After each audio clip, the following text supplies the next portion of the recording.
that comes undone, just plug it back in.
So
see if he has my stuff because he said he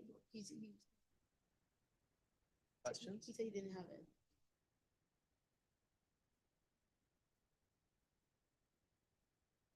I want to go check with him, you can, but down here eventually.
Yeah.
Good morning.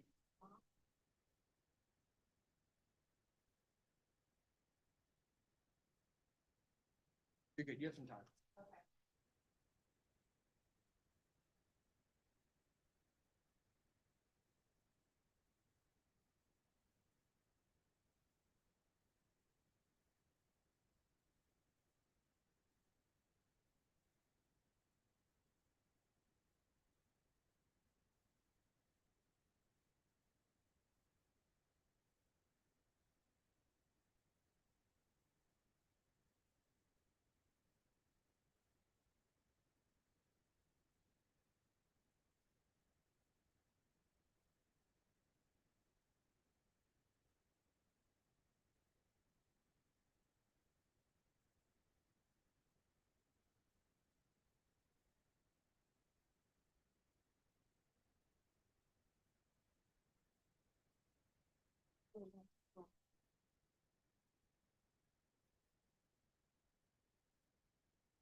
Good morning, morning.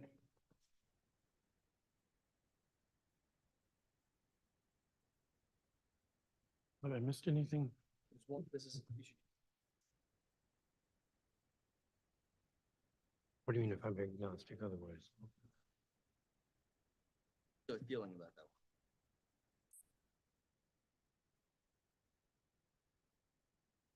one. Right, are we ready? Because I'm not. Yeah. Kevin mentioned he didn't have elections. I don't have anything. Just what? I left stuff upstairs. Damn. It. I left stuff on the, I think I left stuff on the round table, maybe not. Did I leave anything on the round table? No, earlier, this was sitting on the round table. One of our with- mics is on. with the-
Calling to order this hearing. This is a public hearing of the Committee of the Whole of the Council of the District of Columbia.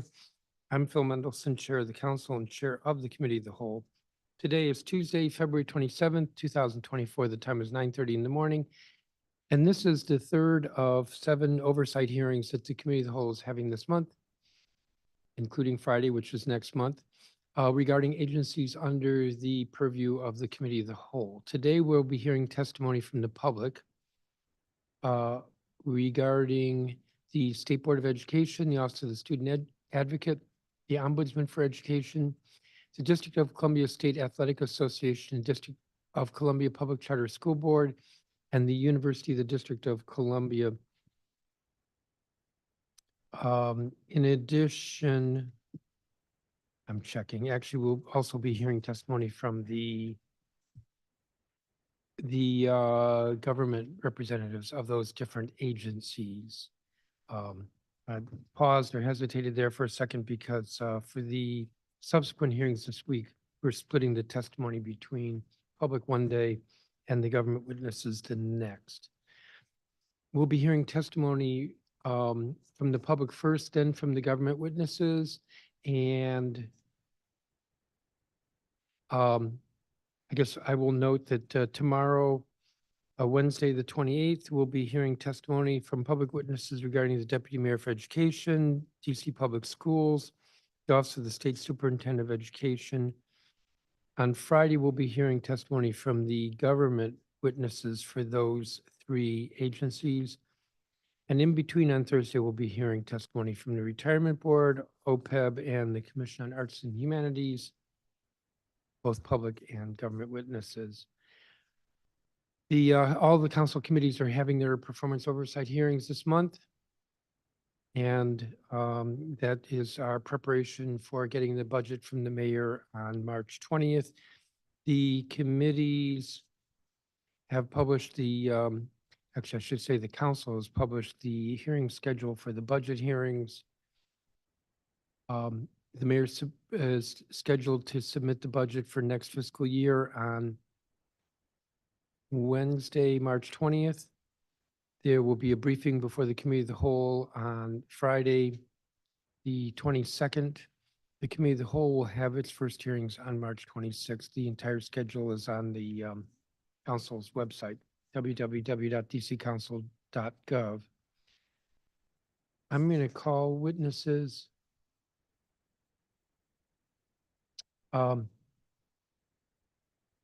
Roughly in groups of 10, we'll see how that works, maybe a little bit more.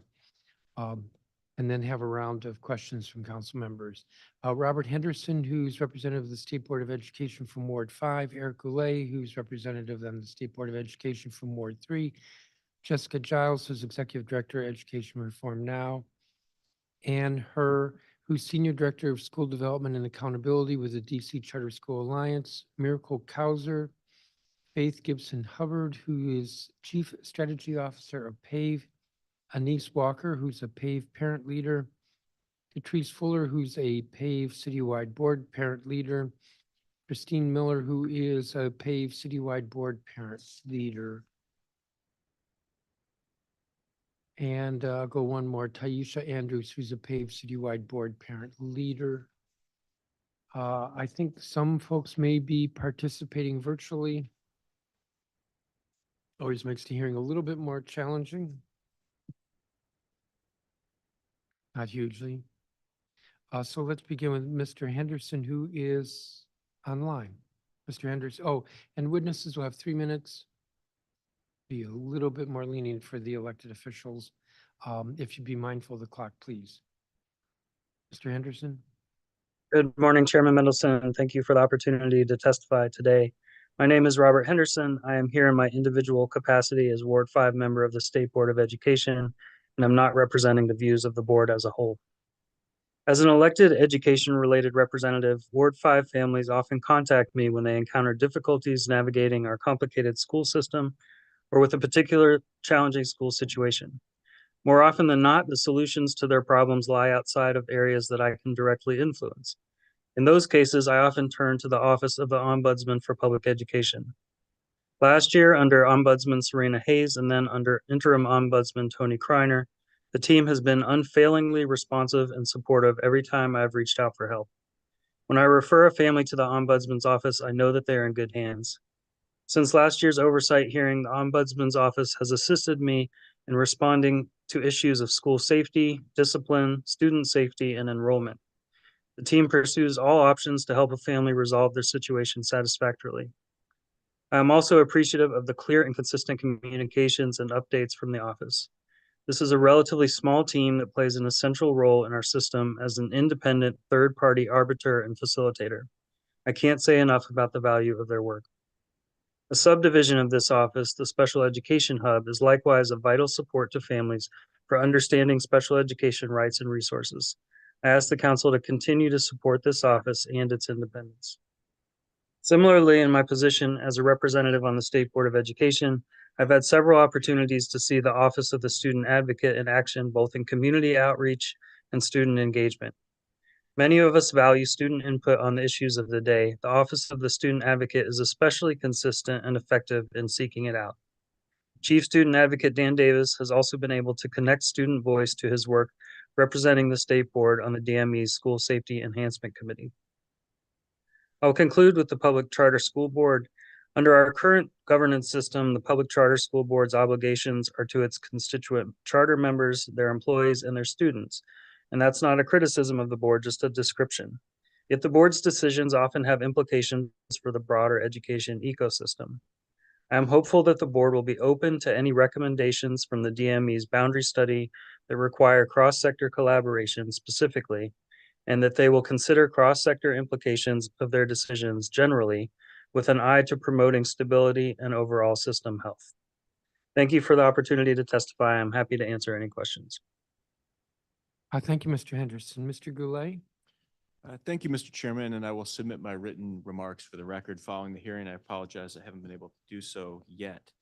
Mr. Chairman, thank you for the opportunity to testify today. I'm going to be speaking in support of our State Board of Education today, and then also continuing our discussion from last week about the 4 concerns that I have about this budget process this year involving education.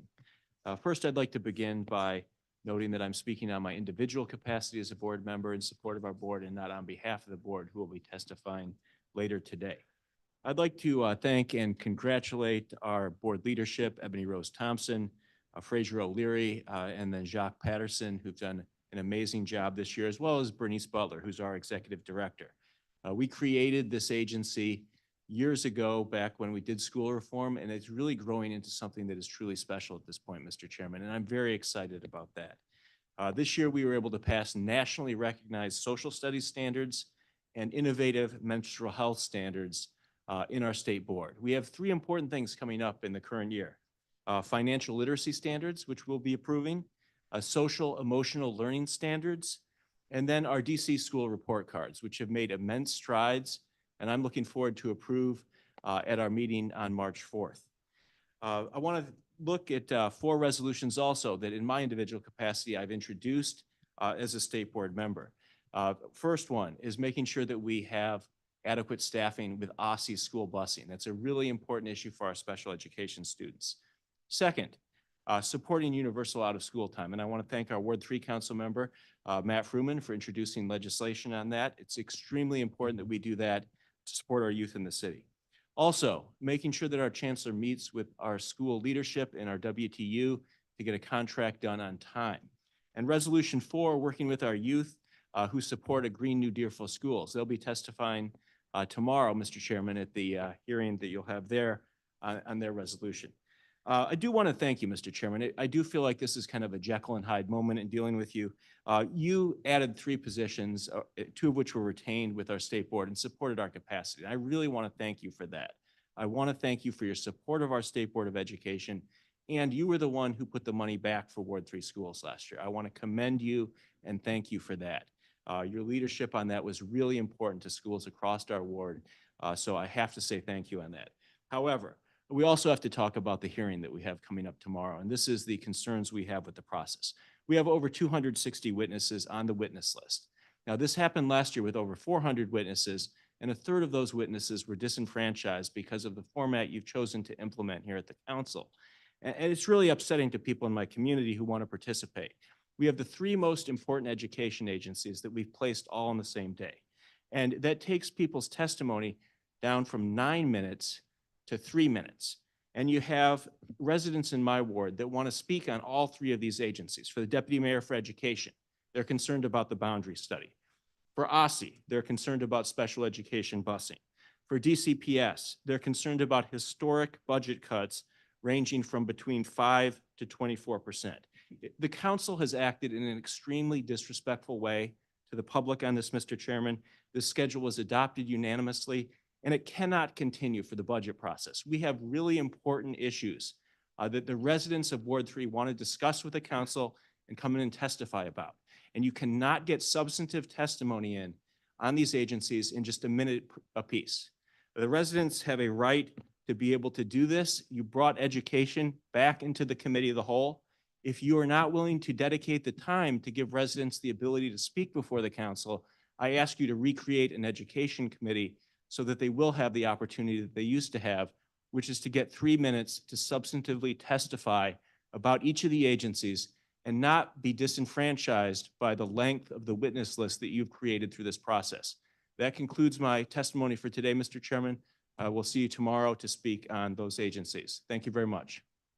Thank you, Mr. Goulet. Jessica Giles? Good morning, Chairman Mendelson, members and staff of the Committee of the Whole. My name is Jessica Giles. I'm a Ward 7 resident and the Executive Director of the DC Chapter of Education Reform Now Advocacy, an organization fighting for a just and equitable public education system for all students. We are focused on improving student attendance, literacy, and math, and secondary pathways to college and career. With low student outcomes in each of these areas, I urge the Committee of the Whole to review how each of these agencies is assisting with improvement. With limited time today, I will focus my testimony on UDC. Currently in DC, only 8 out of 100 ninth grade cohort students will complete post-secondary education within 6 years of graduating high school. Consequently, DC residents 18 to 34 years of age make half of what transplants do. It's vital that DC leaders act with urgency to implement the 8 Student First recommendation in Education Reform Now DC's report titled DC's Quiet Crisis in College Access and Completion. One of these recommendations calls for strengthening UDC. As DC's only public university, UDC is a critical partner in ensuring residents are able to earn an affordable degree and launch a career that allows them to thrive in their hometown. However, with low student enrollment and completion rates across campuses, there are many obstacles for UDC to overcome. To strengthen its services, UDC must do the following: launch a support model to incentivize on-time degree completion, provide grant-based aid sufficient to move part-time students to full-time status, provide student advising services that include fully utilizing early warning systems to target supports to students at risk of getting off track, reduce student debt by eliminating loans for first-year students, establish articulation agreements within the university and between the community college and local universities so that students can transfer their credits and earn a bachelor's degree or credential, provide free co-requisite courses with wraparound support, and immediately end the practice of withholding student records and transcripts. We urge the Committee of the Whole to ask follow-up questions to determine how far along the university is in implementing these recommendations. Additionally, UDC should expand its dual enrollment partnership with the city. Although dual enrollment is known to lead to greater 2- and 4-year college enrollment, degree attainment, and earning 6 years after high school, with stronger effects for students who are traditionally underrepresented, only 1,300 students, or 7% of DC public high school students, actually participate in this program. According to UDC's performance oversight responses, the university is working to expand the early college program at Anacostia High School with a spring 2024 cohort of 20 students.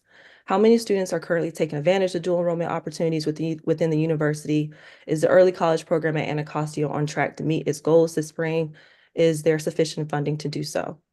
Lastly, UDC should elaborate on the challenges facing the university in implementing the Teacher Preparation Emergency Amendment Act of 2021, as there appears to be very little progress that has been made. Thank you for allowing me to testify today. I'm available to answer any questions you may have. Thank you, Ms. Giles. Ann Her? Good morning, Chairman Mendelson and members of the committee. My name is Ann Her, and I'm a Ward 1 resident and the Senior Director of School Development and Accountability at the DC Charter School Alliance.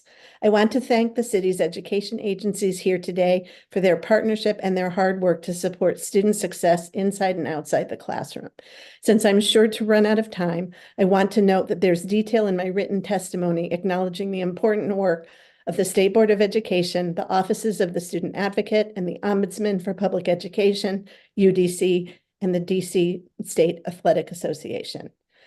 First, we're grateful for the Public Charter School Board's role as the city's independent authorizer of public charter schools, which is critical to a strong, stable, and high-performing charter sector. The array of education options available to DC families and students is a key strength of the district's education system and is attributable to the quality of our authorizer. We note that the PCSB also provides critical support to keep schools safe and well-functioning. For example, covering the costs of lead testing and collaborating with us to transition to a new system to help schools with background checks. I also want to highlight the work PCSB does to hold charter schools accountable. PCSB is wrapping up a multi-year process to update its accountability framework. While we don't always agree with every element proposed, we're grateful to Dr. Michelle Walker-Davis and her staff for their engagement with us and our member schools. Finally, I want to lift up the work that PCSB has done to manage the equitable access preference so that more students designated as at risk have access to high-quality schools. In its first 2 years, the preference has been a resounding success. According to the DC Policy Center, most schools implementing the preference saw an increase in the percent of students designated as at risk in their entry grades. Additionally, the number of at-risk lottery applications increased dramatically.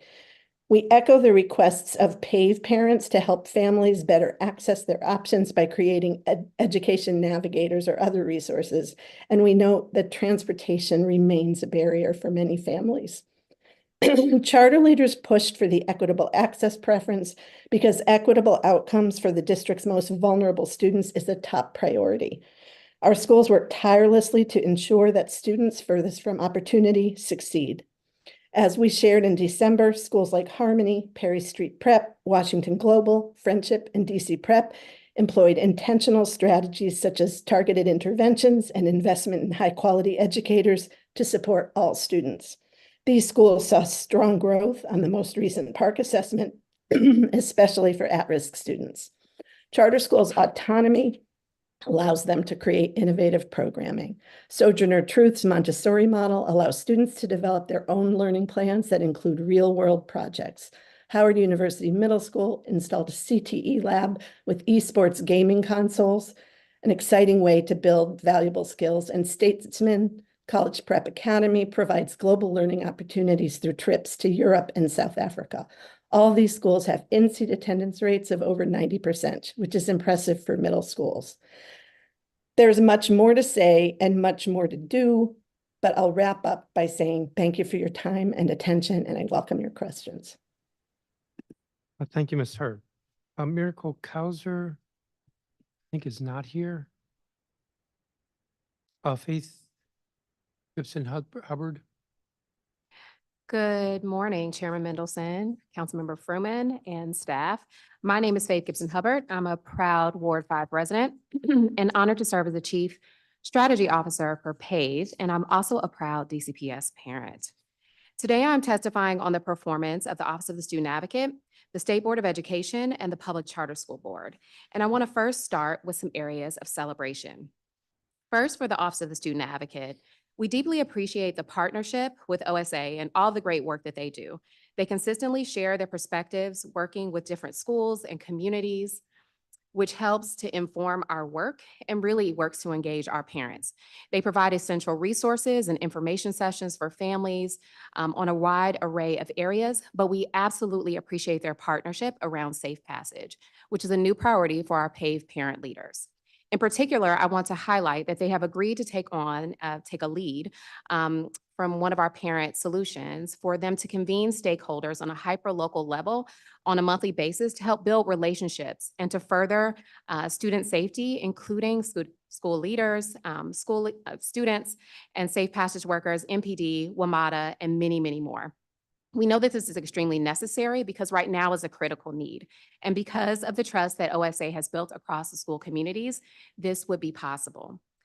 Next to the State Board of Education, who has consistently engaged with parents in a variety of different ways. And we are appreciative of their willingness to do so in person with their monthly meetings. They are one of the only places where you can come and testify regularly in person, and we appreciate that. We hope that they will continue that engagement as they continue to move forward on the state report card, which is something that our parents desperately need in order to make good decisions on schools for their children. And lastly, with PCSB, We applaud how PCSB has continued to engage over the past few years, but there are absolutely some areas where we could see some improvements, and I want to spend my last minute on that. So for PCSB, some of our recommendations there are that we need really strong coordination among safe passage entities and the schools. Prior to COVID, there used to be a monthly convenings that PCSB would host in order to make sure that schools were aware of different things that were going on. It seems like since COVID, that meeting has gone away. And we believe in order to continue to strengthen this area where we know our students and schools need support, that meeting needs to come back. Second, we need a more comprehensive information about who handles safety at each school. PCSB should create a list of security leads at schools at each of the local education agencies and post it publicly. This will be great not only for the people who work in the space of safe passage, but many of our parents and community members have questions in that area as well. And so when an incident occurs, we will know who to talk to and where to go. We also, I'm sorry, let me turn to my last page. Recommend that thirdly, we need reliable data for post-graduation outcomes for specialized school programs. This is an area of focus for our parents this year, and we want to make sure that we're not just investing in programs and just continuing to invest without knowing what are the true outcomes. So parents want to know not only where are those programs and where do they have strong results, but also what's happening in the next steps for our students as they move along the continuum. So we asked for PCSB to aggregate that data and make that publicly available. And inside of my testimony, you will see more detail on that as well. Thank you for the extra 30 seconds, and I am available for any questions you might have. Thank you, Ms. Hubbard. Anise Walker, I believe is not here. Catrice Fuller. She needs to accept before she can be recognized. Christine Miller. Good morning, Chairman Mendelson, Councilmember Fruman. I appreciate the opportunity to share my testimony with you today. My name is Christine Miller. I'm a longtime PAVE parent leader and community chair for ANC 1A's Committee on Education, Youth, and Family, which serves the residents of Columbia Heights. Over the past year, my committee has conducted numerous community engagement events in collaboration with local partners, including PAVE, community-based organizations in our schools. These events were designed to reach residents in our neighborhood and across Ward 1, and we were able to provide simultaneous translation for our Spanish speakers. These engagements have provided invaluable feedback from our community members, guiding our advocacy efforts to improve the education system and respond to the safety concerns. This fall, I hosted a bilingual event dedicated to outreach and engagement with families on the work being done by the Office of the Student Advocate and the DC Office of the Ombudsman for Public Education. ANC 1A represents Columbia Heights. It's a neighborhood that has seen 39% increase in violent crimes over the last 3 years. This includes Columbia Heights Education Campus, Tubman Elementary, and a number of our adult public charter school education campuses.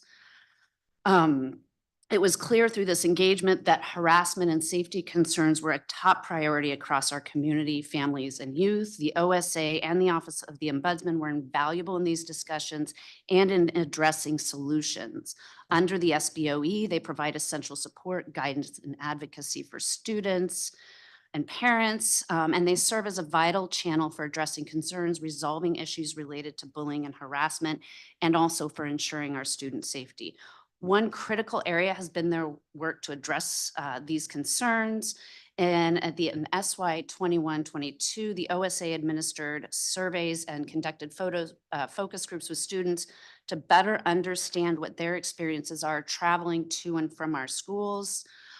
No surprise, calls related to student safety were in the top 5. We saw that number escalating before COVID, and once COVID ended, we saw that number beginning to resurge. I'm guessing if they did that study again today, it would be even higher.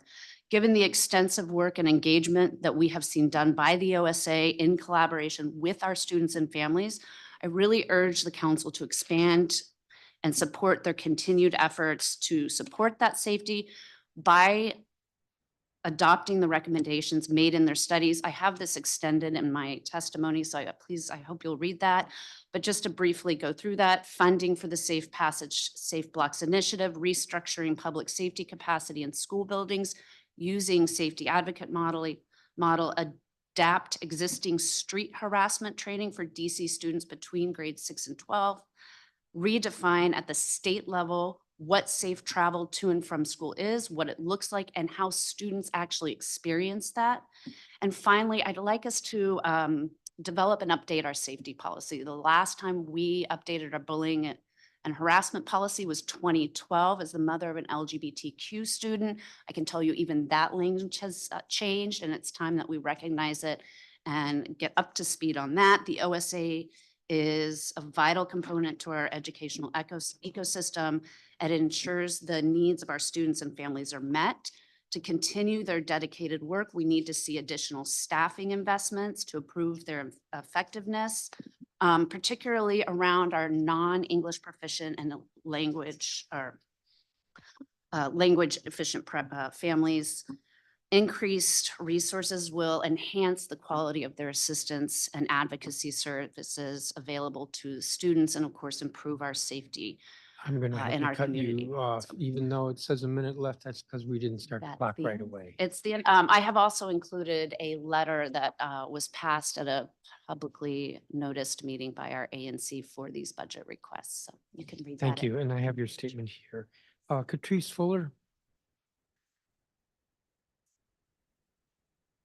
Good morning, everyone. Greetings, Chairman Mendelson and the representatives of the Committee of the Whole. My name is Catrice Fuller. I'm a native Washingtonian, current Ward 5 resident, and I serve as a paid citywide board member. But I'm also the proud mother of 4 boys who attend Monument Academy and Minor Elementary. But additionally, I'm a bonus mom, teacher, counselor, confidant to the hundreds of students and families I serve under my role as Chief of Family and Community Engagement at Monument Academy Public Charter School, a place that I consider to be a true gem within our city due to our plethora of programming and resources that we are able to provide for our school environment.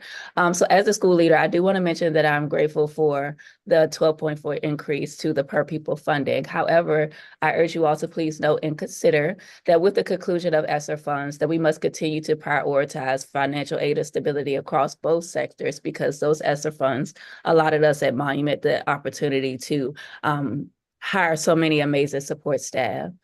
But today, I'm testifying today as both an educator and a parent to talk about the opportunities or lack thereof for students to access quality specialized school programs. One of my many responsibilities at Monument is high school transition work. And my job is to work with students and their families to create an individualized plan for them to utilize in high school that aligns with their goals, interests, and talents for them individually and their families.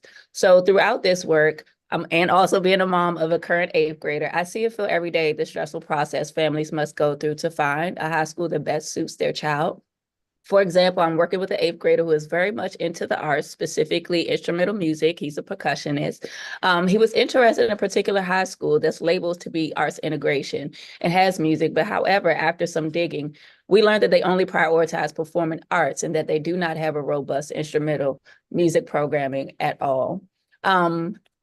Again, at Monument, with us being able to have these additional staff, we have built out a program where we are following our students throughout their first year of high school. So we're able to truly see and assist them with that transition and if it's right for them or not. So with that being said, I urge you, Chairman Mendelson and other members of the council, to 1, increase high quality specialized school program accessibility, right? Also, if we could create systems that do a better job at communicating and being transparent with families about what their options are and exactly what schools are offering, specifically through an Ed Navigator system that would connect families with someone like me who can help identify best fits for their families in DC. Also, to create a system of accountability that communicates how well programs are operating and if they're operating to fidelity with what they say they offer. And lastly, to think through feeder patterns and continuity of programs that students may have in Montessori school, like in elementary, right? But there may not be a Montessori middle or high school. So as a parent and bonus parent to my students, the main things we would like is transparency and opportunity. I have some additional comments in the remainder of my testimony that I hope you all take a look at, and I appreciate your time today. Thank you, Ms. Fuller. Taisha Andrews.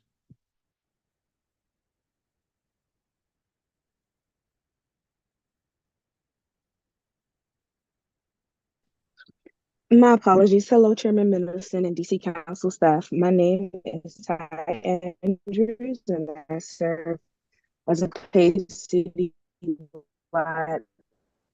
board member. I am also a parent, and my children attend Mary H. Plummer Elementary and McKinley. I have seen firsthand the inequities that exist for families and students who live east of the river. These inequities exist in many aspects. However, it is especially present in education.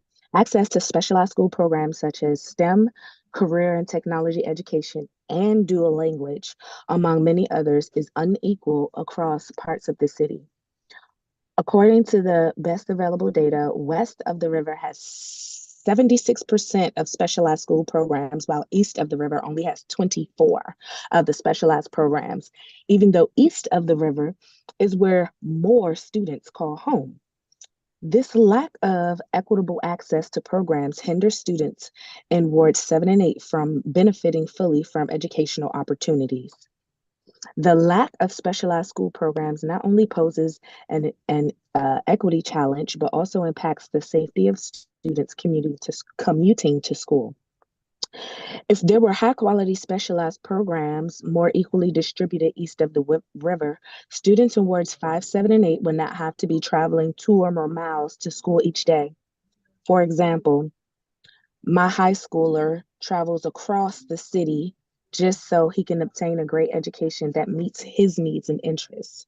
If we had more choices for specialized school programs for kids like my son, then I wouldn't have to put him through the hardship of making him take a bus, 2 trains, and then walk or get on another bus to get to school and back home. It is so important that we all communicate and convene regularly, create programs that that students, especially students in Wards 7 and 8, are interested in and want to pursue, and that they always have a safe and efficient way to get to their school and back home. Thank you for your time and consideration, and I am happy to engage in further discussion, and I am available for questions. Thank you, Ms. Andrews. Thank you, each of you, for your testimony. Ms. Andrews, I don't have a copy of your statement. If you could provide it. What were the numbers you gave for east of the river and west of the river? It's like Yes, I'll go ahead and 76. I'll go ahead and submit a copy of my testimony now, and those numbers are 76 west of the river and 24 east of the river. And that's special programs. What's a special program? Like McKinley Tech has different programs, tech programs. So specialized programs could be, like Phelps has specialized programs. Specialized programs are like any type of extra, I can't think of the wording, any type of additional learning skills in that school that are outside of the basic educational standards, like plumbing or art or music or specializing in like a certain craft. There aren't a lot of schools east of the river that provide that opportunity. There are no Yes. public tech Right, schools I'm going east to of the river. reclaim So, my for time example. here, but thank you. And you'll submit a copy of your statement. Ms. Hubbard, could you say more about these regular in-person school leader safety convenings? Yes, so, and thank you for the question. So as our parents have moved into the space around safe passage, we on the staff of PAVE have worked to talk to different school leaders and also folks who are working in the safe passage space. What we have realized is that they are talking to each other after an incident has happened instead of having a more proactive approach to relationship building in advance of incidents happening. We have several schools that are clustered in areas together where it would be of great benefit to them to have these regular convenings. And what I was asking really was to describe what used to happen. Oh, you mean with PCSB, with Yeah. their meetings? They used to have regular monthly in-person meetings with, or in person and also, monthly and also quarterly meetings around getting public charter school leaders together to talk about different issues. So it could be about the new state report card. It could be about the framework. It could be about safe passage initiatives. But Under pre-COVID, they would meet regularly to relationship build, but also to be able to come together to understand these different issues. And that's really helpful when you're talking about a time like now where we are dealing with issues around safe passage and many others. And those meetings just aren't happening. They aren't, or they're infrequent, or not in person. And the in-person aspect is extremely important for the relationship building components that we all know is important in education. Thank you. Let me ask you a couple questions of Ms. Childs. Regarding UDC, launch a support model to incentivize on-time degree completion. What does that mean? You're muted. Right, need to work on that. So for the last couple of years, we've been advocating for UDC to adopt a model such as Texas's Stay the Course initiative or the ASAP initiative. These two programs that have been shown to be super successful in other places have doubled completion rates. So we'd like to see something like that in DC, at UDC. And so you mentioned two, Texas, and what was the other one? Texas Stay the Course initiative, and then there's ASAP initiative. ASAP, ASAP? Yes. And like, what does Stay the Course look like? So these programs wrap students up with supports to make sure that they're able to complete their degree. For example, Stay the Course works with Catholic Charities to provide additional supports that help students. Could be anything from tutoring services to support services, social services, food supports, anything that a student would need to be able to be successful.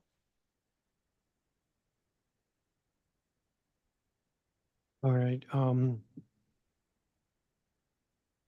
And you mentioned, I'm looking at the different bullets, immediately end the practice of withholding student records and transcripts? Yes. So the last time I checked, on UDC's website, they had something where if you have like a debt or something on your record, or there's something that you're not a student is not in compliance with whatever rule that UDC has, that they would hold their transcript or student records, which is a barrier that students would face. The Biden administration has called for this to end. Lots of states have passed laws around this. I'm not sure what UDC's practices are today on this, but I would love for you to follow up on it. Right. Thank you. Councilmember Fruman? Thank you very much. Ms. Giles, thank you for your testimony. Thank you for your support for UDC. I share your commitment that it's an incredibly important institution, and I'm so glad that you are out there being active in support of it. I don't know, have you looked at the UDC budget request? Because I do think that some of the elements in the budget request go to the kinds of ideas that you're thinking about or suggesting. Have you had an opportunity to look at some of the ideas that they've asked for in terms of enhancements for student support and to try to meet goals around completion? Yeah, and I'd love to get more into that at maybe the budget oversight hearing.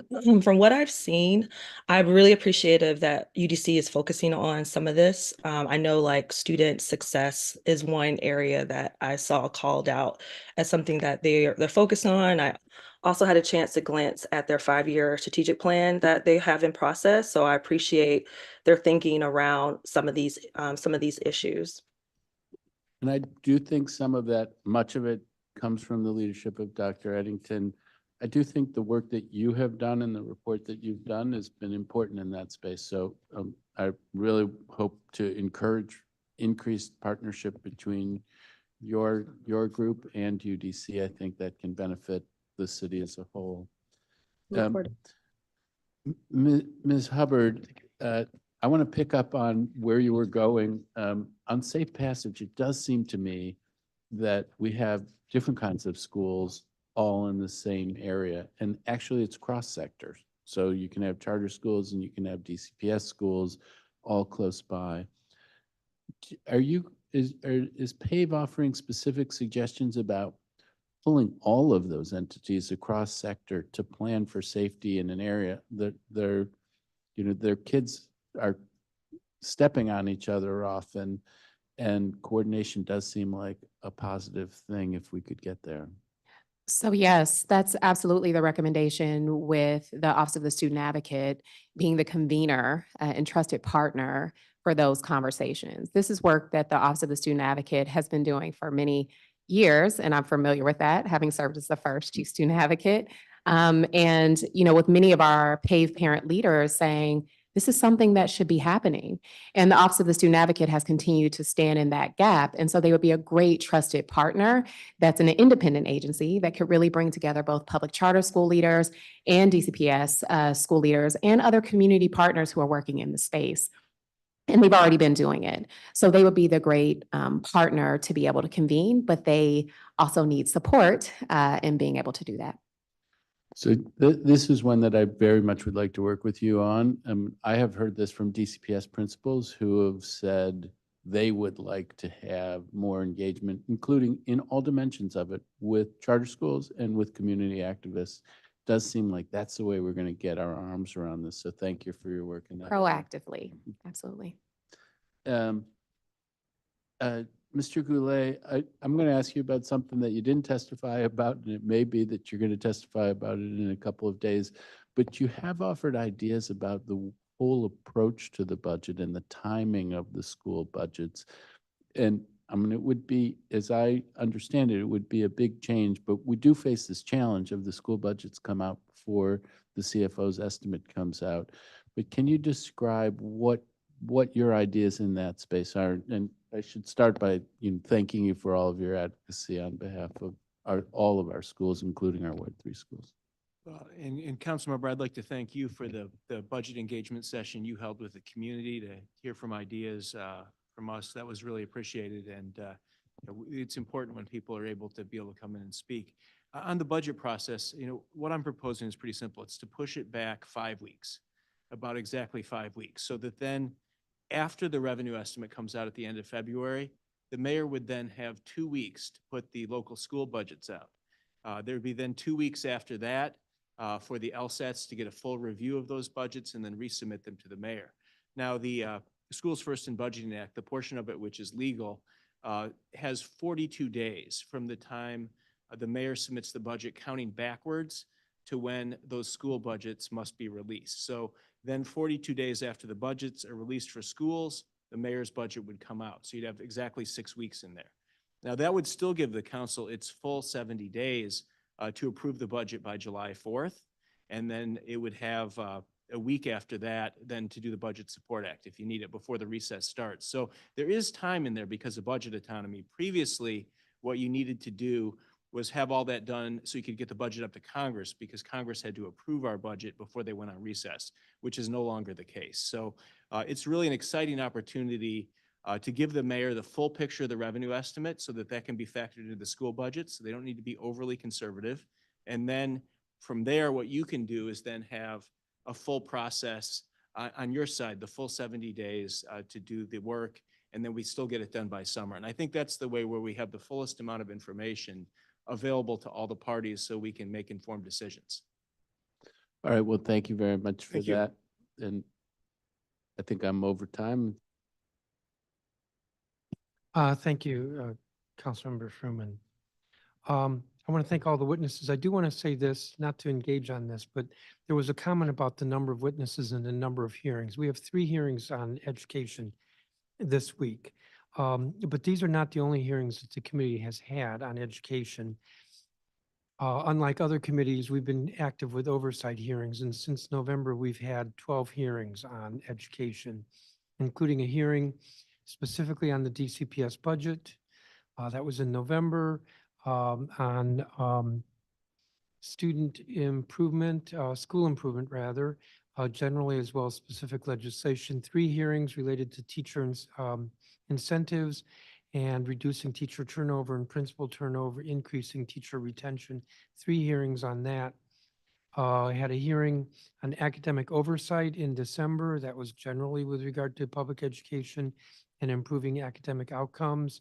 A hearing on absenteeism, which under my chairmanship, we've had and other committees have not had on absenteeism. School safety was in January. As I said, 12 hearings. So, and we've had a lot of witnesses. I think the reason why we get so many witnesses is because there's so many problems. I've noticed when there are fewer problems with an agency, there are fewer witnesses. But there's been a lot of opportunity for folks to testify. I realize that a hearing with 150 witnesses is hard, but it's not like it's the only opportunity that those folks have had in the last 3 months to testify, or that they will have, given that we have another round of hearings next month. So just want to put that on the record. Thank everybody for their testimony. You all are excused, and I'm going to call the next group of witnesses. Ashley Ruff, who's a commissioner with ANC 7F. Ronald Williams. Leicester Johnson, who's CEO of Academy of Hope Adult Public Charter School.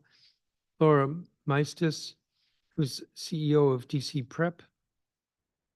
Simon Rodberg, Executive Director of Lee Montessori Public Charter School. Elizabeth Corinth. Justin Lessick, who is Executive Director of Sojourner Truth Public Charter School. Andre Aina, Alexander Cobalt, Head of School for Basis, DC Public Charter School. Christy Matthews Jones, Executive Director of DC Girls Coalition. Maria Blauer, who is Director of Programs and Outreach at Advocates for Justice and Education. John Glover, Chief of External Affairs at Friendship Public Charter School. Wallace Henry, who's CEO of Community College Preparatory Academy. We'll stop there. I think.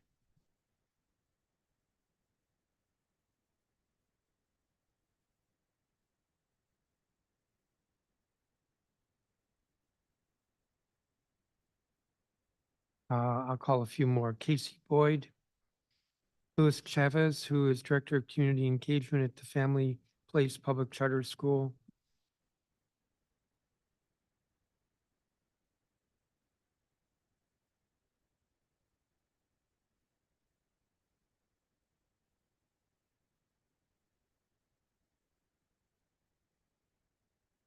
Louis Chavez, Director of Community Engagement to Family Place Public Charter School. Sarah Lewis with Achievement Prep.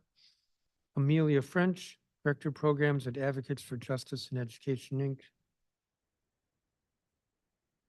Jock Patterson, who's listed as Chief Community Engagement and Impact Officer at KIP DC.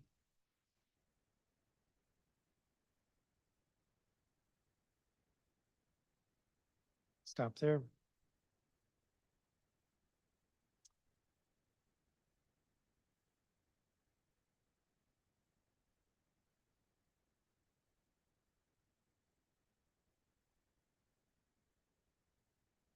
I don't see Ashley Ruff. Ronald Williams. Good morning. When you're ready. Good morning, Mr. Chairman. Sorry about that. Dear Mr. Chairman, esteemed council members and committee staff, I am Ron Williams, Jr. I am a junior majoring in political science and business management at the University of District of Columbia. I am a new seafood market business on Marionberry Avenue in Southeast. I am also a father of a 5-year-old in Friendship Public Charter School's Southeast campus. As a proud native Washingtonian spanning generations, I hold steadfast to the belief that our public institutions, including the great University of the District of Columbia, must be equipped with the resources essential for the prosperity and competitiveness. This imperative extends not only to global academic arenas, but also resonates deeply within our local academic landscape. It necessitates robust public investment in our infrastructure. Allow me to illustrate the urgency of this matter with a poignant example. A dear classmate of mine embarked on her lacrosse journey during her freshman year at the university. Today, as she strides into her junior year, she still finds herself unable to tread upon the very field that the capital improvement plan had long earmarked for development. This anecdote underscores the palpable gap between aspiration and reality, a disheartening testament to the pressing need for tangible progress. Capital improvements at the University of the District of Columbia are not mere projects. They embody the promise of a brighter future for our students and our city. These investments are not just about bricks and mortar, they represent the bedrock upon which future generations of Washingtonians will build their dreams. By enhancing our university's infrastructure, we pave the way for enhanced educational experiences, enriched community engagement, and heightened academic achievement.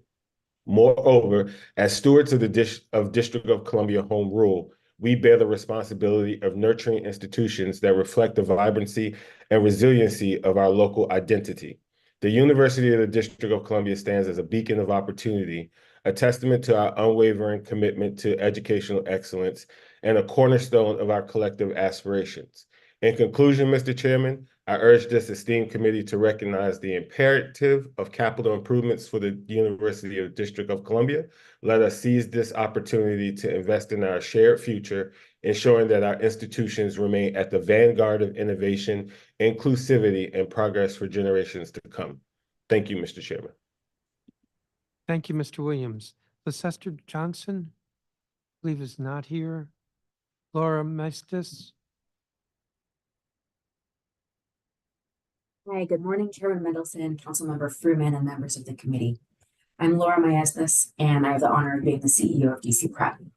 DC Prep is a public charter network that serves more than 2,100 students in preschool through 8th grade in wards 5, 7, and 8. Across our 6 schools, 62% of our students meet OSSE's definition for at-risk and 14% have disabilities. We are proud to have 3 of DC's best middle schools. Based on OSSE STAR framework, our Edgewood Middle Campus was the highest performing middle school in DC last year. Our Anacostia Middle Campus earned the highest summative score of any school east of the river. And our Benning Middle Campus was in the top 10% of middle schools across the city. Our literacy efforts were recently featured in the 74 Million in an article about bright spot districts where students' reading achievement is growing more rapidly than peers in their state. Beyond the work that we do with the students who attend our 6 schools each day, we also provide 10 years of high school and college counseling. The combination of these efforts has resulted in our alumni graduating from college at more than 4 times the rate of their peers. Thank you for the opportunity to provide testimony today.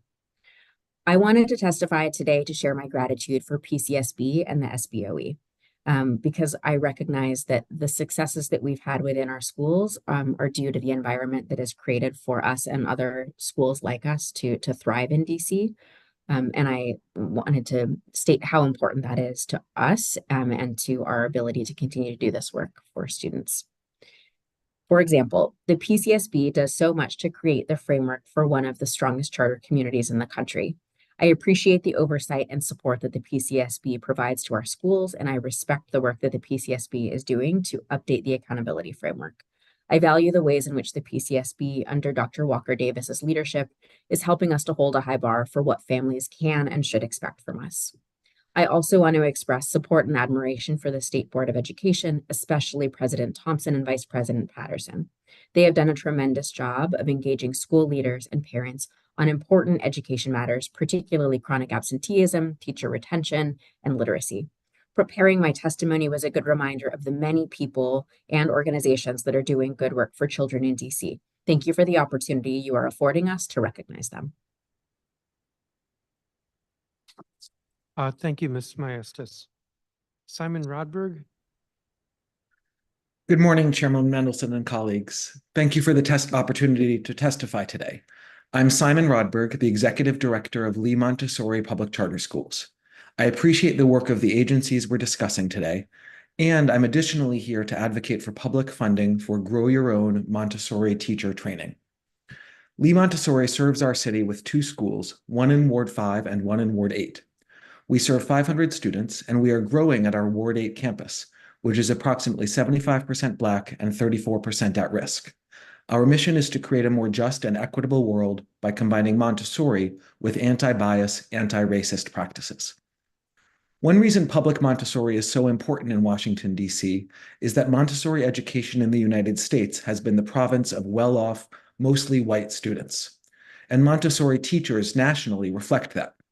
Montessori teacher training is like a master's degree at accredited Montessori training centers, and the vast majority of Montessori teachers are white and trained through private schools. Lee Montessori here in DC has not only been a leader in educating public school students and students of color, we have been a leader in diversifying who teaches in Montessori schools. We have a fellowship program where we pay for Montessori training for interested paraprofessionals.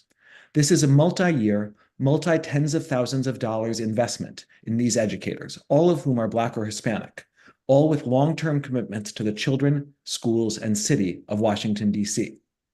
These educators become full-fledged teachers who look like, connect with, and deliver outstanding Montessori education to our children. We are thrilled to commit to these educators, but it is hard to sustain in our budget, especially in these tight times for schools. Our fellowship, like Montessori training in general, is not currently eligible for DC's Grow Your Own funding. That's because there are no Montessori training centers in DC or connected to a DC university. The nearest, Washington Montessori Institute, is in Riverdale, Maryland. I'm here to advocate for a funding stream that can help provide Montessori training to DC educators, even though it will have to take place at a non-DC training center. This funding would help promote a more diverse and DC-centered teaching population than would otherwise exist.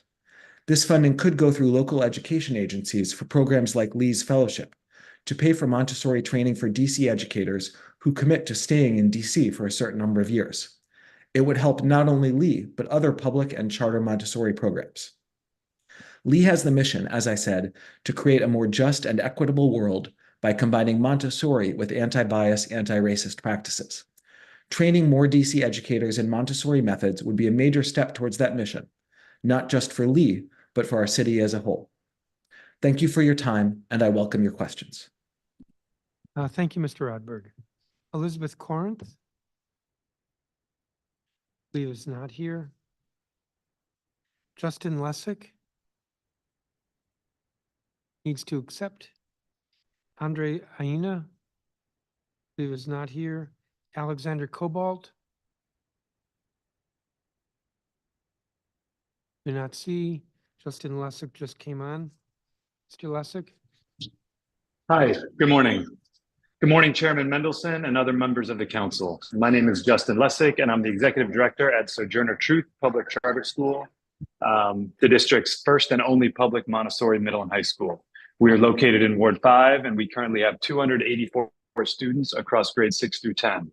Over the next few years, we will continue to grow until we have students across grades 6 through 12 and closer to 450 total.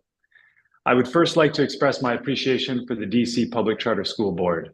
Having been a teacher and leader in DC public schools and now a founder and executive director of a public charter school, I have a genuine appreciation for both sectors. My two youngest kids are in a DCPS elementary school, and my middle schooler is a student with me here at Sojourner Truth Public Charter School. I'm grateful that the district has two sectors with such a range of offerings and opportunities, and I'm specifically appreciative of the DC Public Charter School Board for its role as an independent authorizer. As Truth's founder, I can say that the DC PCSB has pushed us to have high expectations and to continue to improve as we grow. And I'm thankful for the thoughtful oversight that it provides us and other charter schools throughout the city. It has always been a goal of Sojourner Truth Public Charter School to make a public Montessori middle and high school experience accessible to all families from all corners of the district. And it was with this accessibility in mind that Truth made the decision to be one of the first 11 schools in the district to opt into the equitable access preference. We've been proud to see our percentage of at-risk students grow from just over 30% to over 40% since the preference was enacted. We appreciate OSSI, My School DC, DC Council, the Deputy Mayor of Education's office, the PCSB, and all others who have worked to implement and manage the preference so that Truth and other schools can provide more access to DC's most vulnerable students. In addition, the Truth community is truly appreciative of the State Board of Education, and particularly Robert Henderson for his representation and advocacy in Ward 5, but also President Ebony Rose Thompson and Vice President Jock Patterson for their leadership and the opportunities they've opened for dialogue around critical issues like chronic absenteeism. I was personally given the chance not long ago to serve on a panel at the State Board of Ed meeting to discuss absenteeism, and I was very much heartened by the questions from the board members and their desire to amplify the voices of students, teachers, and school leaders. Thank you for the opportunity to speak today on behalf of the DC Public Charter School Board and the State Board of Education. Both organizations have done wonderful work to keep expectations and results high for kids and educators around the district. Thank you. Thank you, Mr. Lessig. I called Andre Aina, I believe not present. Alexander Cobalt, I believe not present. Christy Matthews Jones, I believe not present. Maria Blauer,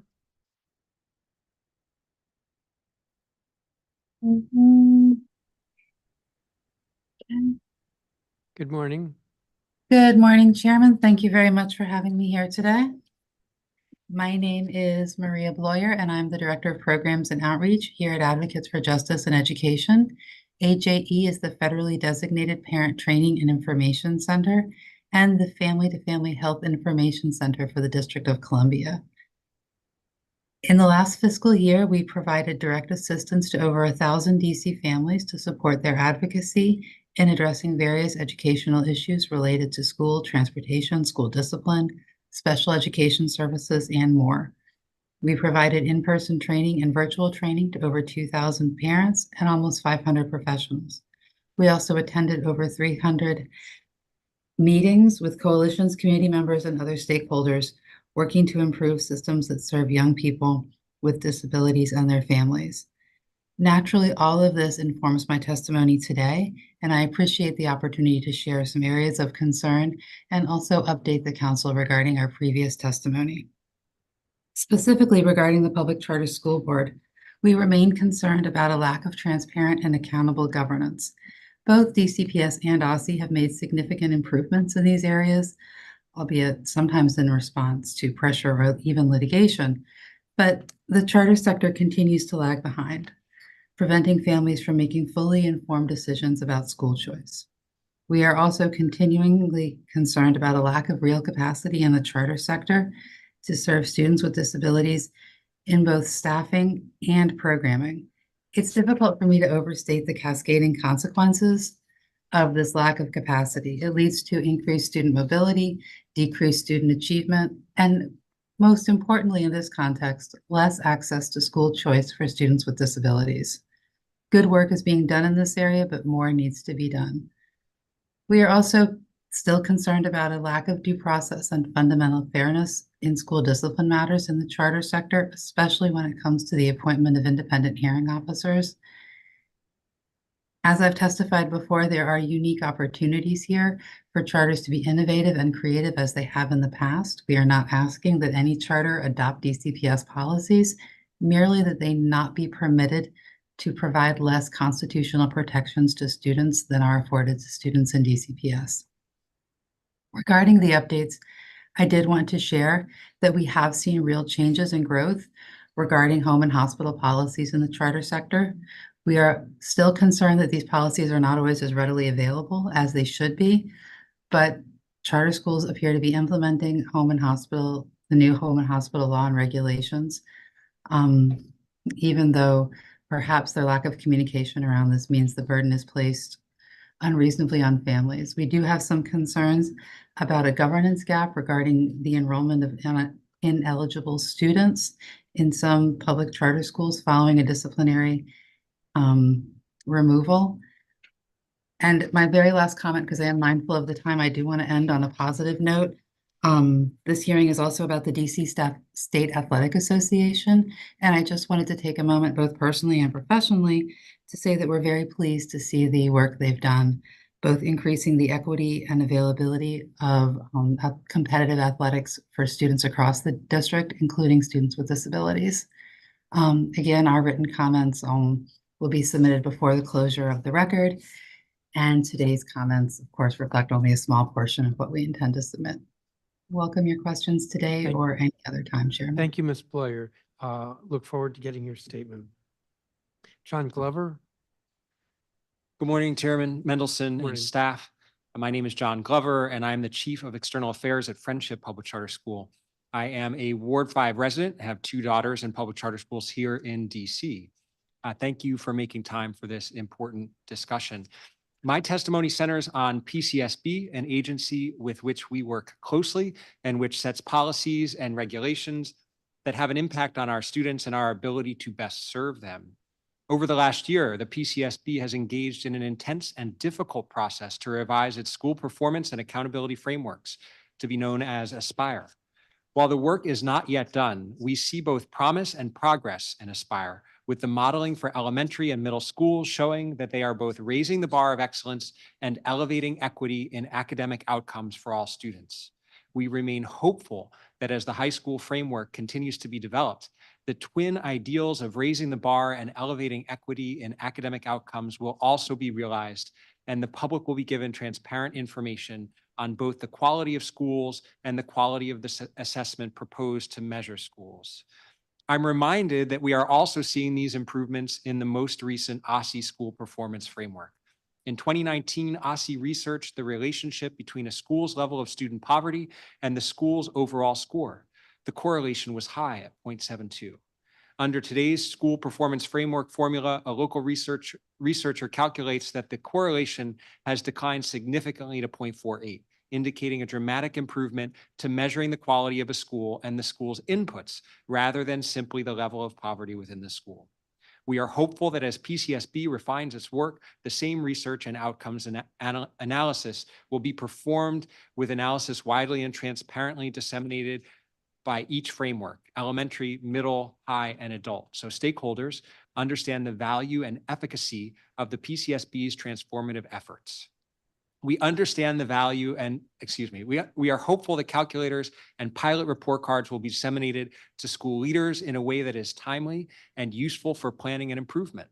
While we know that school performance reports have one purpose of showing where schools stand in terms of quality, for Friendship and for many other school leaders we know, such reports have a critical function of helping us identify where best practices may be, connecting with those leaders and sharing learnings and being part of a journey of continuous improvement.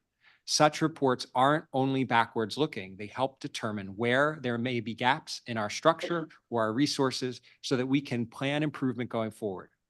To that end, in a process like this that seeks to redefine and reshape how schools are assessed, there isn't and will never be 100% agreement with where everything lands.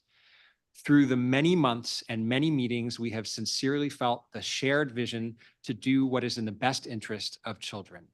We have influenced one another's thinking and strengthened one another's work, but there has been no disagreement about the need to measure the degree to which students are learning in our schools. We have always welcomed being held accountable for student academic growth. For me and for Friendship, the process has reaffirmed the value of a strong independent authorizer who is focused on the performance of the charter sector.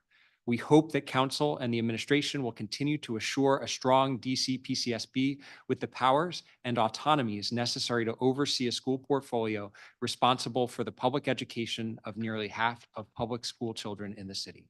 Again, thank you for your time. Thank you, Mr. Glover. Alexander Cobalt, I believe, is here. Maybe a different last name, or maybe the same last name. But please proceed. Good morning. Thank you, and apologies for the confusion for the staff on the name change. Yes, my legal name changed and my Zoom name, I guess, did not change.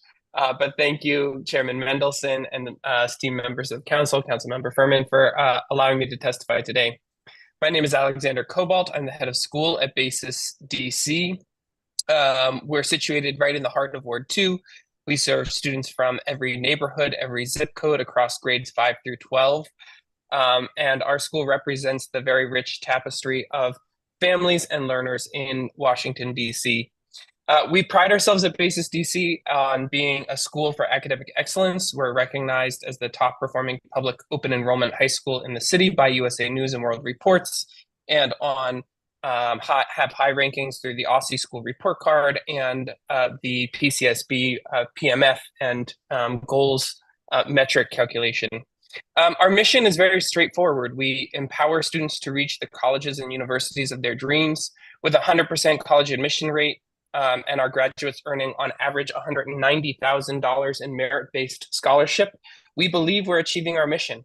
Nevertheless, we continuously strive for improvement and growth, which is why we're incredibly proud to be one of a handful of DC schools to be recently approved to offer the My School DC Equitable Access Program and Preference. We're very excited to expand access to our school and very appreciative of the very difficult work that went both through the council and through OSSI and My School DC to make that equitable access programming a success. But I'm primarily here today to share my insights as a school leader on the current state of the oversight agencies that help me and help BASIS, help our teachers, and help our students. First and foremost, I would like to extend deep and sincere gratitude to the Public Charter School Board for their exemplary sector leadership, facilitation of communication, and engagement with public charter schools. I recently had the privilege of talking with some of their board members, and they had expressed a strong feeling that they, as a charter authorizer, are one of the most sophisticated in the nation, and I can't help but agree. They are thoughtful, and their autonomy and authority allows them to be strong stewards of the sector and of the city education in general. Their strong communication, especially in the most recent years, have allowed school leaders like me to focus on what matters most, which is teaching and nurturing our students. I wanted to just share some additional gratitude to Alistair Chang at the State Board of Education, whose communication and advocacy for student voice has been incredibly strong, and for all of the State Board of Education in addressing critical issues such as chronic absenteeism and teacher retention. There is some additional shout outs I have in my testimony, but fundamentally, I would like to really just share appreciation for all of the organizations up for testimony today, and just express gratitude. I've seen huge growth and improvement, and really strongly appreciate both the mayor's commitment to a 12.4 increase in uniform per pupil funding, and also commitment to education in general. And I would hope that this council continues to agree with the mayor and provide that in the upcoming budget cycle. So thank you so much to everybody, and just wanted to share some gratitude and appreciation today. Thank you, Mr. Cobalt. And I'll note that I believe I can't recall that the council's ever supported funding schools on a level less than what the mayor's proposed. In most years, we've actually increased above what the mayor proposed. Wallace Henry, who I think is not here. Casey Boyd, I believe is not here. Luis Chavez. Yes, good morning, Councilmember, Chairman Mendelson, and esteemed members of the DC Council. My name is Luis Chavez. I'm Director of Operations and Community Engagement at the Family Place Public Charter School, and I'm here today to firstly express our profound gratitude to Mayor Bowser and the Deputy Mayor for Education on the groundbreaking commitments in education for fiscal year 25. The 12.4 increase in UPS, FF, and full funding for adult learners in the mayor's proposed budget is deeply valued by us and our teachers. We call upon the DC Council to preserve these vital investments in their fiscal year 25 budget. Adult learners form a vital part of our community, many of whom are among DC's most vulnerable immigrant residents striving to improve their economic opportunities through education. These learners often face unique challenges such as low-income backgrounds, English language barriers, and various challenges that require additional support for their success. Over the past decade, adult-serving schools have been consistently underfunded despite the recommendations from the 2013 adequacy study that highlighted the need for adequate resources to cater to the distinct challenges of adult learners. The mayor's proposed fiscal year 25 budget indicates a step in the right direction by acknowledging the importance of adult education and fully funding it at the foundation level of the UPS FF. We urge the DC Council to sustain its critical investment and allocate the necessary resources to meet the needs of adult learners. Comprehensive wraparound support is essential for the academic success of adult learners who often require mental health support, among other services. Very few adult schools have been able to offer mental health services because of the advancements come at a cost, and funding must keep pace with student demand to ensure continued high-quality education and support. Furthermore, adult-serving schools do not qualify for add-on funding through various federal provisions such as Title I, IDEA, or at-risk student funding, despite serving learners who may require similar services as their PK-12 counterparts. These disparities in funding create challenges in providing equitable opportunities for adult learners and hinder the ability of adult schools to support their students effectively. At the Family Place PCS, most of our students are learning English as a second language, but because of their age, they're not defined as ELLs and are overlooked when they do not qualify for ELL funding. These students have fallen through the cracks year after year, and we hope that this can be reversed by the DC Council.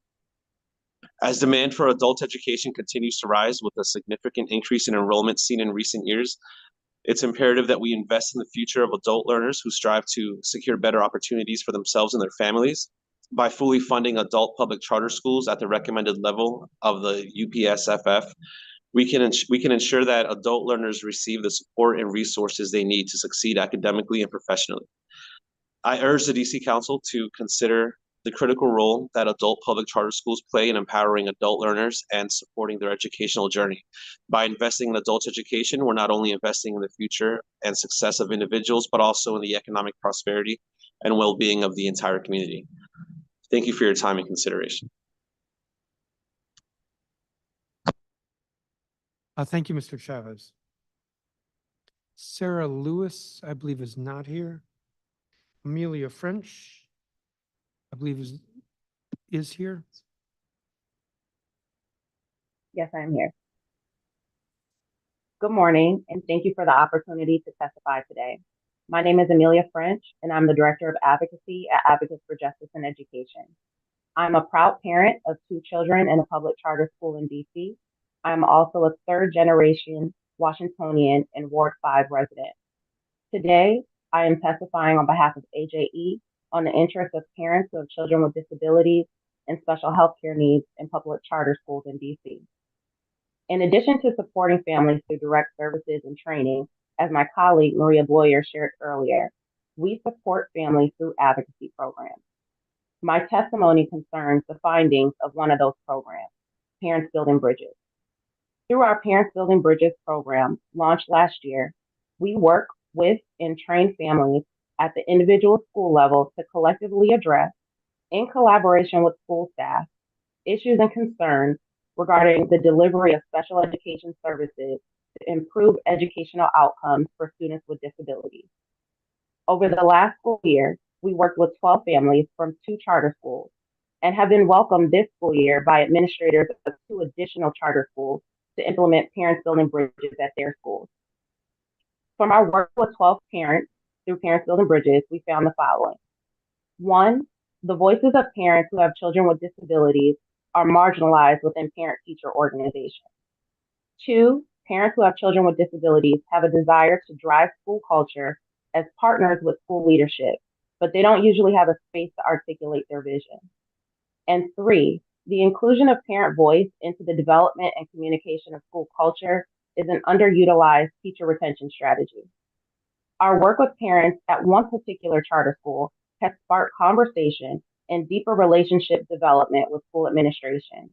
Those parents are now feeling optimistic about being included in the development of school policy and culture that could lead to positive outcomes for students. We know evidence shows that effective school partnerships are linked to academic achievement. Such partnerships and effective family engagement has also led a school in Minnesota to turn to parents to fill staffing vacancies to support students with disabilities. This effort not only met the need of the school to effectively support students with the highest needs, it also led to improved student behavior. Given the flexibility of charter LEAs, we think it is important for all charter schools to be open to deeper collaboration with families with an identified vision of creating a pathway for meaningful engagement on the Board of Trustees and other governance structures such as PTOs and school committees. Specifically, we ask that PCSB support and encourage charter schools to do the following. 1, identify the marginalized demographics within the parent-teacher organizations at each public charter school. And if a school doesn't have a PTO, start one. 2, ensure that there is adequate representation on the PTO board of those marginalized groups. 3, create a PTO subcommittee to specifically identify and raise issues important to those marginalized groups.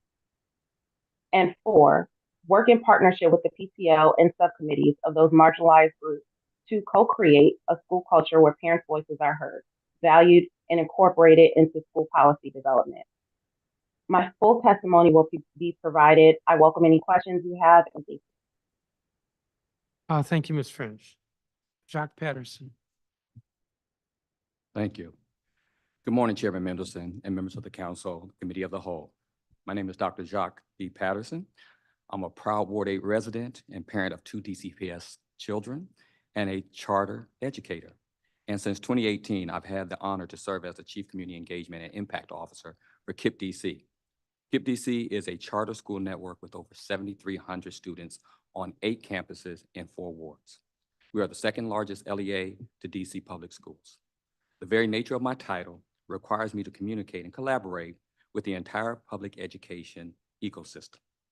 That means building relationships with elected officials, government agencies, DCPS, charter leaders, community-based organizations, advisory neighborhood commissioners, parents, teachers, and students. Many times, because of the nature of how public education is structured in the district, we act as 2 public school systems within the public education ecosystem. The Public Charter School Board has appointed members, and the SBOE, which I am a member of, they are elected by registered DC voters regardless of child's enrollment. But they most of the time focus on DCPS public schools. The recent pandemic exposed our public education system for what it is: a school system with enormous educational inequities and an adversarial approach to working through problems that is indiscriminate in their impact on the ecosystem. One of these issues is student and teacher safety. Based on the sheer number of incidents we've had in our schools and our streets, we have to do a better job of collaborating to keep our children safe, not only in their respective schools, but also to and from schools. Just as important, we need to keep our educators safe as they perform the Herculean task of regaining the academic growth momentum lost during the pandemic. We cannot be divided on how we approach students and educator safety.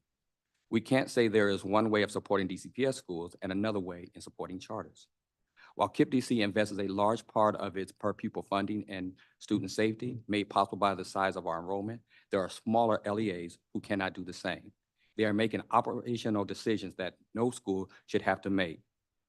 Yet all of our parents need to feel a sense of confidence in our public school system that they can send their child off to school and they will return safely home in the evening, regardless of where they're enrolled in DCPS school, a large charter, or a small charter. Each teacher should feel they will be safe in their teacher environment. It's time we review the Fair Access to School Act of 2018, I apologize, to evaluate what has been just and fair in the way of suspension and expulsions, and what has tied the hands of school leaders to keep educators and students safe within their buildings. I'll close with this, Mr. Chairman. We once discussed, me and you personally, why you chose to keep the Committee of Education in the Committee of the Whole. You told me personally that it was too big of an issue that affected too many aspects of government, that it needed to be in a committee where each member could weigh in on the plethora of aspects that need to be collaborated on by all the council members. Well, I'm asking you, Mr. Chairman, and the whole body of the council members who sit on this committee to start to see collaborative solutions to issues such as this public safety issue, which is running rampant currently, and as was noted by Councilmember Froman previously for the other panel, family mental health and how we designate community schools across sectors to ensure every child, regardless of zip code, receives a quality education. Thank you for your time. I look forward to any follow-up questions you have for me and any others of the council. Thank you, Mr. Patterson. I look forward to getting a copy of your testimony. Thank you, sir. I will send that to you. Thank you to all the witnesses. I have just a couple of questions, maybe 3. We'll have a 5-minute round. I'm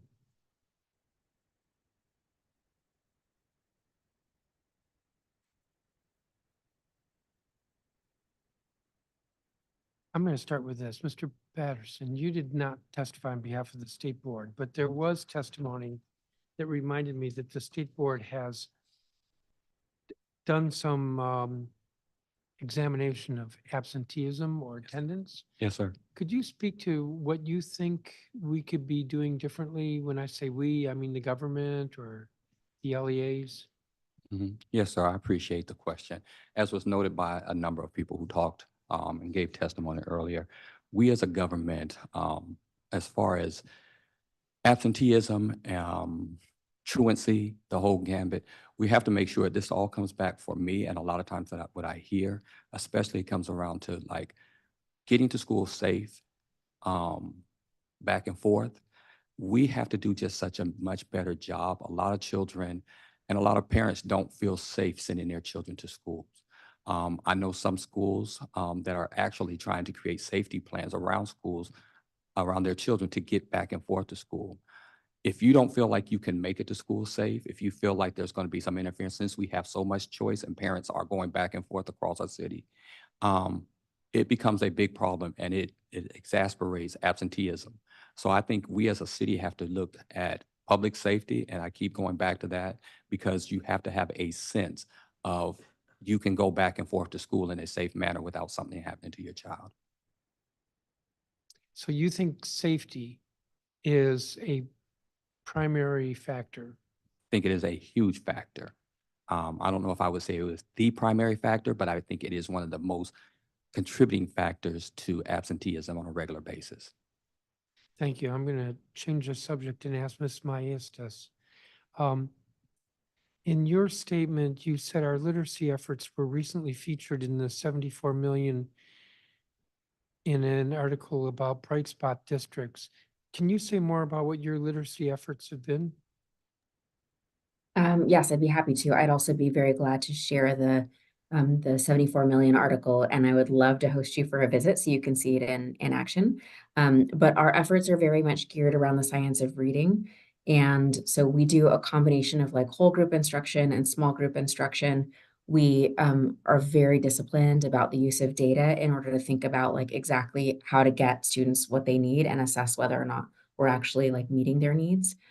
We have like a combination of like different components to literacy instruction. So we're not only thinking about,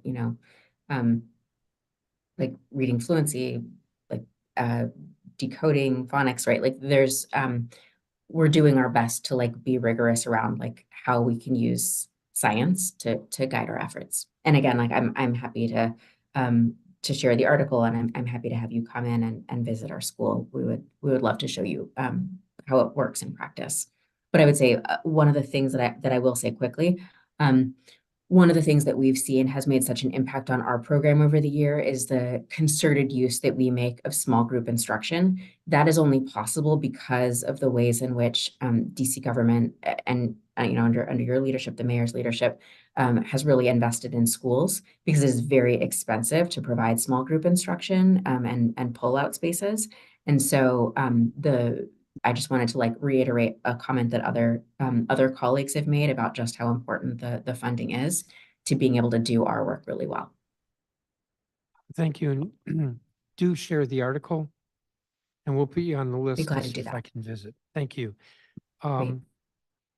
Mr. Glover, you mentioned, I was kind of stuck on this, the correlation of 0.72 between poverty and the school score. It's now 0.48. Is that all schools or just the friendship schools? Those are across the board, all schools. So with the change in the way that school performance is measured, with the new system, there's less of a correlation between poverty and the school's outcome. So the measures have become essentially better at measuring the inputs of the schools rather than just a measure of what are the demographics of the students who are in the schools. Well, from 0.72 to 0.48 is pretty impressive. That's like, I want to say 50% improvement.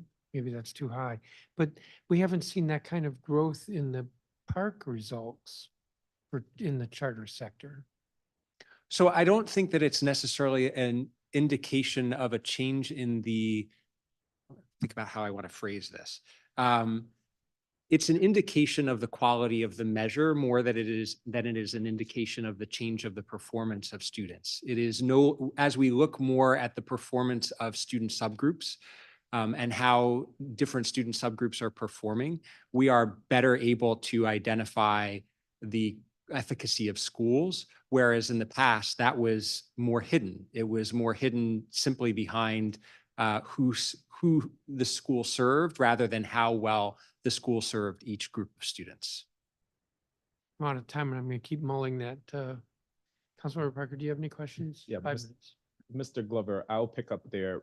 In your testimony, you highlighted concerns over some of the changes, or I think as you put it, there will never be 100% agreement on what is being proposed by the charter board. What are some of the concerns that you've heard and or that you could represent?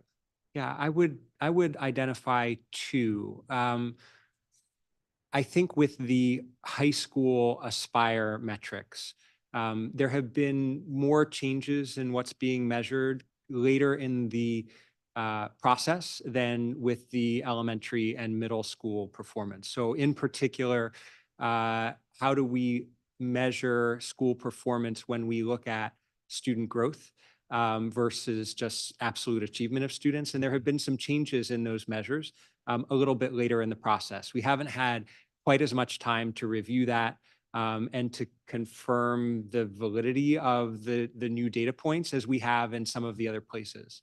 I would also say that understandably, the Public Charter School Board is looking to move this process forward so that they can really measure and publicize the performance of schools. One of the things that we would like to see accelerated at that same pace is the school-specific measures. So as part of their ultimate rollout, they expect to have school-specific measures, but they're pushing that out by 1 year. We would love to see that accelerated so that we can get a full picture of school performance on the initial rollout of the Aspire framework. Those are the two I would name. Understood. That is helpful. And Representative Patterson, I appreciate the focus and your highlighting public safety and your note of the board's work on truancy. I have another question on truancy. Can you just detail, and I haven't done a good job of keeping up, like if the board produced a resolution on truancy of any kind? No, we have not produced one. We just had the meeting on it recently. And so that is something that we are addressing currently for our upcoming meetings is what resolution and what it will look like, sir. Got it. Okay, that is helpful. It's worth saying the council is actively working on this, and I invite members of the state board to weigh in and be a part of that process. As a former member and a former colleague, I look forward to working with you on it. Thank you all for your testimony. Thank you, Councilmember. Thank you to each of the witnesses. You all are excused, and I'm going to call the next group. Thank you. Valerie Jablow, Catherine Procope, Joshua Bork,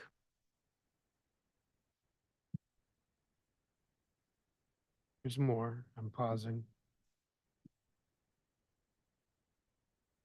Jen Siaka, Kua Ngilbus, I apologize.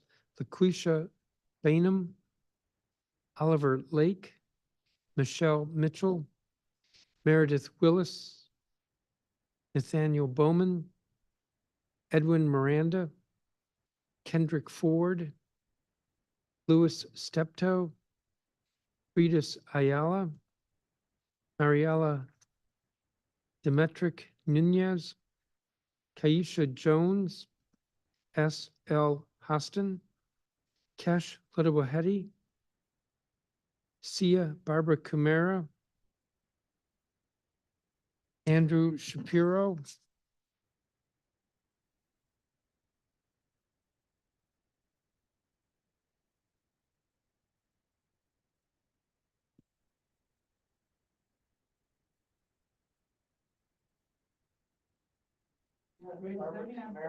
I think I called Andrew Shapiro. He's the last of this group.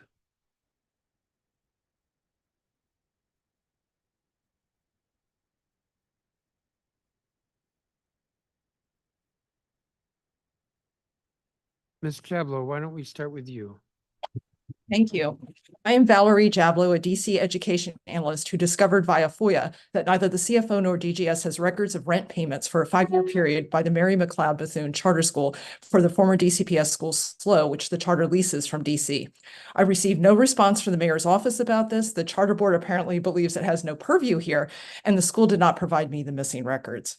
As DC's sole charter authorizer, also charged with oversight, the charter board bears responsibility around what could be potential fraud. This issue of missing rent payment receipts, along with the following problems, indicate that the charter board needs to have much more robust accounting around the schools it has oversight of. 1, there is no clear accounting in publicly available documents of Bethune's occupancy expenses and rent at SLO. The most recent charter board FAR and fiscal audits show the LEA had occupancy expenses of $1.558 million, which was for both facilities that Bethune occupies, SLO and a rented private facility on 16th Street. The fiscal audit also says that the LEA's rent was $539,000. But the school's most recent annual budget for FY22 says rent was $493,000, while the school's latest annual report for school year 21-22 says that rent was $725,000. Please ask, what is Bethune's annual rent? $439,000, $539,000, or $725,000? And what does that rent cover? And why is it different in years the LEA had the same facilities? 2, Bethune was given SLO through a publicly opaque process. I got no responsive documents from the mayor's office, DCPS, the CFO, DGS, and DEMPED to my FOIA request for any documentation of SLO's RFO. That suggests that the award of SLO to Bethune was done out of public site, which is not unique in DC. For example, this body went out of its way to not have an open process for Wilkinson, and there were closed discussions with DCPS and charter board staff around offering Kenilworth to a specific charter, as well as unsolicited around the offer of Harrowby Hope. Yet the charter board in prior performance oversight responses indicated that most former DCPS schools leased by charters, including SLO, went through a quote unquote competitive process. Please ask what competition the charter board knows of for SLO that no DC agency has any record of, and what the charter board is doing to ensure transparency in spiriting DCPS facilities to charter entities. 3, of the 30 former DCPS schools owned by DC and leased to charters, the majority, 19, are granted $0 rent in exchange for renovation credits. While SLO is not one of these, there is no accounting anywhere of money spent by the charters in those facilities, what work was done for that credit, whether the credits exceed the money spent on renovations, and proceeds of sublets by those charter leaseholders that DC is supposed to receive a percentage of. These expenditures relate directly to the accounting that the charter board does for fiscal oversight, and yet there is nothing publicly available about them. Please ask how effective the charter board's fiscal accountability is if something as basic as rent credits, and subletting of a DC-owned facility is not clearly outlined in and part of its oversight affiliates. Thank you. Thank you, Ms. Javlo. Catherine Procope. Good morning. Thank you, Good morning. Chairman, and thank you, committee, for allowing this testimony today.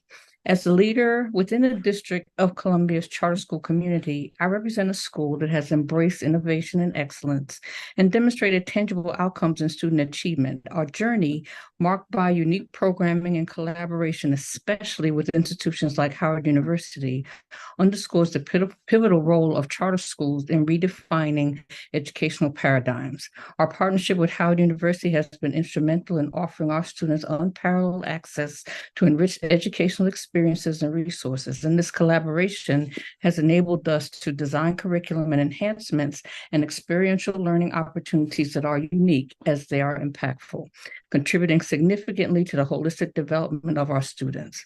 Despite the challenges caused by academic disruptions that we've experienced in recent years, our resolve to ensure academic recovery remains unshaken. With great pride, I report significant growth in our mathematics scores, which is a testament to the resilience and dedications of our students and educators alike. And this achievement is further supported by our commitment to high-impact tutoring, which continues to help our students and their families ensure that their children are not left behind. I would like to thank the DC Public Charter School Board for its unwavering support and independent authorization of charter schools like ours. Their role has been fundamental in fostering an environment that allows charter schools to thrive and innovate, ensuring equitable access to high-quality education for our most vulnerable students. I would also like to highlight the efforts of Ebony Rose Thompson and Dr. Jock Patterson of the State Board of Education, because their exemplary work in engaging stakeholders in such critical issues as chronic absenteeism, which we all experience, and teacher retention has been invaluable. Their dedication to these causes has enhanced our educational landscape and ensured that our voices are heard and our concerns are addressed. We're also immensely grateful to the University of the District of Columbia for their outstanding contribution to teacher preparation. Several of our teachers are UDC graduates, and they bring a wealth of knowledge and passion to our classrooms. So our collective efforts, supported by the robust framework provided by the DC Public Charter School Board and the unwavering dedication of our partners, has laid a strong foundation for a brighter future. And together we're overcoming challenges and setting new benchmarks. Thank you so much for your support of our charter schools, and I'm available to answer any questions necessary. Thank you, Ms. Procope. Joshua Bork. Hi, thank you, Chairman Mendelson, and to the council for the opportunity to join you today. My name is Josh Bork. I'm the head of school at Sella Public Charter School. We are a pre-K 3 through 5th grade Hebrew language, diverse by design, early childhood and elementary school in Ward 4 of DC. And I want to echo what Catherine was saying in terms of gratitude to the PCSB for allowing the charter sector in DC the space to innovate. The program that we run at Sella would not exist in a traditional public school. And, the opportunity not only to create our programs, but also to innovate around recovery. Every year that we have been back since the pandemic, we have seen year-over-year growth in terms of academic achievement and growth on the MAP assessment in both reading and math. And because we were able to have an independent approach to that, that's where we've seen that success. We've been not so much focused on high impact tutoring, but on staffing within the school. We've been able to hire a number of interventionists to be able to directly support not only individual student recovery, but also coaching of teachers around best practices in reading and in math to allow students to reach that level of recovery. We've also been able to redo how we've done our interventions in the classroom, our tier 1 and tier 2 supports for students, especially in partnership with CityBridge. But again, that has all been because we've been given the freedom by PCSB to take innovative approaches to how we perform that student recovery. Also, in the middle of that recovery, we also had the opportunity at Sella to be awarded a blue ribbon by the Federal Department of Education, which is a testament to the fact that our students are finding great success with the innovative methods we've been able to use. That was my quick spiel. Thank you again for the opportunity to be able to come before you today and provide that. And I'm happy to answer any questions that you might have. Thank you, Mr. Borg. I don't have a copy of your statement if you would provide that. And what school are you with Yes. again? Sella Public Charter School. Fellow. Thank you. Jen Siaka.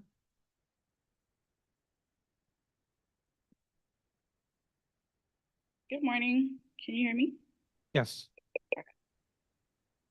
Good morning, council members. My name is Jenny Siaka, a political science major at UDC. Embarking on my academic journey at the University of the District of Columbia as a student veteran presented a unique set of challenges, particularly in navigating the registration process utilizing military education benefits. The transition from military to civilian life was a daunting task on its own, and the added complexity of understanding and applying for educational benefits can be very overwhelming. At UDC, the Student Veterans Office serves as the beacon for military-connected communities seeking to use their well-deserved benefits towards furthering their education. I'm particularly indebted to my counselor in the Student Veterans Office, whose relentless efforts went above and beyond the call of duty.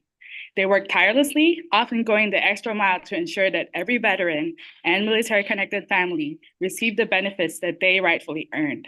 Their dedication not only facilitated my academic journey, but also instilled a sense of hope and belonging among my fellow veterans, fostering a nurturing environment that transcended the initial administrative obstacles. My first semester at the university, I was able to register for classes within the registration period despite the Veterans Affairs and the university's slow processing times. My counselor communicated with me, the university's registration office, and the VA to ensure I was able to join classes that spring semester. However, the process is not without its hurdles. As I have stated, the length of registration process, heavily influenced by the limited staffing within the Student Veterans Office, often leads to delays and pileup of inquiries. With only a handful dedicated employees tasked with handling a growing number of students, the wait times for processing benefits can extend beyond what one might reasonably expect. This bottleneck creates a scenario where patience and perseverance becomes as much part of my educational toolkit as their textbook and lectures. Despite these challenges, the resilience and commitment of the counselors within the Student Veterans Office cannot be overstated. Their tireless efforts to navigate through bureaucratic red tape and ensure that each veteran receives the benefits they rightfully earned is nothing short of commendable. My personal experience was significantly eased by the dedication of a counselor who went above and beyond, offering personalized guidance and support throughout the entire process. The Student Veterans Office hard work and dedication not only facilitated my educational journey, but also reinforced the sense of community and support that is crucial for transitioning veterans such as myself. I am profoundly grateful for the unwavering support and commitment demonstrated by the counselors at UDC Student Veterans Office. Their dedication ensures that student veterans like myself can successfully transition to academic life and pursue our educational goals with the benefits we have earned through our service. Thank you so much. Thank you. And if you would provide your statement, we would appreciate that. Akua Nagilbis. And I apologize. I'll learn how to pronounce your last name. That was actually perfect. Hello, my name is Kuan Gilbis, and I am a junior at UDC, majoring in political science. I'm from California, but spent my 20s living in various places, a couple years at a time, New York, California, DC, and abroad. As you might imagine, this style of living didn't complement my desire to go back to school. I had many attempts starting and stopping, but the gap in my schooling always impeded my progress in classroom settings. I'd feel nervous or simply not participate in classes and inevitably quit altogether. For a long time, I felt I was trapped in a circle of exasperation. When I settled in the DMV, I decided to give school another go. I chose UDC because it's economical, and I was encouraged by the fact that the student body skews older. I'm glad I chose this school every time I step on campus. UDC has proved enormously instrumental in improving how I experience the classroom setting. The dedication of the staff and the community I have found on this campus have been wonderful. I've had the pleasure of studying under 3 professors in the political science department thus far, and the scope of their knowledge and their dedication cannot be measured. The classes in the political science department are varied and fascinating, and it would be enriching to see more of their ilk. There's a global studies concentration that satisfies the needs of a lot of students in the major. However, other subjects that naturally complement political science, such as economics and history, are not well represented. There are only 2 economics courses taught at the university, and they are basic level courses. It'd be nice to see a few more economics courses available. If it's not financially feasible to offer more economics courses, a professor with an interdisciplinary background could be a solution. Already, one of the professors has a background in geography, and her skills in this area enrich the classroom and allow students to learn skills in addition to those strictly imposed by the major itself. Of course, more than one choice of concentration would be helpful to students as well. Last semester, I had the opportunity to take Black Politics. It was a very informative class and cathartic in a lot of ways. We read a lot of fascinating articles penned by canonical African-American figures. It would be nice to see the experiences of Black people from all over the diaspora reflected in the readings. Since there's no textbook for the class, the discussions and writings are based on a series of articles. It seems the articles selected could simply come from more varied authors. I think UDC is a great school, and I would like to see it be even better. Thank you to the council for your time. Thank you, Ms. Nagilbis. Laquisha Bynum.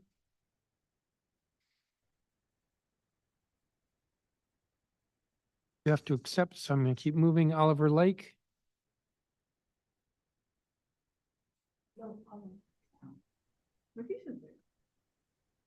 Please proceed, Mr. Lake. Can you hear me? Yes. Okay. Good morning to my esteemed DC City Council members. My name is Oliver Lake. For those of you who I am yet to meet or don't know yet who I am, I'm a first-generation Washingtonian born and raised in upper Northwest DC. I attended all DC public schooling throughout my childhood, so I'm a proud graduate of Stevens Elementary, Jefferson Junior High School, and Wilson, not Jackson Reed High School. Growing up, I used to proudly proclaim to my friends who didn't live in DC that I was DC all day, every day, because of my motto. I was born in this city, I live in this city, I even work in this city, and more likely than not, I'll probably die in this city.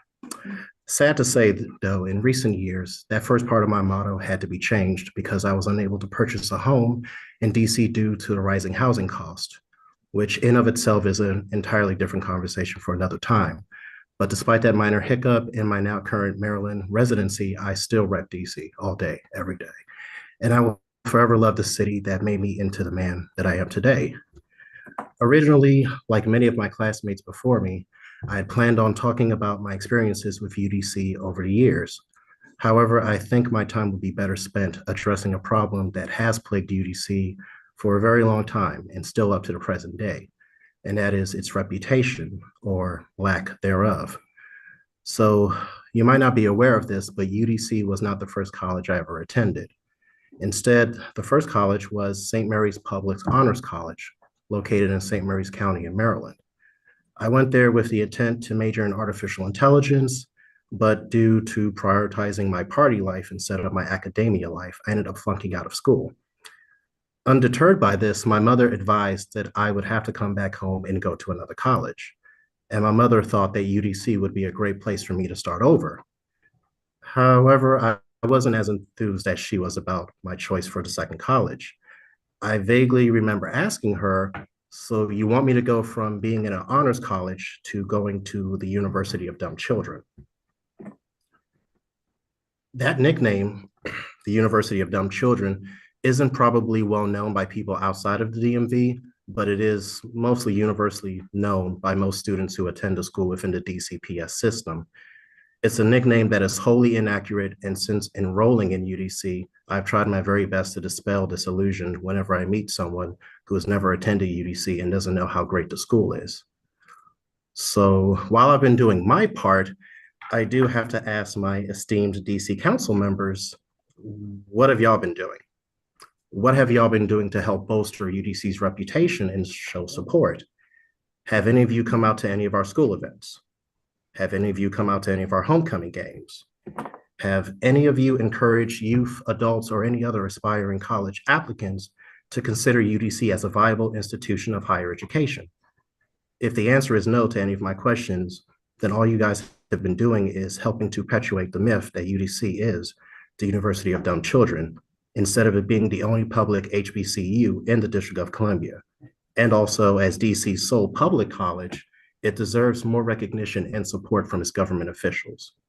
So I would like to say thank you to the DC council members for listening to my testimony today, and I wish you all a blessed and wonderful day.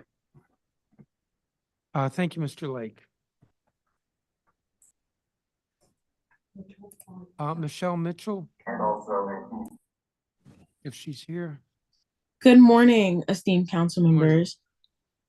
My name is Michelle Mitchell. I'm from St. Mary's County, Maryland, and I'm junior here at UDC. And I proudly serve as the captain of the women's lacrosse team at the University of the District of Columbia. I wish to express my profound gratitude for the enriched experiences and lifelong friends fostered within our athletic community. However, I must highlight the pressing need for urgent action regarding the completion of the UDC athletic turf field. When I began my journey at UDC in the fall of 2021, promises were made for us to have a state-of-the-art turf field slated for completion by spring 2022. Sadly, we ended up playing on a poorly maintained grass field, jeopardizing our performance. Despite the unveiling of newly renovated tennis courts and new basketball scoreboards, the progress on the turf field had slated. The athletic department pledged regular updates on the field's progress, but since October 25th, 2022, there have been no major updates on when the field will be completed, leaving student athletes in the dark. This field is not just crucial for women's lacrosse, but also men's lacrosse, men's soccer, and women's track. This field is a collective necessity for athletic programs to thrive. It is now spring 2024, and while recently I have witnessed incremental progress, as well as witnessing our athletic department staff do their very best to provide us with off-campus training facilities, For 2 years, our teams have lacked proper facilities, impacting our abilities to compete at our best. Women's and men's lacrosse resort to practicing on a shared football field that lack essential lacrosse markings, hindering our development and placing us at a disadvantage against our well-equipped opponents. It's very disheartening that our Division II lacrosse team must deal with these conditions while our competitors have better resources. I will go to say that I do not blame the athletic department, but it is clear that the university as a whole is overlooking athletics for other projects. The completion of the UDC athletic turf field is not a luxury, but a vital requirement for the advancement of our athletic program. I appreciate your attention and consideration in ensuring that my final lacrosse season is graced with a home field worthy of our dedication and passion. Thank you, council members, for your time. Thank you, Ms. Mitchell. It would help if I had a copy of your statement. You could provide that, please. Thank you. Ms. Bynum, LaQuisha Bynum? Or Bainum? LaQuisha Bynum. Please proceed. Good morning, Chairman, council members, and committee staff. My name is LaQuisha Bynum, and I am a junior political science major at UDC. I serve as the Vice President of the Political Science Student Association. I am a native Washingtonian. I take great pride in being a student at UDC, so much so that I am a returning student. The professors here are remarkably knowledgeable about their subjects, and their kindness is evident as they consistently go the extra mile for their students. While I am exceptionally pleased with the performance of my professors, unfortunately, the same cannot be said for the administration. My journey to enrollment took over a year due to some disconnection with the administrative process. As a returning student from 2015 to 2022, I was surprised to learn that I needed to resubmit my high school transcript before being readmitted. This setback prevented me from being promptly admitted, leading to my decision to forego enrolling that year. Undeterred, I decided to give it another try for the school year 23-24. However, even after submitting all required documents, the administrative disconnect persisted. I was informed I will receive information for new student orientation, despite being a returning student. Unfortunately, this information never reached me. In an effort to navigate these challenges, I scheduled a meeting with my assigned advisor, only to discover that he was not the appropriate advisor, as he primarily advises freshmen and sophomores. Compounding the issue, it was the last day to add or drop classes before the semester began. I conveyed my urgency to him, explaining my situation, and stressed the need to secure a seat in classes before the close of business that day. Responding to my plea, he promptly emailed the head chair of the department. By the end of the day, she called me, officially registered me for classes, bringing me overwhelming joy. Despite the administrative challenges that left a negative impression, UDC's professors have consistently been helpful and informative. Their dedication is a stark contrast to the administrative hiccups. I truly appreciate their commitment, and I am more than thrilled to sit in their presence and learn from their wealth of knowledge. I express my gratitude to the faculty for their support and understanding. Thank you for your time. Thank you, Ms. Bynum. Meredith Willis. Good morning. Good morning. My name is Meredith Willis, a native Washingtonian and a dedicated member of the UDC community since 2005. My journey at UDC, while rewarding, has also presented significant challenges that I believe warrant your attention for the betterment of the institution and the student body. As a working mother of four, my commitment to furthering my education is driven by a desire to be a first-generation college graduate. However, the path has had many obstacles, notably the rigidity of class scheduling and the recent decline in staffing. UDC's mission to cater to the working class is fundamentally compromised when students are forced to choose between their livelihoods and their education due to inflexible class schedules that do not accommodate the diverse needs of the student population. The impact of these scheduling challenges has been profound, pushing me to the brink of abandoning my dreams to practice law. It is disheartening to confront such barriers in an institution that should be a beacon of hope and opportunity for our community. Moreover, the perception of UDC within the community, tainted by issues of accreditation and unfavorable comparisons to our neighboring institutions, further exasperates the struggle for students like myself who seek to defend and take pride in our alma mater. I propose the following recommendations to the council for consideration. Enhance flexibility in course offerings, implement a more flexible scheduling system, including evening and weekend classes to accommodate the diverse needs of those balancing education with work and family responsibilities.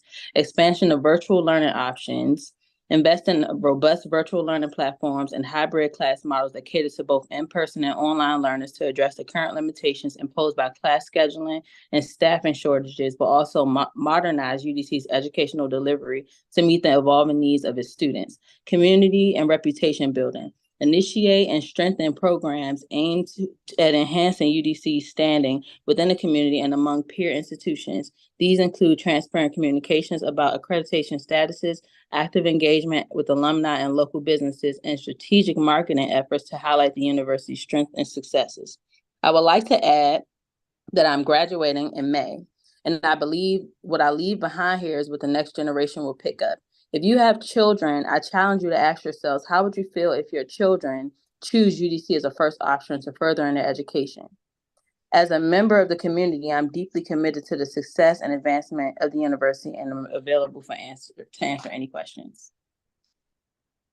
Thank you. Thank you, Ms. Willis.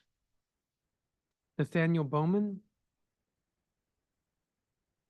Good morning, esteemed members of the council. My name is Nathaniel Bowman, and I'm a junior at UDC, majoring in political science. I was born in California and moved to this city 4 years ago. I chose to study at UDC because I wanted to take advantage of this city's excellent opportunities without accumulating incredible debt. That is why studying at the only public university in the nation's capital has been an excellent opportunity. As such, the university has done fantastic work as a place where working class people can receive a world-class education without accumulating incredible student debt. However, I believe there is one crucial thing the university can do more to become an even more accessible educational space for the working class. American University, George Washington University, and Virginia Tech are all enrolled in the Washington Metropolitan Area Transit Authority's UPass system, allowing their students access to public transit without the high costs associated with the public transit system. This makes it easier for students to travel to classes, internships, work, and home without worrying about how to pay for food and other necessities on top of transit costs.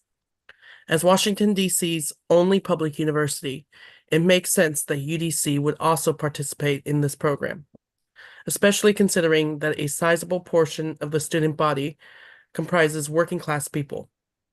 Enrolling UDC in the UPass system would allow students more accessible access to the university and access to the world-class internship possibilities provided by this city.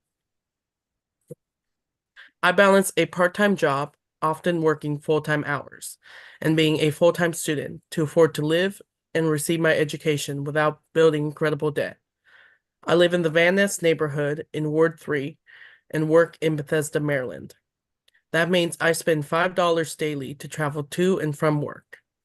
I make $18 an hour, so for 1 hour of pay, the transit costs make up 28% of that pay. As I look for internships, I'm forced to consider how much the transit costs will increase to travel to and from an internship. This limits and dramatically impacts what I can and can't do to further my education. So as a student at UDC who is often concerned with the issue of the public transit affordability, I ask the council to consider the benefits of enrolling UDC into WMATA's UPass system. Thank you, esteemed council members, for hearing my testimony today. Thank you, Mr. Bowman. And I don't have a copy of your statement. If you would provide that, please. Edwin Miranda. Good morning. Good morning. Good morning. My name is Edwin Miranda. I'm a first-year student majoring in business administration. I'm a Duke Ellington School of the Arts graduate. I was born in El Salvador and moved to the States 7 years ago. I live in Maryland during my first year and have spent the last 6 years in Washington, D.C., and I'm here to speak on behalf of the University of the District of Columbia. And I just want to start out saying that I feel good at UDC. I have not had one single interaction where I did not gain more knowledge about something or someone that I knew nothing of. This is my first year as a UDC student, and I cannot stress enough how fortunate I feel to be able to attend this university. I have always enjoyed the diversity I, as a student, get to experience every day on campus. You can find people of all ages from all around the world with as many diverse backgrounds as you can imagine. I love the fact that teachers and staff are always welcoming to all of us. Most, if not all, go out of their way to make themselves available to us, the students. Most, if not all, of my teachers act and treat me like family when it comes to helping me and correcting me when I'm wrong or encouraging me when I'm doing something right. Some of these teachers have already earned an invaluable place of respect in my heart. As first-year student in UDC, I can only say that it has been amazing so far, and I cannot wait for the next years to come. I love UDC, and I am a Firebird in the making. The past few months have been extremely fun, and I do want to highlight a class that has transcended my expectations, and that is DC Politics. I had no idea what I was getting into when I signed up for this elective class, and worse, when I saw the people in it. I am probably the youngest and less inexperienced of all, so most of the time I stay quiet and observe how eager and enthusiastic they get. I used to think DC was a regular place with regular people and regular problems. But after this class and Dr. Huron's teacher, my perspective on DC has shifted, and I am here, and I'm all here for it. Now I feel like living in DC for the rest of my life and help more people understand what DC represents and what it is to be a DC resident. However, I think UDC has succeeded in creating a space for students that allows them to try to become the best version of themselves. And UDC is doing great at what it does best, which is to create brilliant minds that are no less than forces of good for the Washington metropolitan area. However, there aren't enough resources to facilitate that at times. It has a number of flaws that can be improved, including technical issues like teachers' computer not connecting to the screens in some classrooms, or rooms either not having the required equipment that other rooms may have, causing entire classrooms to move from building A to building B. Old equipment, such as in the new student center's gym, old and out of tune pianos in the arts building, or even panels being loose in classroom floors. This can cause learning environments to be inefficient and even unsafe. And although UDC makes exceptionally good use of its little resources, we are in desperate need of your help to be given the same advantages that other local universities get to be able to compete at the same level. I believe that the people chosen to be council members will listen to my plea and give UDC what it needs to keep creating brilliant minds for our nation. Thank you. Thank you, Mr. Miranda. Kendrick Ford.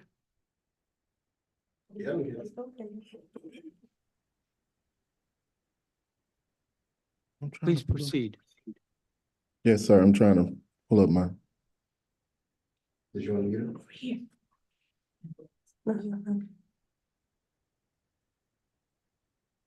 You should just push right. It's supposed to. Yeah. Yeah. There we go.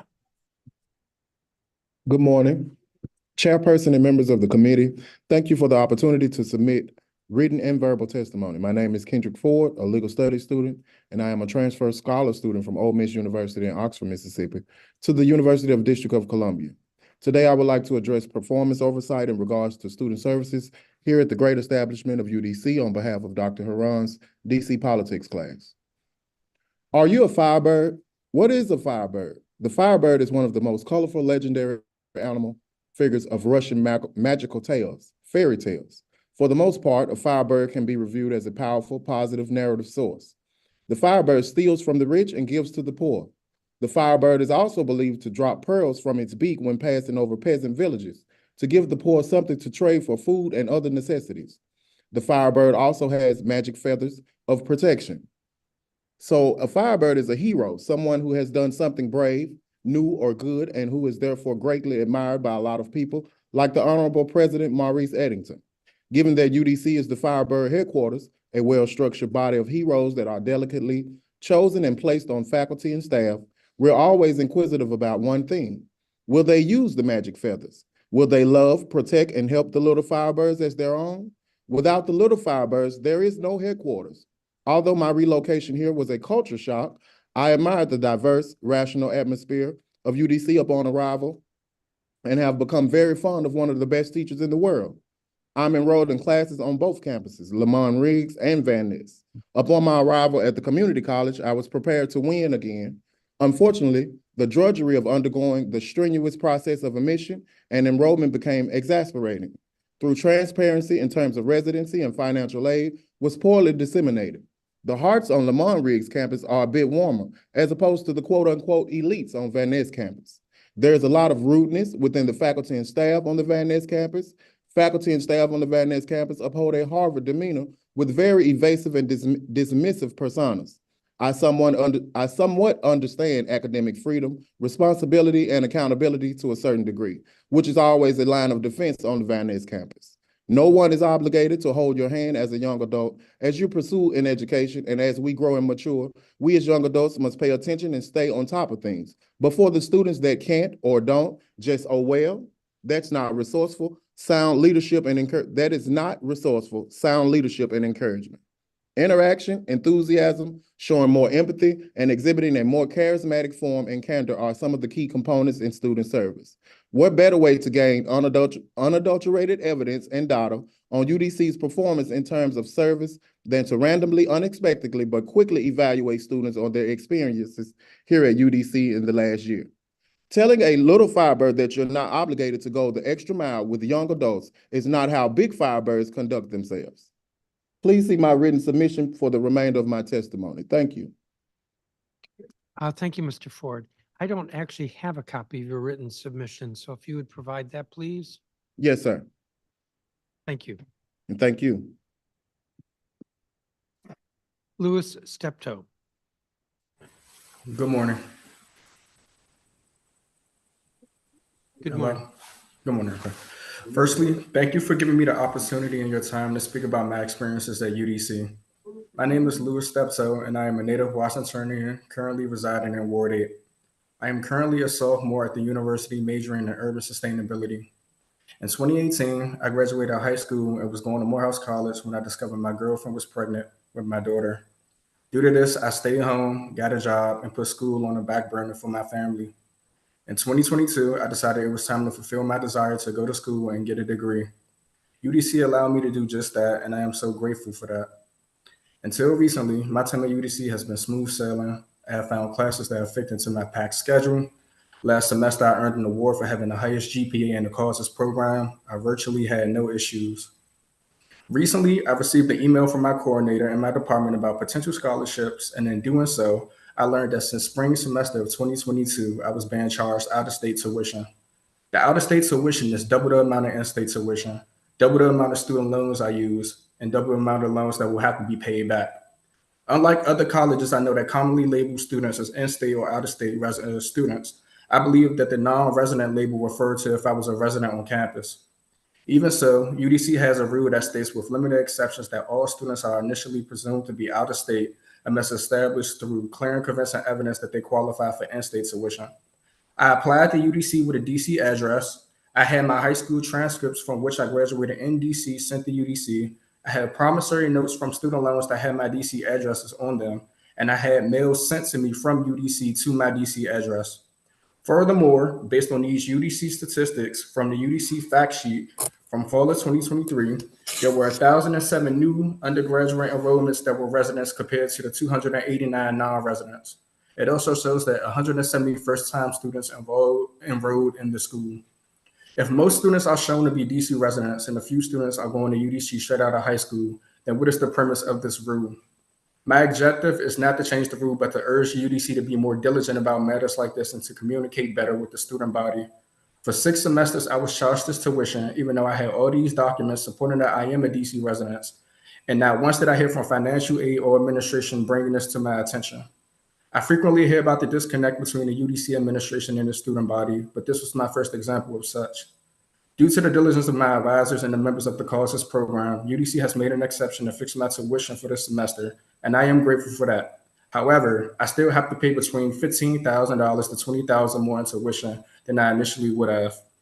I also have been told by faculty and other students that this issue was happening to other people. My hope is that this issue gets resolved for all students who may be experiencing this problem and that UDC works on communicating more effectively and efficiently with the student body to make our experience as seamless as possible. Once again, I would like to thank you for your time and attention.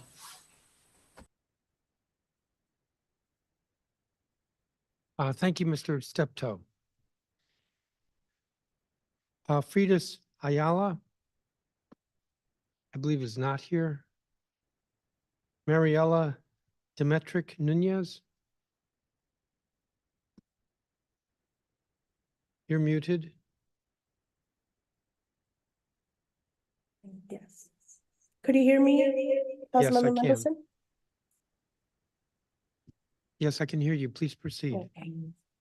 Good morning to our distinguished council. My name is Mariela Dimitric Nunes, and I am a Ward 1 resident who has grown up in the District of Columbia, attended Bancroft Elementary School, Bruce Monroe Elementary, and graduated from Cardozo Senior High School, and a continuing student at the University of the District of Columbia under the political science major.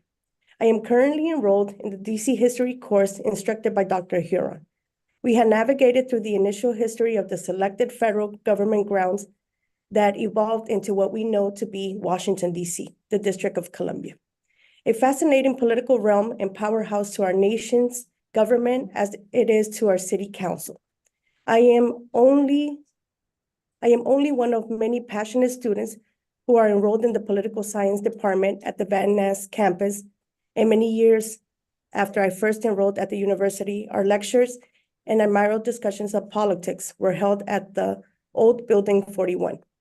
The pandemic happened and as a returning student, Building 41 stood in solitude and abandoned along with classrooms full of past political ideas, thoughts, comments, aspirations of instructors and students. For returning students under our department who are continuing their studies, a deep value of sentiment and attachment is to Building 41, yet a desire for reconstruction and expansion for our department and at the university. At UDC, we are not just the Department of Political Science, but we are a community of many individuals from the DMV, across the nation, and abroad. We have chosen to study at UDC because we believe that our university has the academic capacity and professors capable of instructing future leaders such as our neighbor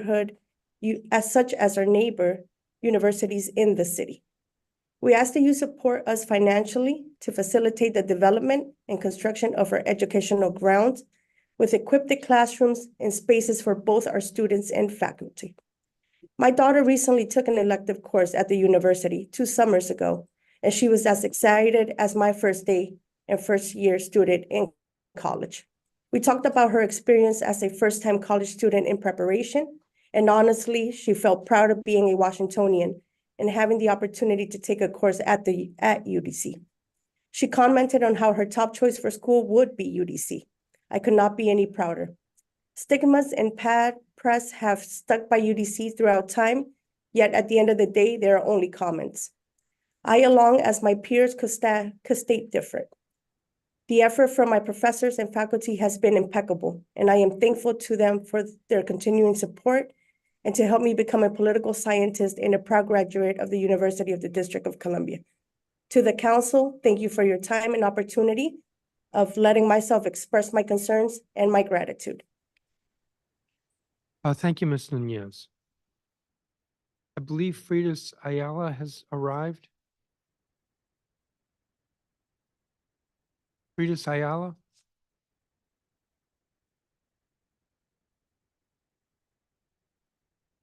I see that you unmuted yourself.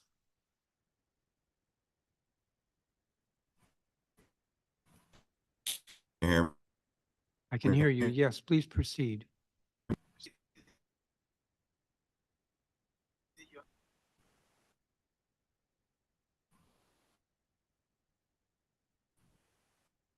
If you're speaking, I can't hear you.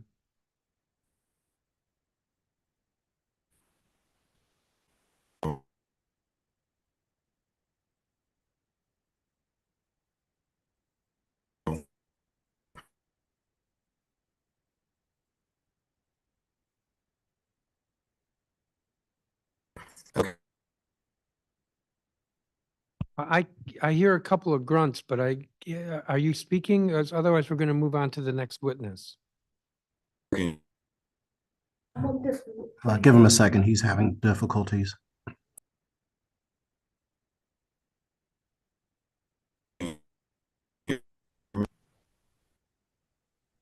Hello, can you hear me? Yes, I can.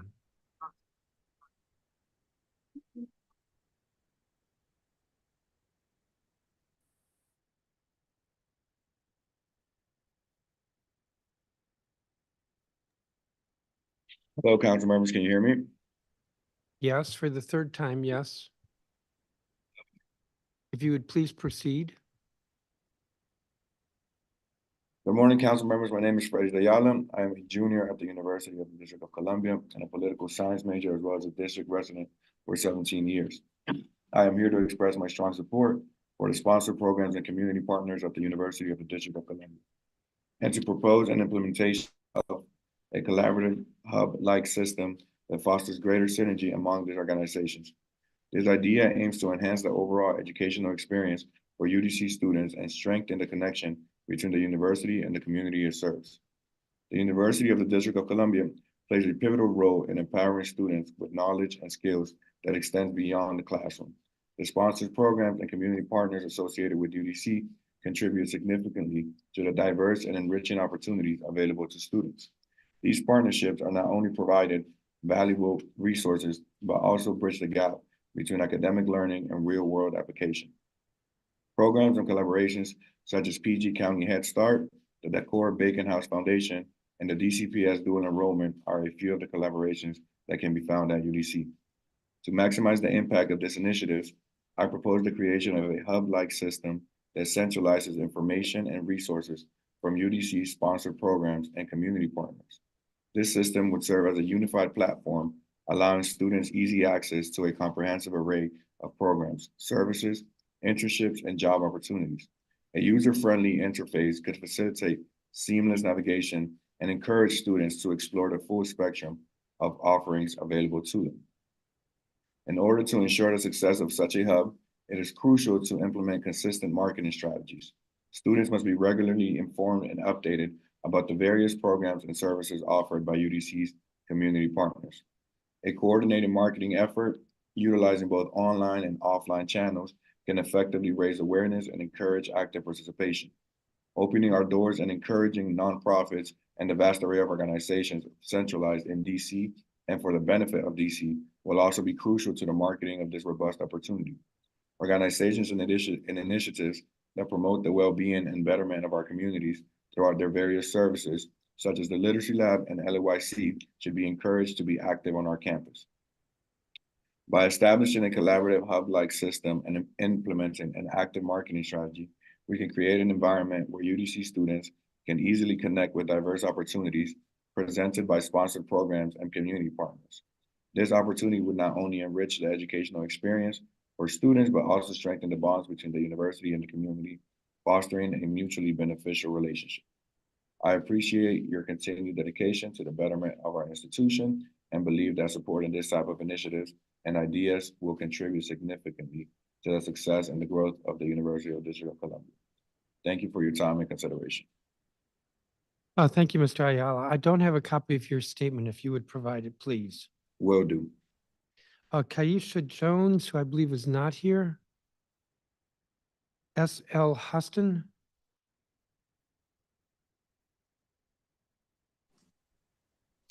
Good morning, council members of the Committee for the University of the District of Columbia Performance Oversight. My name is S.L. Hostin, and I thank you for the opportunity to testify today on behalf of the students. I am a third-generation Washingtonian and live in Ward 6. I am currently a student at the university and a political science major. In May of 2024, I am graduating and will receive my second degree from UDC. Most of my experience attending the university has been great. I have learned a wealth of knowledge and abundance of DC history and net lifelong connections. My professors and classmates have inspired me to be a part of helping my community become a better place. Unfortunately, there have been issues throughout my time as a student that have been discouraging. Before I attended UDC, I reached out to the admissions office several times. No one ever answered or returned my messages, so I emailed the two contacts. After 2 weeks, one of them returned my call to say I needed to speak to the other person, and she would have him call. After several weeks, he returned my call, but directed me to contact another office. I was so frustrated that after that phone call, I decided to look into some other schools. A year later, I attended a college fair and the university's admissions officer was there. I shared my frustrations with her and she apologized on behalf of the gentleman. She also asked me to reconsider UDC. Unfortunately, my experience with her was similar, but several weeks later, the admissions officer returned my call and assisted me with registration. Although this was my major issue with UDC, I've had other incidents in various departments where it was hard to reach someone. On 2 occasions, I was charged for being enrolled in the Follett book program, had proof I opted out, but had to go through speaking with several people in different offices to have the fee removed. I am assuming the issue stemmed from those offices being understaffed. I found the university's proposal FY 2025 budget and financial plan and capital budget request, which I have included in my written testimony.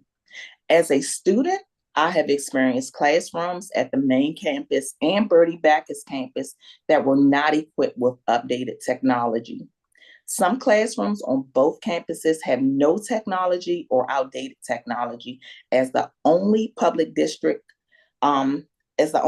university in the District of Columbia, it is imperative that the university receives more funding to provide students with the full experience of being a college student. Thank you for listening and have a great day.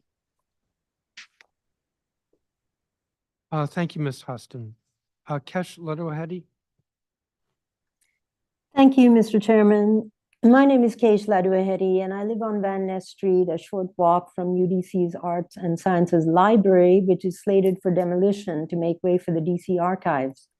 I feel a great commitment to UDC, our only public university, and I'm deeply troubled that the UDC community has been irreparably harmed by the Archives project. UDC students were made to sacrifice Building 41.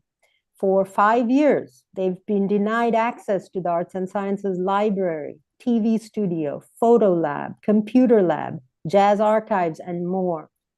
If UDC had been designated a client agency on the Archives project, it would have obligated the UDC administration to engage with students and the community. But the administration actually should have fulfilled its responsibilities even without that designation. The fact that it didn't shows a failure of the UDC administration at the highest levels. In 2018, UDC President Mason signed an MOA regarding the siting of the new archives building that stated UDC is committing to the availability of Building 41 and called for exploring several scenarios, one of which was demolition. While the substance of the proposal was not nefarious, its secrecy certainly was. President Mason did not obtain the approval of the UDC Board of Trustees, nor did he discuss it with UDC students or faculty, including faculty and students in the architecture and engineering schools who have technical expertise. UDC staff and alumni and ANC3F residents were also kept in the dark. The UDC administration further compounded its failures in community engagement during the 2020 campus planning process, which would have been the perfect opportunity to do so. The campus plan submitted to the Zoning Commission in December 2020 contained blatant lies. Using Building 41 for student housing or academic space as the plan specified was incompatible with the MOA. Most importantly, there was no mention of demolition, although the council had provided $73 million in 2019 for a brand new building at 4200 Connecticut Avenue Northwest. The UDC administration's deliberate concealment of the plans to demolish Building 41 rendered the campus planning process a fraudulent exercise. That is a very serious breach of the public trust. And while it is not the responsibility of the new president, Dr. Eddington, it is his responsibility to remedy his predecessor's failures. And it is the council's responsibility to make such remedies possible. The DC Council should therefore pause the Archives project, freeze funding, and call for the DC auditor to conduct an audit. And while that audit is conducted, the administration should perform the community engagement that it failed to do 5 years earlier. Thank you very much. Thank you, Ms. Ladua-Hedy. Sia Barbara Kamara. Good morning, Chairman Mendelson, members morning. of the committee, and the staff of the Committee of the Whole. I'm Sia Barbara Kamara, a longtime resident of Ward 4 and the Chief Strategy Officer for the DC Early Learning Collaborative. The collaborative is an early childhood advocacy organization that was instrumental in the passage of the Pre-K Expansion and Enhancement Act of 2008, as well as the Birth to Three for All DC Act of 2018. I'm also a member of the DC Association for the Education of Young Children and on the executive committee of the Under 3 DC Coalition. Today, I have to testify on the impact of the additional $850,000 in scholarship funds that this committee provided to UDC as a result of DCELC testimony in 2021-2022. The additional funding has enabled UDC to provide support for persons working in community-based, family child care, public schools, and Head Start programs to meet the OSSI education requirements. We applaud Dean Marilyn Hamilton and her team for their outstanding efforts to enroll and support early educator degree attainment, as evidenced by the following statistics. UDC has enrolled approximately 526 associate degree students from fall 2021 to spring 2024. UDC has graduated approximately 180 associate degree students during the same time frame. 80 students completed the BA in Human Development. And UDC has enrolled approximately 450 students in a Spanish language Associate of Arts Early Childhood degree program. In spring 2024, 20 child care teachers from the Ethiopian community enrolled in the ECE program. It is anticipated that this number will increase to 60 in the fall of 2024. The UDC has enrolled approximately 50 students matriculated with the AA and the BA program from the fall of 2021 to the spring of 2024. Not maintaining these scholarship dollars will have a negative impact. In addition to losing the gains mentioned above, UDC would lose approximately 300 potential students. Thank you for the opportunity to testify, and I'm available to respond to questions. Thank you, Sia Kamara. Andrew Shapiro, I believe, is not here.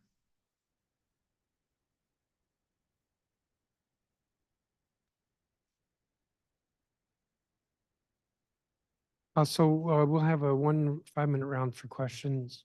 If Mr. Shapiro's here and he shows up, we'll call him for the next round. Sia Kamara, the scholarships that we provided were to enable existing early childhood educators to get the credentials that we require. It's as if there was if you will, a giant bubble in the pipeline, and to get them all accredited in time that they don't lose their jobs, we did the scholarship money. Shouldn't the demand diminish substantially at this point? Well, the truth is, Councilmember Mendelson, is that there are 1,000 people at least still who need to obtain these credentials. And also this turnover in the field. So that is why there is a continuing need for additional resources. But shouldn't the need drop a little bit or a lot?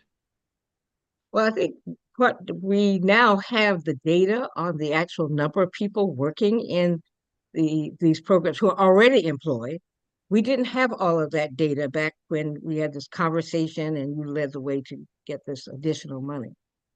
So, and of course, again, turnover, there's been a significant turnover. I think the pay equity fund is going to help us to stabilize that.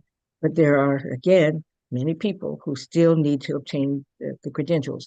And it takes people from 2 years to 3 years to get the associate's degree because they are working full time, sometimes 2 jobs, and going to school. Of the statistics you gave, UDC's enrolled approximately 526 associate degree students from the fall of 2021 to the spring of 2024. So that would be 3 years. But then you say 300 potential students each year. That's more than were enrolled, or am I misreading the data? No, 300 additional students each year. Well, there were 526 over the past 3 years. Is that the total? And some of the numbers, there's 526 over the over 3 past years. 3 years, right? And then they continue to add students. Some students complete and leave, but still other students are coming to fill those slots. And certainly, maybe the president might be able to provide additional clarification on this. Okay. Thank you. Thank you to all of the witnesses. Let me turn to my colleague, Councilmember Parker. Do you have any questions? Yes. I want to pick up there. I just want to make sure I'm understanding the data correctly. There have been 180 associate degree students, 80 students who have completed a BA in human development. Can you speak to the gap between those enrolled and those actually matriculating from the program? No, I can't. I think that the university would be better able to provide you that information, Council Member. Understood. Parker. And it's great to see you again, as always. Thank you. Good to be Given here. that you're advocating for us to maintain these funds, can we, from your experience, or even just the numbers that you're providing, how do you ensure there is not a more efficient way or greater supports necessary to ensure that everybody that's enrolling in the program actually graduates from it? Well, I think UDC does have some data on their retention and graduation rate. I don't have that here before me, but certainly they can provide that. They have a very high retention rate. Understood. I think understood. it's over 80%, or maybe even higher, maybe higher.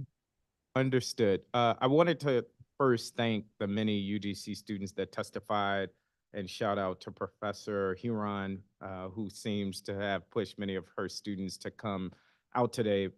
Mr. Steptoe, I wanted to come to you. You were speaking about being billed as an out-of-state student despite living in DC, being from DC, and it seems like you're suggesting that the issue was resolved after 6 months. Were you refunded for the 6 months that you were charged out-of-state tuition? So I was charged out of state tuition for spring semester of 2022. So 6 semesters. I was reimbursed for this current semester, but the rest of the semesters I've been asking people for financial aid. I've been keep getting told the answer there's nothing that can really be done. And what was the final answer for the confusion as why you were defined as an out-of-state student? I was told that the rule basically that all students are basically presumed to be out of state until we provide evidence that we are in state or that we're residents of DC. But I wasn't really told any final answer other than the rule. Okay.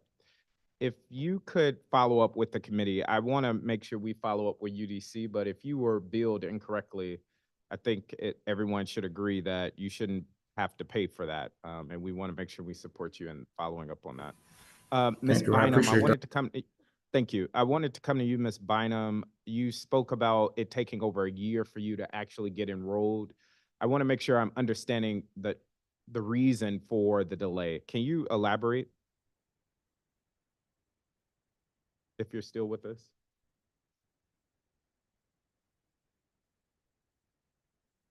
Okay, I'm assuming she is not here. LaQuisha Bynum. LaQuisha Bynum, if you're speaking, we can't hear you.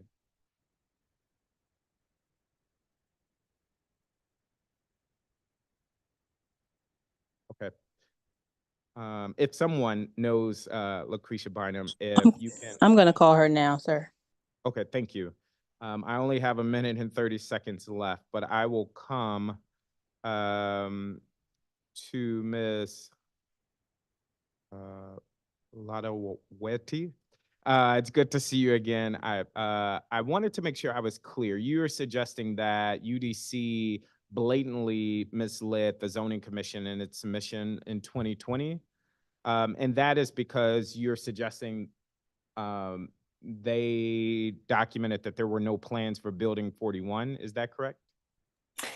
Thank you, council member. And just to be clear, this is very much a shared responsibility of DGS, which is the project manager on the archives project, and UDC. And to be honest, the primary responsibility is with DGS. And I was at the the performance oversight hearing yesterday for DGS to give, to lay that charge at their door. But the fact is that UDC definitely has a shared responsibility that the administration did, given that the archives project affected the campus so much and the campus Understood. planning And so I just want to make sure I'm under, what is the issue? So is it that the community, in your opinion, wasn't adequately engaged in the process? So it wasn't a matter of opinion, sir. It is that the campus plan was submitted in December 2020 with no mention of the demolition of Building 41. Meanwhile, in 2019, the council had already funded this project. In fact, in April of 2018, So again, I just want to make sure I'm clear, and I am over time. What is the concern that the community didn't have an adequate say? Is it the fact that the archives will be there? Correct. There was a community engagement process surrounding the campus plan in 2020 that the university invested substantial time and resources, but there was no sharing of the actual plans for the archives project, which has such a huge effect on the campus. Got you. And I'm over, but in 15 seconds, Miss Bynum, if you're with us. I'm here. Okay, can you briefly speak to why it took over a year for you to be enrolled? Because I was waiting on communication from administration. They came up with different documents that they needed. And as I was reaching out to them, I wasn't getting any calls back. I was promised calls or emails, and I never received any of them. Okay, that is helpful. But you are now currently enrolled? Yes, I'm currently enrolled. Okay, thank you. No problem.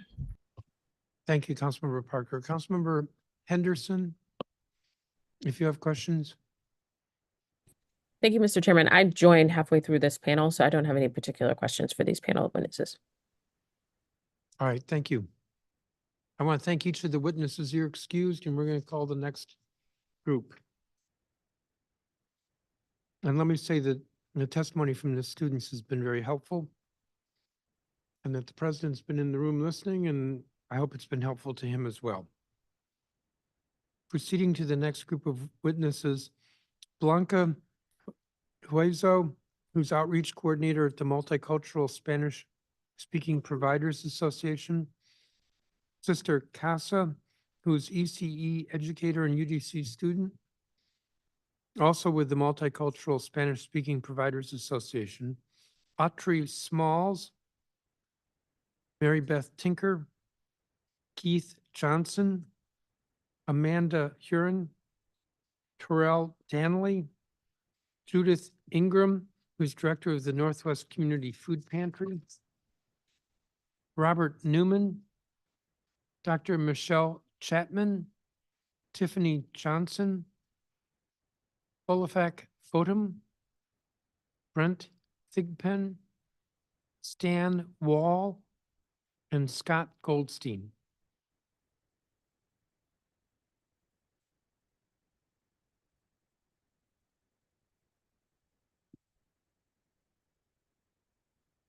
Ms. Huizo, you are first. If you're ready, please proceed. 3 minutes. If you're in gallery view, you should be able to see the clock. Thank you. Good afternoon, Chairman Mendelson, members of the Council, and President Elton. Thank you for the opportunity to testify on behalf of the Multicultural Spanish-Speaking Providers Association. My name is Blanca Hueso. I am a Salvadorian immigrant who has lived in World War I for the past 13 years. I am currently the outreach coordinator at MSPAs and have been supporting early childhood educators apply for the associate's degree at the UDC Community College. These educators are lifelong learners with big dreams. They work hard every day to help ensure bilingual children have high quality childhood experiences. At the 2022 agency performance hearing for UDC, I had the opportunity to submit my testimony, and I'm grateful that the council heard my voice and that other stakeholders and several access barriers to the bilingual degree were removed. Almost immediately, the enrollment numbers for the bilingual associate program rose.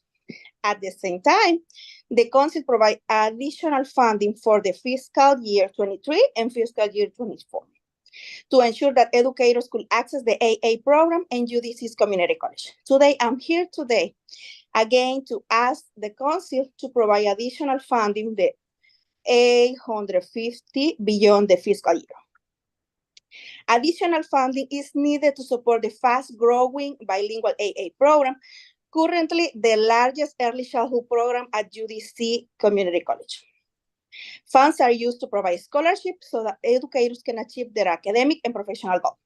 Last fall, MSSPA helped enroll almost 200 educators. This year, we anticipate 200 to 250 new students for the fall 2024 semester. The city's investment in early childhood workforce through the higher incentive fund is helping to ensure that educators meet or exceed OSI's minimum credential requirement. As a result, educators are also qualifying for the fund, for the pay equity fund and receiving a living wage so that they can remain in the city. Increased funding could help improve language access for educators with developing their English language skills. MSPA is working with a new enrolled Amharic speaking cohort, considering that the Washington region is home to the largest concentration of Ethiopians. These educators also deserve access to get higher quality education as other communities do. In closing, I ask that the council provide additional funding to the A50,000 to ensure eligible early childhood educators have access to the post-secondary opportunities that will have positive effects on child's development and learning. And I'm here to answer some questions if that's necessary. Thank you. Thank you, Ms. Huizo. And I do have a copy of your statement. Sister Casa?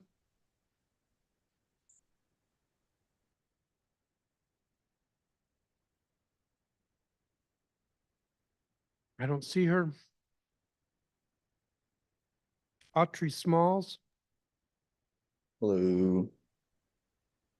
please proceed. Okay. So I'm Akshay Smalls. I'm a senior urban sustainability major. I am a part of a small organization called the Student and Community Action Network, and we've been doing advocacy very recently. We started and been doing advocacy on campus, and we've noticed that there's a lot of needs that aren't being fulfilled on campus, but and there are things that there's a disconnect between administration and the student life. And so we think we want to bring those two things together, administration and the student body. And just the needs over things that are needs. Like one of our biggest things is the DC Archives project, and how it seems to be something that's really nice. It's really cool. It's really neat, but it's not something we need. There are things that that building could be utilized for many other things. And there are other things on campus that need funding, that are needs that people need. And they are not given the proper attention that they deserve. And that's that we've see our organization has gone and we've talked to different council members, we've talked to just different people on campus, and we really just want to like give students voices and be able to connect those voices with the proper people that can make change. So yeah, that is my testimony. Thank you guys. Thank you. Thank you, Mr. Smalls. Mary Beth Tinker.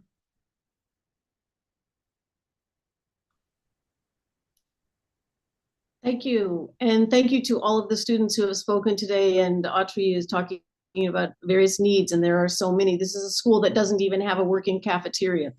But my name is Mary Beth Tinker. I live near the UDC Van Ness campus. I'm a retired nurse, a volunteer at UDC, and a UDC student. For at least the last 5 years, DGS has directed a campaign to demolish one of UDC's largest and most important buildings, the Arts and Science Library, Building 41.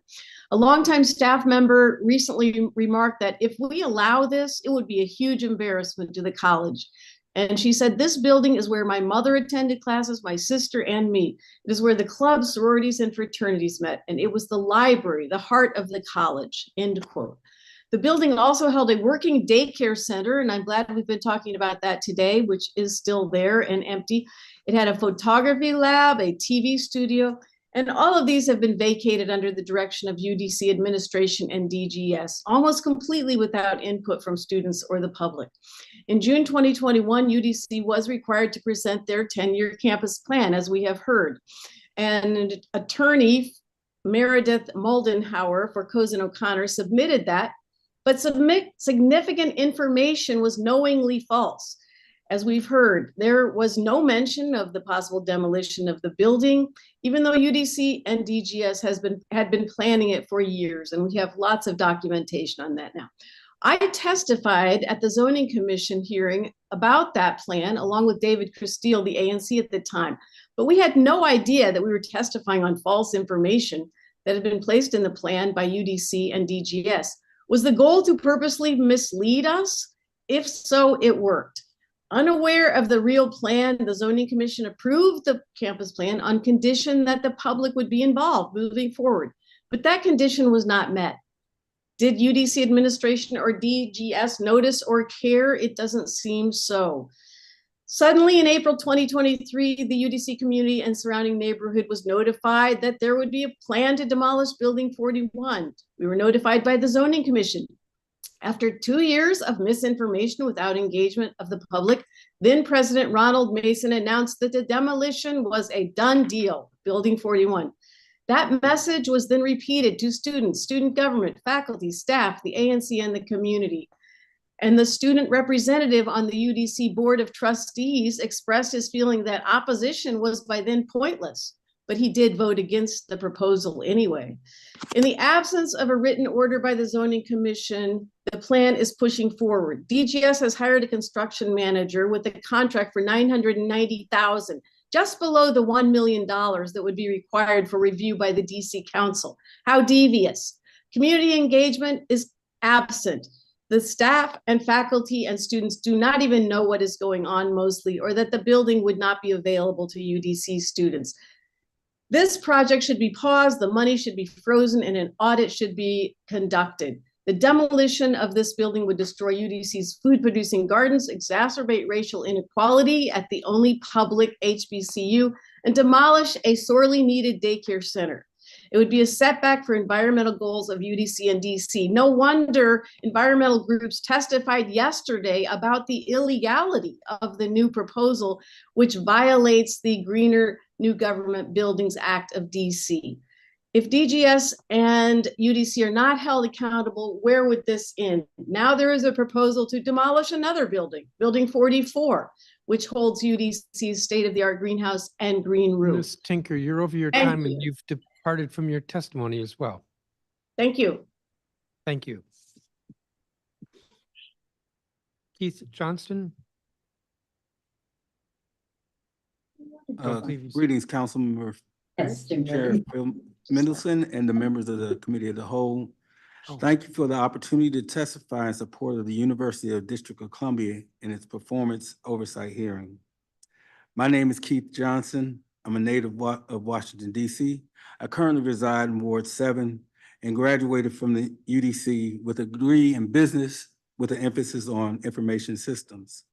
My father was an entrepreneur who successfully owned a minority business in D.C., which provided opportunities to D.C. residents and formerly incarcerated men at Lorton Prison. I am a third-generation Washingtonian. My first reflection on my time at UDC is how UDC wasn't my first choice. It was Howard University, but poor advisement and lack of seriousness in school caused me not to be accepted at Howard.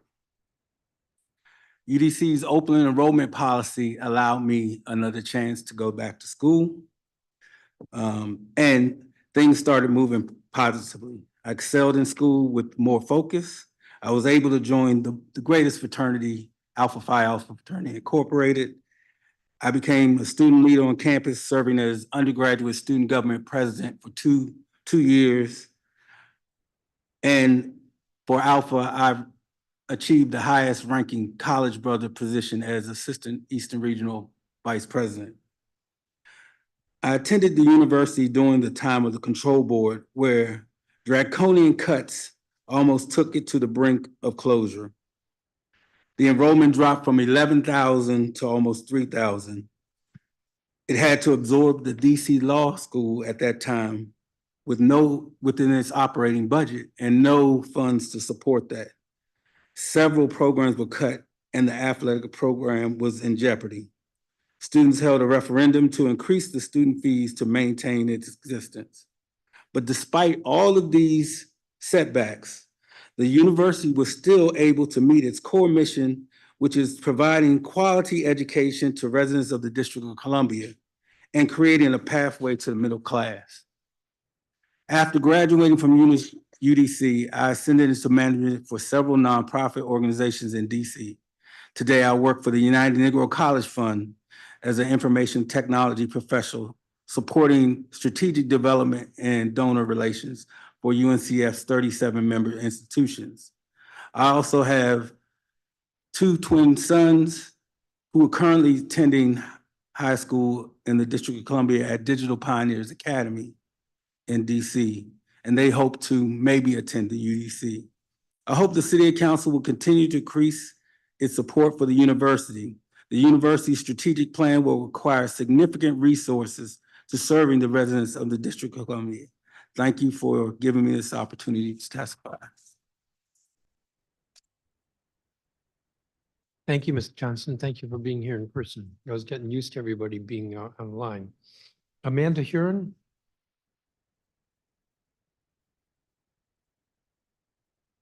I don't think she's here. Terrell Danley. Is Terrell Danley here? Don't see. Judith Ingram. Can you hear me? Yes, I do. Thank you. Good afternoon, Chairman Mendelson, council members, and staff. My name is Judith Ingram, and I'm director of Northwest Community Food Bank that's been distributing free food, cleaning, and hygiene supplies every week for nearly 3 years from our base in the Van Ness neighborhood. I appreciate the opportunity to share with you the transformative impact our partner UDC has had on the health and well-being of the community that surrounds its Northwest campus. Every week, our all-volunteer team serves on average from 200 to 250 households. We depend on generous donors, including the Capital Area Food Bank, Food Rescue US, and neighbors who share our concern over the deep need we know exists.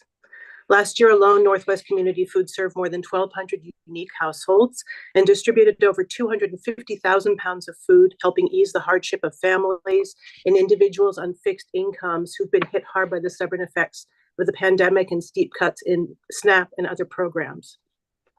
I want to emphasize that this urgently needed aid would not have been possible without UDC, which has donated our most vital asset, the cost for use of a kitchen, storage, and work area, loading dock and parking area, along with a ramp for people on walkers or in wheelchairs to be served right next to the Van Ness public transport hub. University leaders listened, and most important, they responded when we brought to their attention the deep need in the surrounding community where, according to the Capital Area Food Bank, 42% of residents suffer from food insecurity. UDC's donation of space goes well beyond fighting hunger. UDC has helped knit together a community of neighbors helping neighbors. The food bank at UDC is a hub for DC residents from different backgrounds, social and economic status and ability levels, joined by a common commitment to make our city a kinder place. Every weekend, a parade of neighbors drops by our established location to donate food and shopping bags, and the DC Master Gardeners, for whom UDC provides growing space, donate fresh picked vegetables. Up to 60 volunteers donate from 2 to 4 hours of their time every week. We work 52 weeks a year. We derive great joy in being able to help our neighbors, but for me, the greatest joy is in seeing those neighbors help support one another, whether it's by bringing a package of diapers to a mother they've met in line or sharing a tip on finding housing. By providing space needed to deliver our services in the heart of the census tract with the single greatest need in Ward 3, by making sure the lights stay on, and by scouring the campus for furnishings for the pantry's use, UDC has made Northwest community food a reality. It has improved residents' health, well-being, and sense of being valued, and it has created a caring community where help travels in many directions. For all this, Northwest Community Food and the neighbors we're privileged to serve are tremendously grateful to UDC, President Eddington, and his leadership team. Thank you for your attention. Thank you, Ms. Ingram. I don't have a copy of your statement. If you would provide that, please. I will. Thank you. Andrew Shapiro, I think you showed up. Andrew Shapiro. Thank you. I'm going to be reserving my time and submitting a written testimony, but and I let the committee director know. Okay. Thank you. Thank you very much. Robert Newman. Can't tell if, believe so. Dr. Michelle Chapman.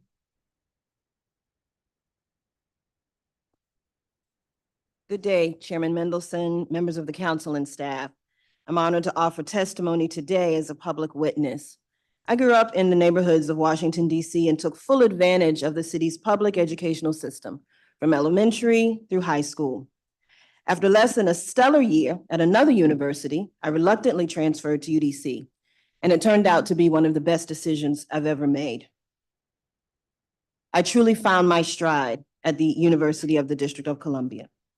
The exposure, challenge, nurturing, and expansive worldview I experienced through my relationships with faculty, engagement as a student leader, and committed learner were exceptional.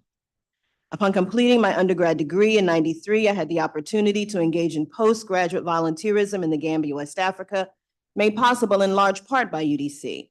That opened the doors for other global travel. After working several years in DC's nonprofit sector and completing my master's degree, I returned to UDC to teach. And I've remained an integral part of the institution ever since. As a first-gen college student, UDC was the perfect environment within which to foster my growth. The sharpening I received was the foundation upon which future financial and social capital was built, benefiting me, my immediate and extended family. UDC was the literal launching pad that allowed me to take flight and pursue graduate studies at American University, where I completed my doctorate in cultural anthropology. I now proudly serve as a tenured associate professor in the Crime, Justice, and Security Studies program. As an applied researcher, my expertise is in cultivating equitable and restorative urban communities and higher education institutions is widely sought. At the start of every semester, I walk into my classrooms as a vivid example of the success that a public four-year education at UDC can provide and the mobility it affords. The university has played an inimitable role in my personal and professional thriving. Beyond that, I also serve as the new director of our Violence Prevention and Community Wellness Certificate Program. As the city mobilizes to combat violence and promote a culture of healing, we remain a steadfast partner in this crucial work. We're currently assessing and redesigning the program with plans to relaunch this summer. The program boasts a unique hybrid design consisting of in-person instruction, asynchronous online learning, and experiential activities. Beyond responding to the increased incidence of violence in the city, we are prioritizing the cultivation of shared values around health, safety, and equitable thriving for all of the city's residents. In the 90s, UDC launched a campaign calling it the Smart Choice. I urge the City Council to continue and expand its support of the institution so that it will be not only the smart choice, but the first choice for our DC high school graduates seeking a higher education. Thank you for your time today. I'm here to answer any questions you may have. Thank you, Dr. Chapman. Tiffany Johnson.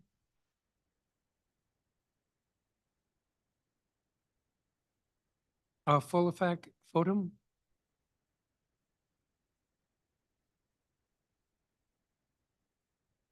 I see you. You need to unmute.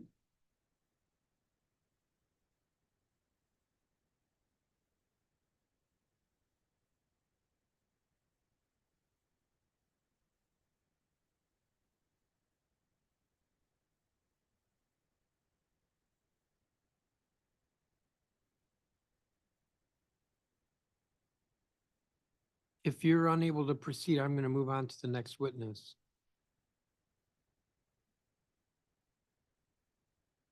Can everyone hear me, please?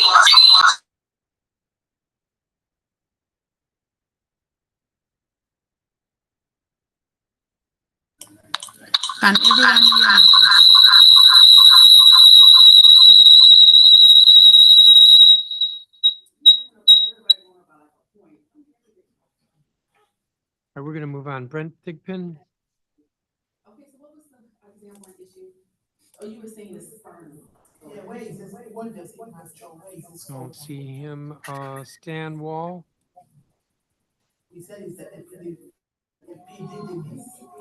Thank you, Chairman Mendelson. Is it possible for the prior speaker to mute? Okay. I don't know. I guess, yes, they did. Chairman Mendelson, thank you and the Committee of the Whole for the opportunity to testify in support of the University of District of Columbia at this performance hearing. I am Stan Wall here on behalf of Van Ness Main Street, where I'm a board member and chair of the Economic Development Committee. I am also a former ANC3F commissioner, managing partner of the DC Office of the Real Estate and Economic Development Advisory Firm, and a longtime Washington, DC resident.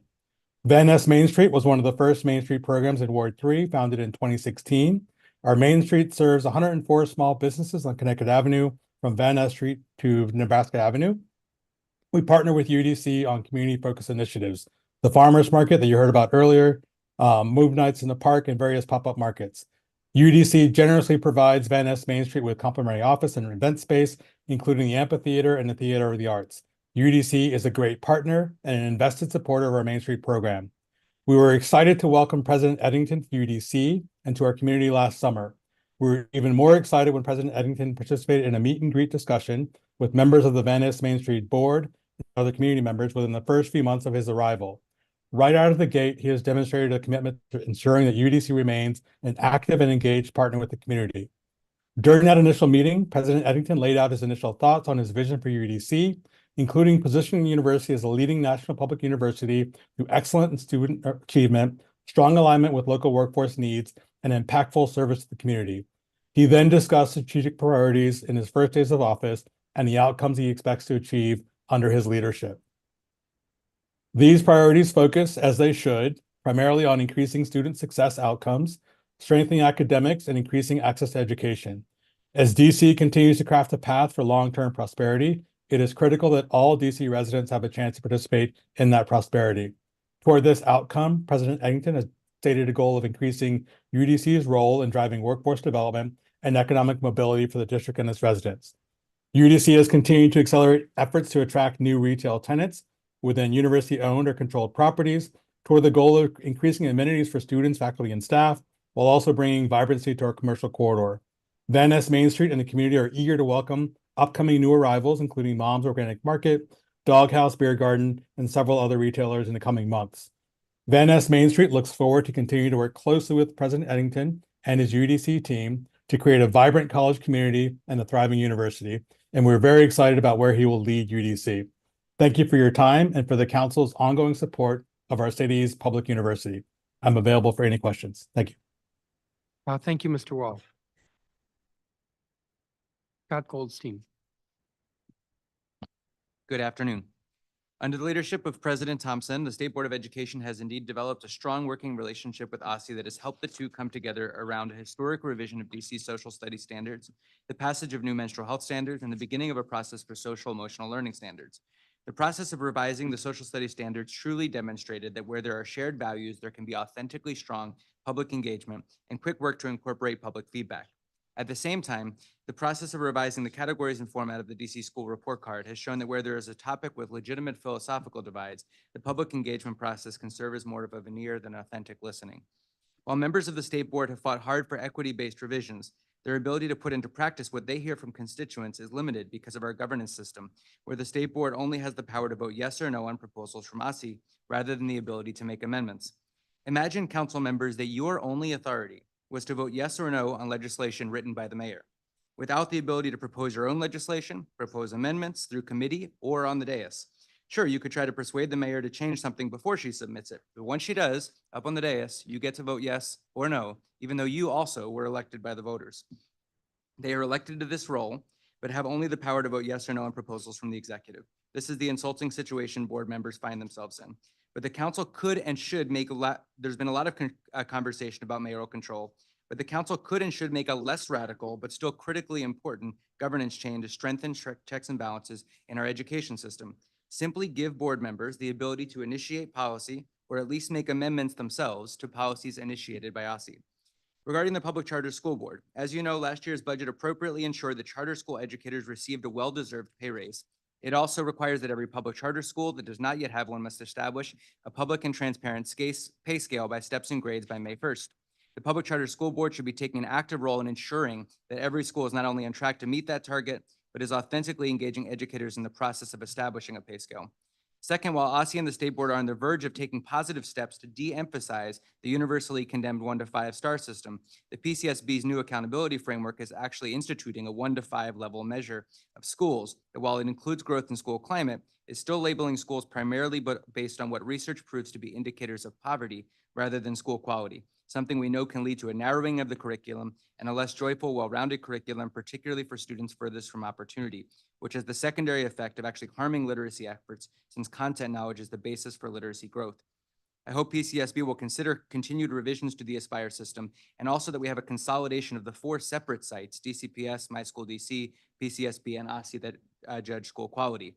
I want to applaud the Office of the Student Advocate for the incredible work that they do day in and day out. Dan Davis is a phenomenal leader, and his team, Philip, Renata, and Natalie, do heroic work for our city, directly responding to public needs and generating some of the singularly best resources available to families to help understand and navigate our educational system.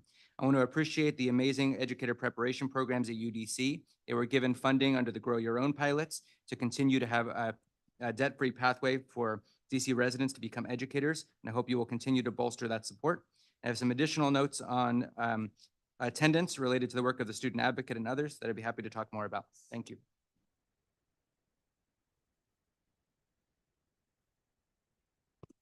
I'm pausing because you said you have additional notes. That's the last paragraph that you skipped Correct. with like 1 sentence on attendance. Do you want to read it? Sure. Since I know the agency does hard work with families to improve attendance, I'll take this opportunity to share some broad feedback on the city's approach to chronic absenteeism. While DCPS and public charter school-based staff are doing everything in their power to case manage, conduct SSTs, engage parents, and improve attendance, there's still an emphasis in our system and in far too many schools that continue to rely on practices that landmark studies have proved actually make attendance worse, like incentive-based rewards programs. Instead, our focus must be on youth re-engagement, anti-poverty efforts, and expanding the connected schools model. Thank you. Thank you, Mr. Goldstein. So I have a few questions. We have 1 5-minute round. There were several witnesses who testified saying they hope that the council will support the university with the budget. We've pretty much done that year after year for the last many years, and I'm hopeful we'll be able to continue to do that. I don't think that this council is going to look to cut UDC's budget. I will say that indications are that the mayor's proposed budget that we will be getting in less than a month is going to be very difficult with regard to revenues that have not grown as much as we've been used to. While federal funding has gone away, that's about $3 billion that's gone away. And so we may see that there's quite a bit of retrenchment, but the council has been strong in supporting the university. Doesn't mean we necessarily be able to increase the subsidy. I did want to note that there were a couple of witnesses who testified about the archives. I don't really have a question here, but I want to say this. So there was some testimony that Building 41 could be used for other things. The council and the university worked together over the last several years to purchase a new building, 4250 Connecticut, I believe is the address. So UDC's actually expanded while Building 41 for years has been talked about as being the site for the archives. The archives is not a project of the university. I think it's to the advantage of the university to be located there. Anyone who's ever done any research into records of the district government going back to, I'm going to say the early 19th century, because I think there are records that go back that far. Right now, they're located in a alley dwelling, which is substandard. Not only is it too small for use for the archives, but it is really not of any environmental quality for the preservation of records. So a new archives building is necessary, and to co-locate it at the university campus is, I think, an asset to the university, and it's not coming out of their budget. This is not a UDC project. I did want to ask Mr. Wall, in the past, you have testified about a concern that the university controls a lot of frontage along Connecticut Avenue, and a lot of that has been vacant. That doesn't seem to be your testimony today. So would you speak to that as well as your relationship with the university? Yes, absolutely. Again, I'm here on behalf of Van Ness Main Street, and we consider the university a very great and essential partner for the Van Ness community.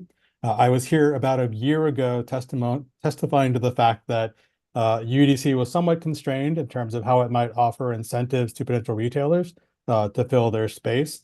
I am very happy to report that they figured out a way around that, and in the time since have done a great job of moving forward in advancing and landing some really great tenants to fill that space and begin to, again, reducing the amount of vacant space in the corridor.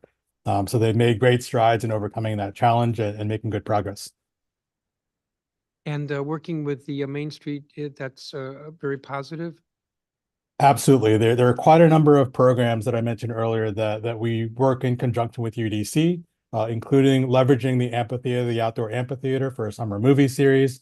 UDC regularly engages as part of our Van Ness Main Street board meetings, and we're looking for ways, again, to support them, as well as ways that UDC can better support the community. As particularly relates to the DC archives, we have spoken about this, and we are also a supporter of that facility being at the UDC campus. Again, just one more means of bringing more vibrancy to the community and bringing a use that could be complementary with the UDC's functions in terms of holding historic records around the community. So we're very excited about these ongoing advances and developments on the campus, and look forward to continuing to support President Eddington in maximizing the utility and vibrancy of the campus. Thank you, Mr. Wall. Give me just a second.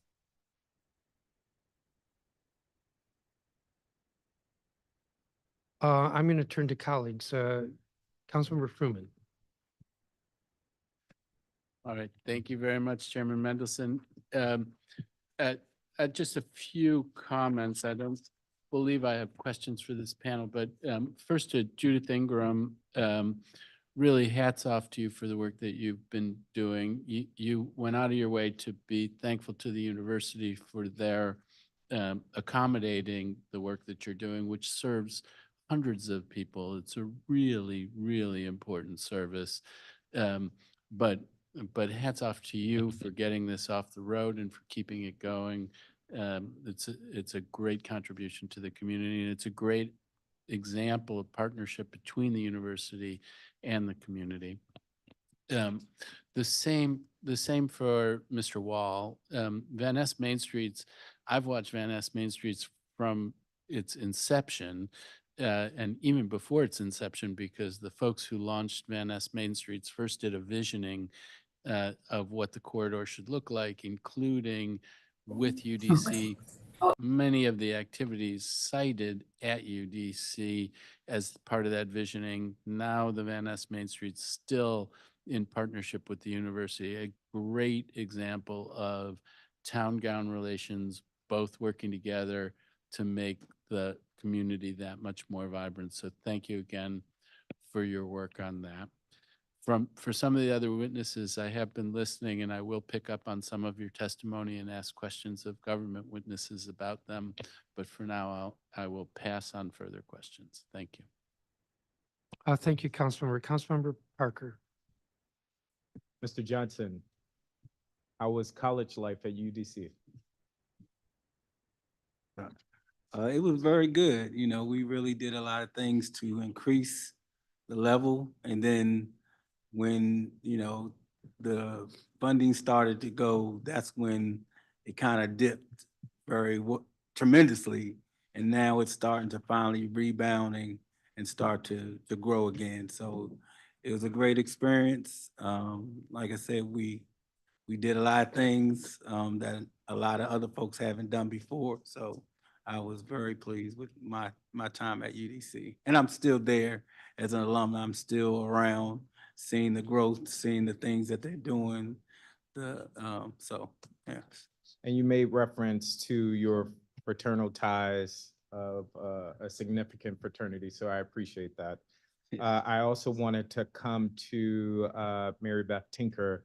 Again, I'm going to ask the same question. I get the concern about process, but what is the underlying concern with the objection to the archives at UDC? Thank you. There are two underlying concerns, mainly. Number one, students were not involved in the decision. Faculty was not involved in the decision, and the public were not involved in the decision. Even testifying at the zoning commission hearing, we got false information. And so that's a major concern, number one. And so is the underlying concern that the archives would be on the campus? Is it that neighbors don't want it there, or some neighbors don't want it there? No, we're fans of the DC archives. We want them to have a good new building. And Chairman Mendelson is so right that we do need a new building for the DC archives. But the cost, the price that is expected to be paid by UDC students is not reasonable. And there have been surveys of students, student-led surveys saying 90% of students are against it.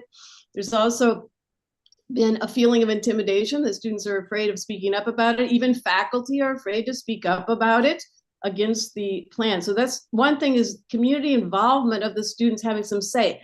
They say they need housing, they need a cafeteria, they need a daycare center. They have other needs that they have not been consulted about. And so that's number one issue, the process. And number two is the actual, what would happen to demolish this building? It would be an environmental disaster for the campus, a huge concrete building.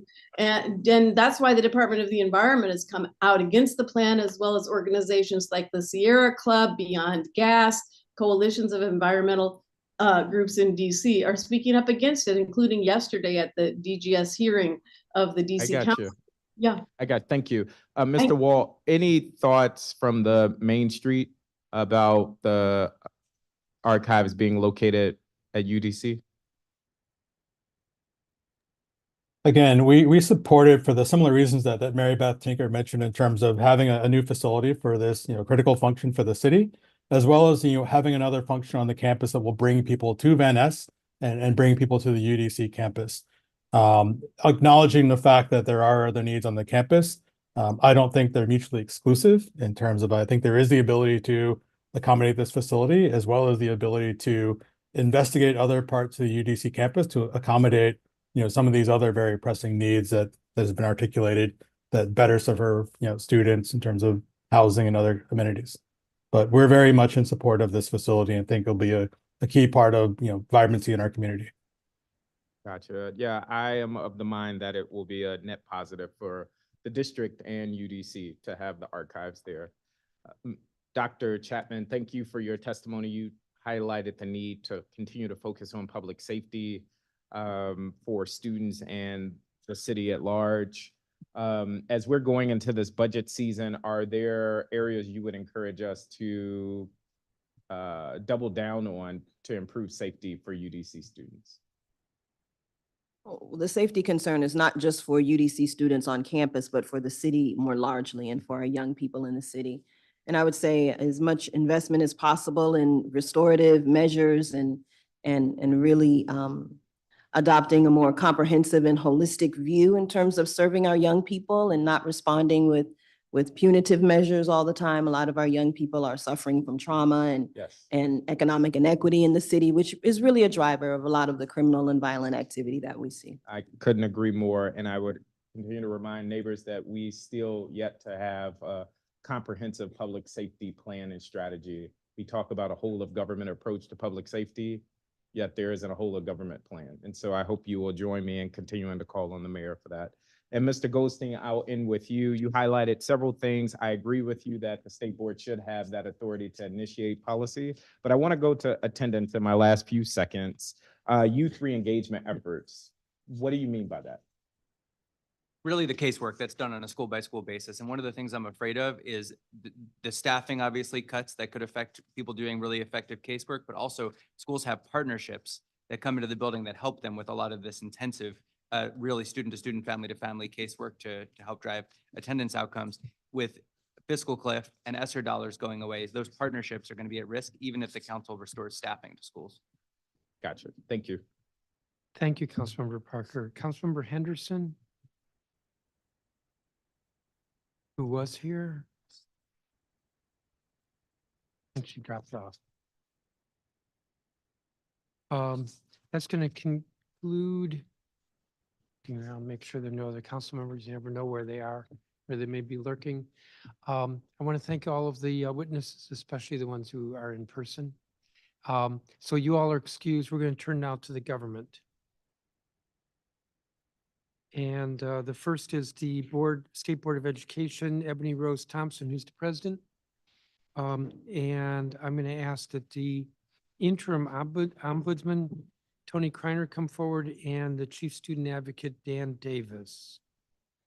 And even though not part of the state board, Kenneth Owens, who's executive director of the District of Columbia State Athletic Association.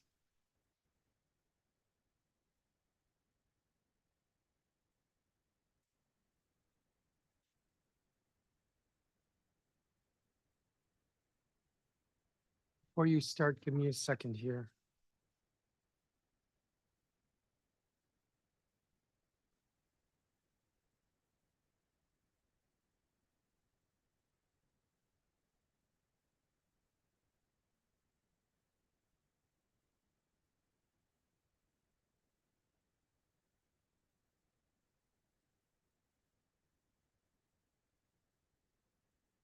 President Thompson, when you're ready, and good, can I say good morning?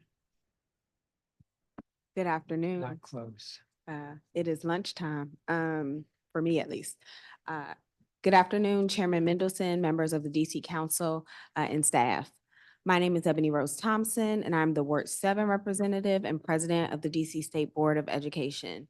I am pleased to be here today to provide the council with a report of the actions of the state board over the past year to make education in the district more equitable, extend opportunities for students, enhance our teacher workforce, and modernize education standards.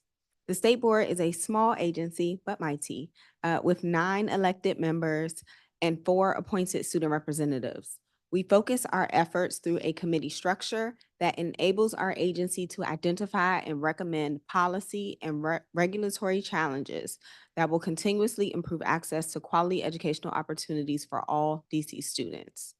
The state board, through a diverse slate of resolutions, brings attention to education issues that we know profoundly affect students and families across the district.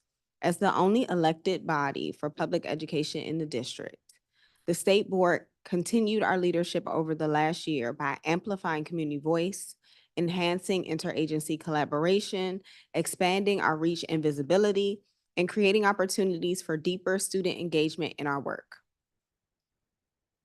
The State Board has held 11 public meetings, 12 working sessions, 28 committee meetings, and nearly 30 community engagement meetings in the past year.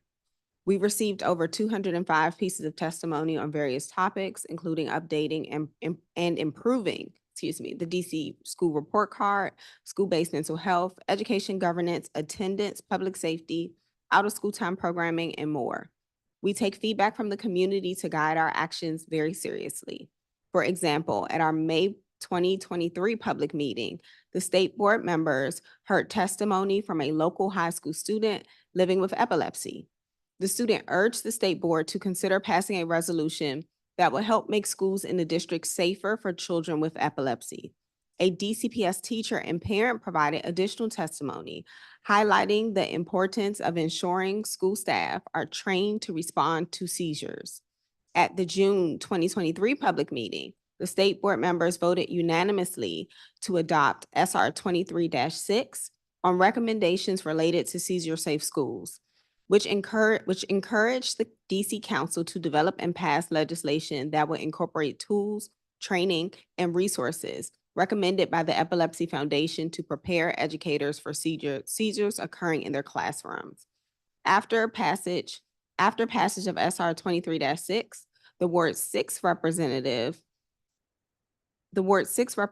Brandon Best worked with council members Charles Allen and Robert White, who introduced Bill 25-571, Seizure Safe Schools Amendment Act of 2023, which included the 5 key components recommended by the Epilepsy Foundation and are featured in our SR.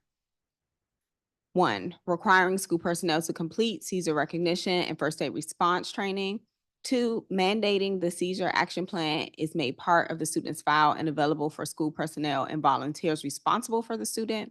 3, ensuring that any FDA-approved medication prescribed by the treating physician is administered to the student living with epilepsy. 4, educating and training students about epilepsy and first aid response. And last but not least, including a Good Samaritan clause. In another example, at our July 2023 public meeting, members unanimously passed SR 23-8 on ensuring safe and reliable school transportation for students with disabilities, created in response to a student and his mother's public testimony. This resolution included prioritizing and dedicating resources to hiring more bus drivers and making progress toward implementation and application to allow parents and students track their buses. Hence, parents and family members would know when the student arrived, or hopefully not. SR 23-8 also recommended the wait time for students increased to 5 minutes to avoid students being left out of the bus services. The State Board embodies its role as DC's public education voice through these examples and many more. I'm going to shift to talking a little bit about interagency collaboration. The State Board is committed to strengthening interagency collaboration, coordination, and communication.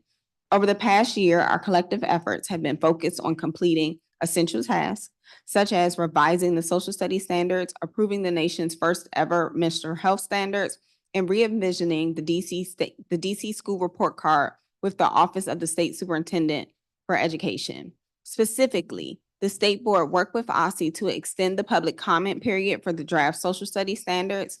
Additionally, for the menstrual health standards, we urge OSSI to create a public comment and provided extensive feedback rooted in the public testimony we received at public meetings. Sorry, I lost my place. To strengthen our partnership with OSSI, we co-launched the Education Standards Review Interagency Working Group. The State Board and OSSI staff collaborated to develop an agreed upon process for the agencies to use when updating academic standards in the future. Both agencies use lessons learned from the creation of the menstrual health standards and revising the social studies standards to guide these recommendations.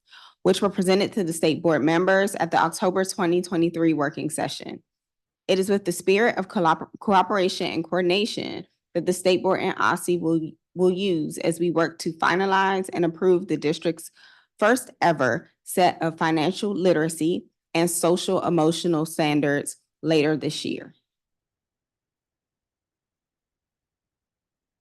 As the only government agency that requires student input and commitment on policy matters, the state board is proud to have one of the district's most dynamic student engagement processes.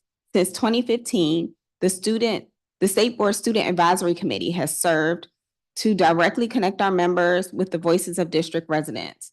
Chaired by the State Board's 4 student representatives, the SAC is composed of 33 students attending district high schools.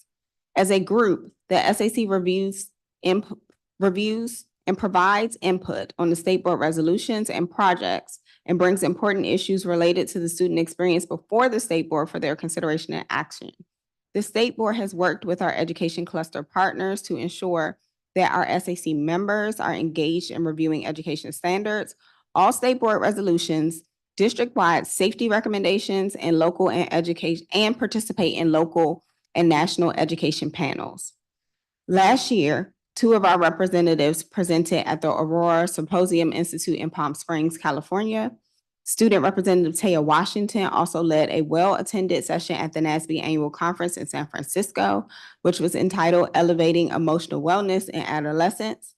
The purpose of the session was to help attendees about the value of caring for mental health during the school day and provide strategies schools can use to promote emotional regulation and mental wellness. I'd offer that we can do more. Thank you, Chairman Mendelson, for supporting our request to the Department of General Services to upgrade the old council chambers. Last summer, our executive director and staff met with DGS, the Office of the Chief Technology Officer, and the District Knowledge Network to discuss the conditions of our chamber and develop an action plan to make significant technological infrastructure upgrades.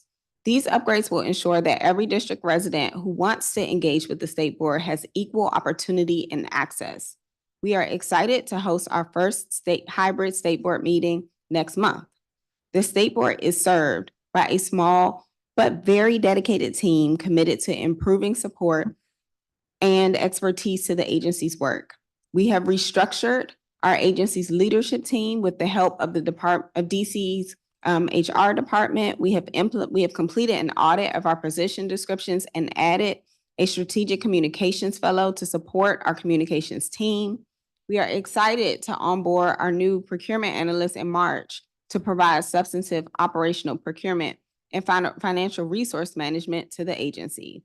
To keep pace with the agency's growth and required governmental responsibilities, such as having a dedicated sexual harassment officer, ADA coordinator, and Family and Medical Leave Act coordinator, we need an additional full-time equivalent to hire a human resources specialist. We currently have no internal HR capacity. Lastly, I want to speak to our sister offices with no doubt that they will soon speak for themselves very well.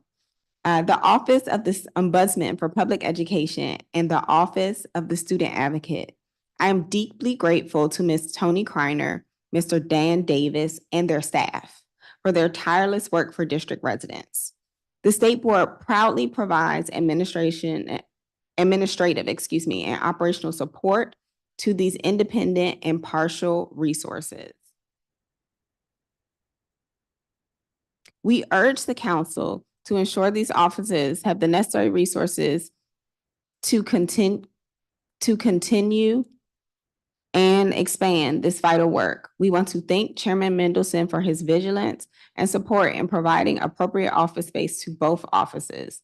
The State Board appreciates the support for our independence and authority that the council has demonstrated for many years. We are confident that together we can work to expand opportunities and better the educational experience of all students and educators. I welcome any questions you have. Thank you, President Thompson. We'll have questions after I hear from the others. Ms. Kreiner? I'm going to try my very best to get through this testimony without coughing into the mic. Good afternoon, Chairman Mendelson, members of the Committee of the Whole, and staff. My name is Toni Kreiner, and I serve as the interim ombudsman. Thank you for the opportunity to testify today on behalf of the Office of the Ombudsman for Public Education. The Office of the Ombudsman is a subsidiary office of the State Board of Education that provides support to caregivers and schools through informal mediation and coaching. Our goal is to facilitate resolution between caregivers and schools, identify systemic problems and transform them into solutions, and reduce the need for administrative hearings and litigation. We spend a lot of time on the phone with families and schools discussing concerns, deliberating about why certain choices were made, whether those choices were correct, assessing the impact of that choice on children, and providing information. Sometimes reminding schools about legal requirements, and sometimes sharing with parents the limitations of laws. We coach parents and guardians on how to advocate for their children by providing information, helping them organize their thoughts before conversing with the school administrator, or helping them draft a letter. We schedule, facilitate, and attend meetings. The typical meetings we attend include working with schools and caregivers to develop safety plans for students who believe they are experiencing bullying. We developed or amend an individual education program for students with disabilities, and meetings to improve communication between schools and caregivers. Sometimes we unexpectedly facilitate meetings after realizing that a caregiver or educator was triggered. And the only way to move forward is to allow space to process emotions. Even when we are unavailable to attend meetings at the request of a family or school, we use coaching to help ensure that the family is prepared and confident for the meeting. When deliberating with schools about an issue, particularly when the solution falls within a gray area, we work to help the school shift away from concepts of right and wrong and refocus on what resolution is in the best interest of the student. Our casework and outreach is truly the heartbeat of the office. The office continued its partnership with the Office of the Attorney General State. I'm so sorry. The office outreach was essential and rewarding because the office had the opportunity to teach families and schools how to address issues they can take on themselves. For example, we coach families on handling a bullying concern during one of our engagements. Counting in-person outreach only, the office connected with about 5,000 families and staff members, and stayed connected with more than 200 families either through casework or through our monthly newsletter. In total, during school year 22-23, the office received 1,364 contacts and managed 790 cases. Compared to school year 21-22, the office's cases increased by approximately 26%, and contacts increased by 64%. The largest percentage of cases in school year 22-23 involved student safety, mainly bullying, making up 31% of our cases. Special education concerns was a close second, comprising about 24%, while the third largest category was communication and engagement at 14%. When examining the data from school year 22-23, the most common complaints we received were regarding safety, special education, and communication. Safety concerns are issues about safe passage, sexual harassment, bullying, medical health and wellness, and other nonviolent safety concerns all fall under this particular category. Out of the 247 student safety concerns that we received, bullying and physical assaults between staff and students were the largest areas of concern. 64% of the student cases involved student violence, which meant 64% of the cases involved students that were harassed, assaulted, or attacked on at least one occasion in school year 22-23. I would like to now transition into our special education complaints, which was the second largest concern brought to our office in school year 22-23. Since the office inception, the office's data has shown that students with disabilities are always a key demographic. Out of the 790 cases, 186 of those cases were special education concerns, and they were the primary concern. The top area of concerns for stakeholders were transportation services that we've talked about a lot, school placement, and academic support. Nearly 13% of caretakers reported an issue with OSSI transportation. Most of the OSSI transportation concerns were from parents wanting better communication about pickup and drop-off delays. Concerns with school placement made up about 22% of special educations. And in these cases, parents expressed frustration with the lack of school choice for their students with disabilities. 11% of parents, excuse me, expressed frustration that their students with IEPs and 504 plans needs were not being met or addressed because of staffing issues or because the parent felt the staff were not listening to what they believed their child needed. However, out of the 790 cases, despite the primary concern raised by families, nearly half of the families contacting our office had a student with a disability. And now we'll move towards our communication and engagement concerns. Those concerns are issues that prevent a student from assessing their education due to real or perceived breakdowns in the ability of parties to share information appropriately. Concerns about staff and staff behavior fall into this category as well. While communication and engagement concerns made up the third largest case topic, 14% of all cases, it is almost always conflated with another issue.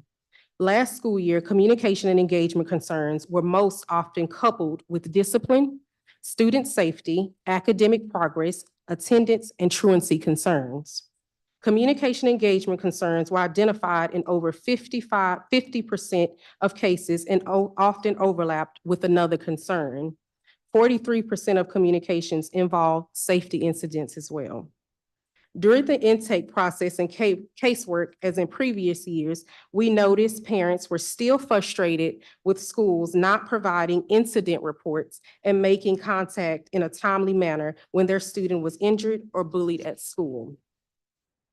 Throughout our casework, the office gains insight into families' experiences within the DC public school systems through the stories that they share with us. In each of these cases, families express a desire for equitable access to education for their students.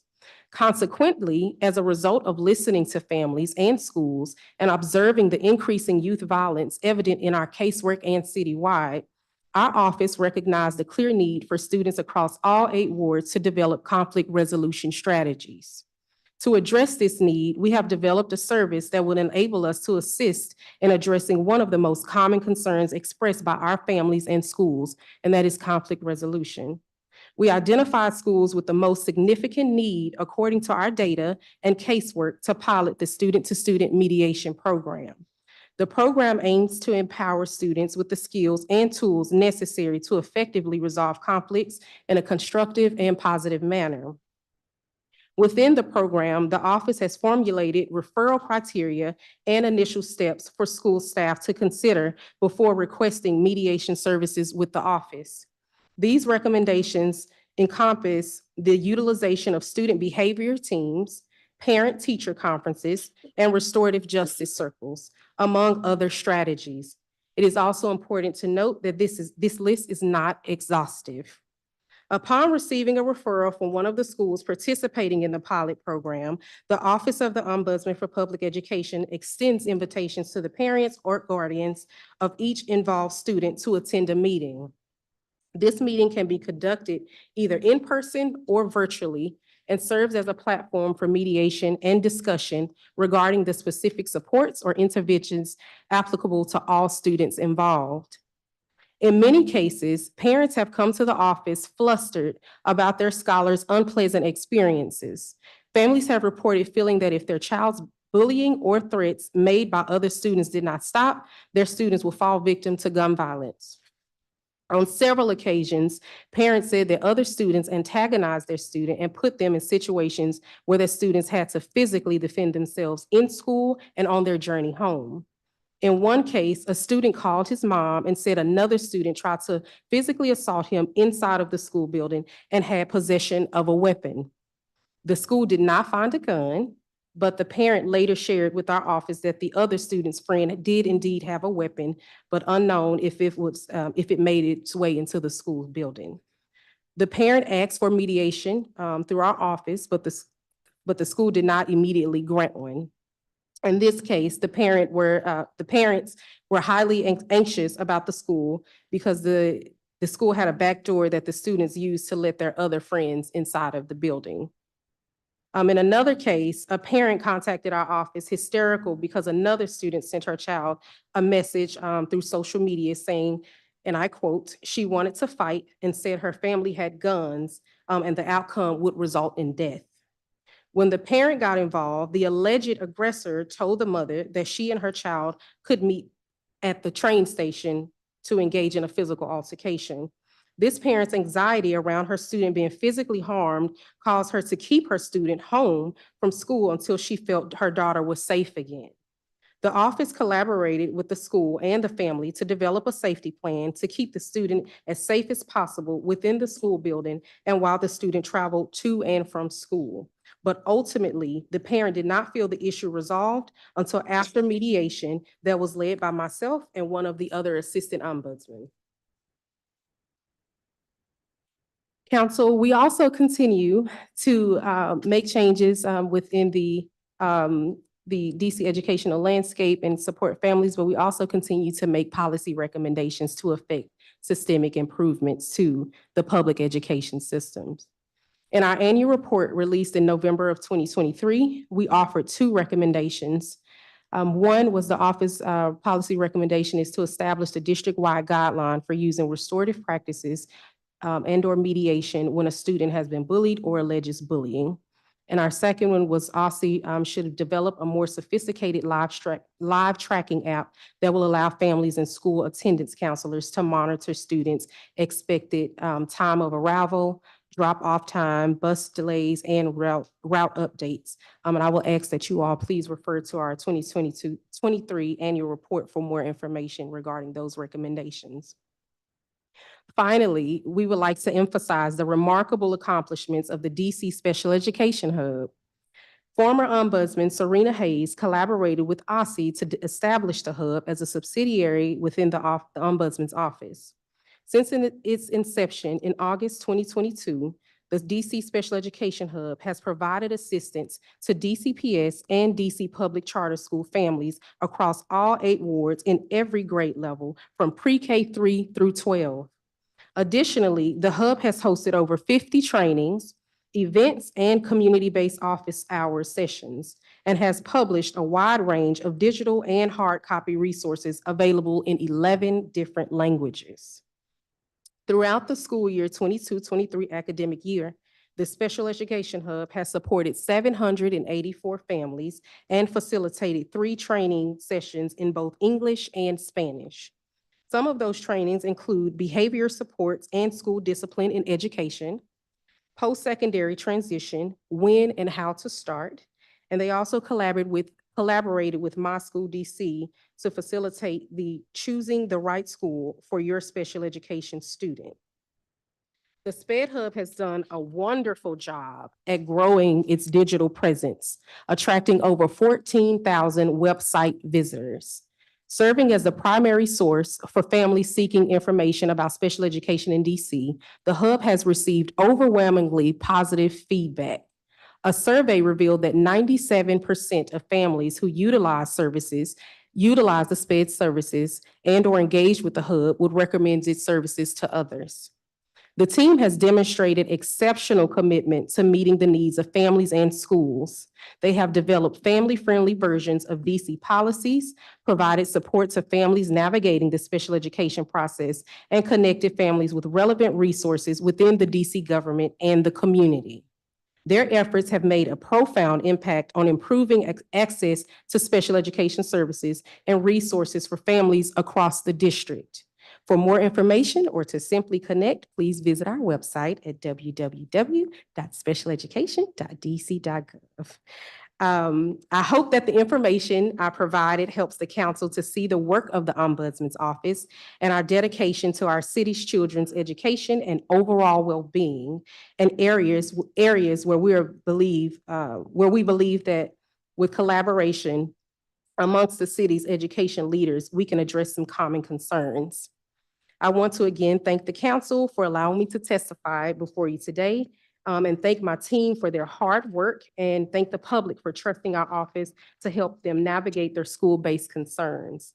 And at this time, I welcome any questions you might have. Thank you. Thank you, Ms. Kreiner. Dan Davis?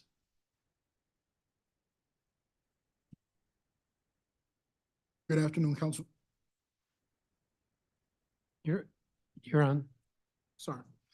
Good afternoon, Council Chairman Middleton, Councilman.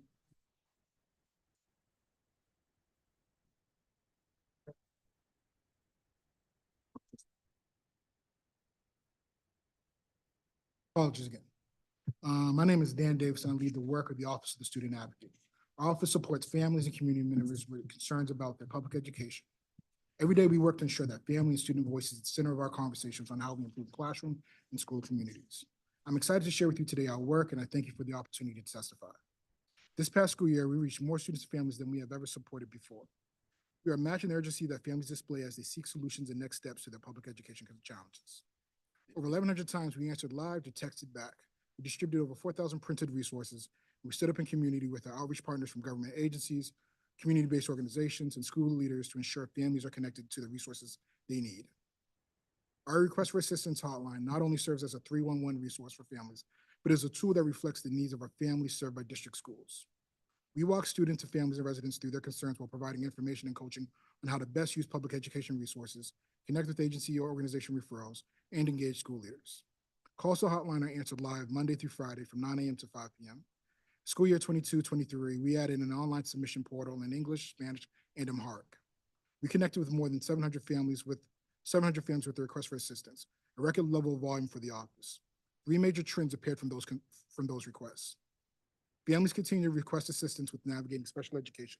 While 28% of requests for assistance were directly related to special education services, nearly 1 in 3 families who contacted our office supported a student with a disability.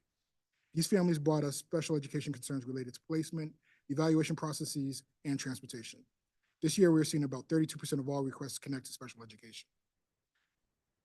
Issues impacting safety of students have consistently been a top 5 area of concerns for families who request assistance from our office. Since schools reopened in school year 21-22, there have been a surge of safety-related calls.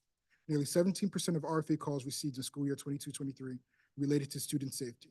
Nearly 2/3 of those calls were directly related to bullying, creating a safety plan, or requesting a transfer.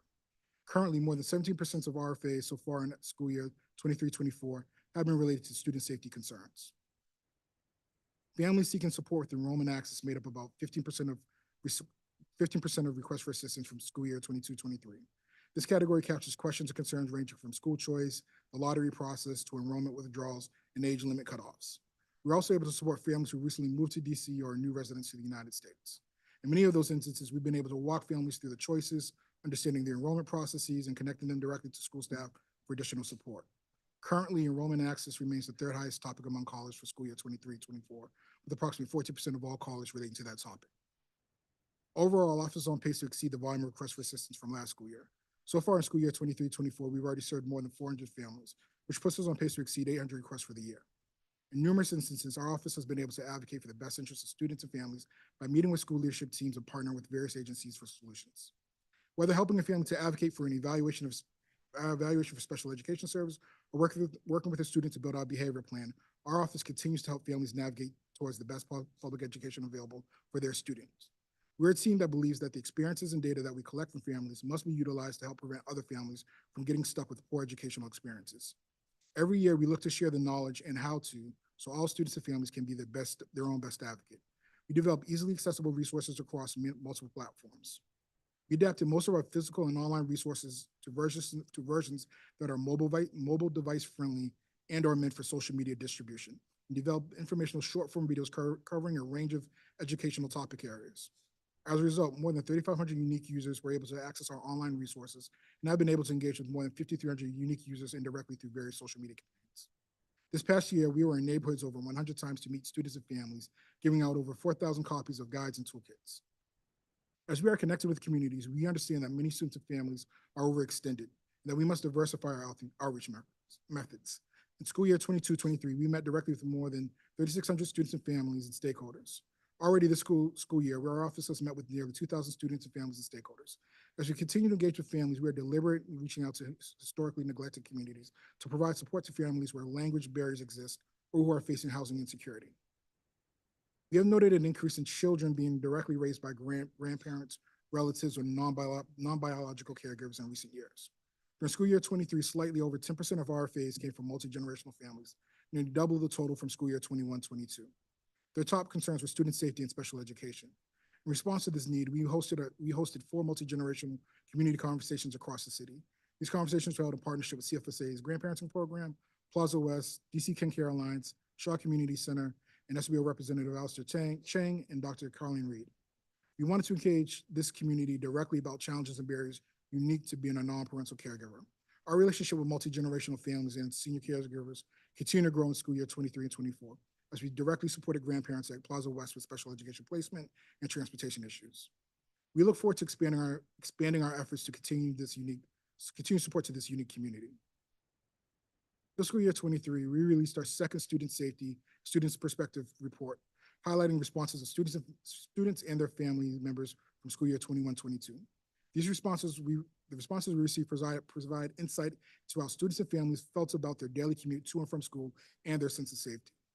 So many students we spoke with in focus groups experienced being assaulted, robbed, and having weapons drawn on them while walking and traveling to and from school. The rate of students expressing community-based violence as a concern doubled from 16% in school year 21-22 to 37% in school year 22-23. While community-based violence often dominates discussions related to student safety, the number of students who have experienced street harassment, gender-based harassment, or sexual harassment are consistently higher and often go unaddressed. In both school years 21-22 and school year 22-23, we observed students who identify as female were twice as likely to express gender-based harassment as compared to students who identify as male. Additionally, nearly half of students who identify within the LGBTQIA communities reported experiencing gender-based harassment as well. Our office continues to facilitate these conversations in school year 23-24 and plan to release an updated student safety report school year 24-25. As students and families continue to seek support in accessing a high-quality public education, demand for our office continues to grow. Last year, we served a record number of families with 5 full-time employees and 2 part-time fellows. However, we are on pace to exceed last year's record call volume by more than 15%, already serving more than 400 families as we pass the halfway point. We will need additional support to sustain this level of growth.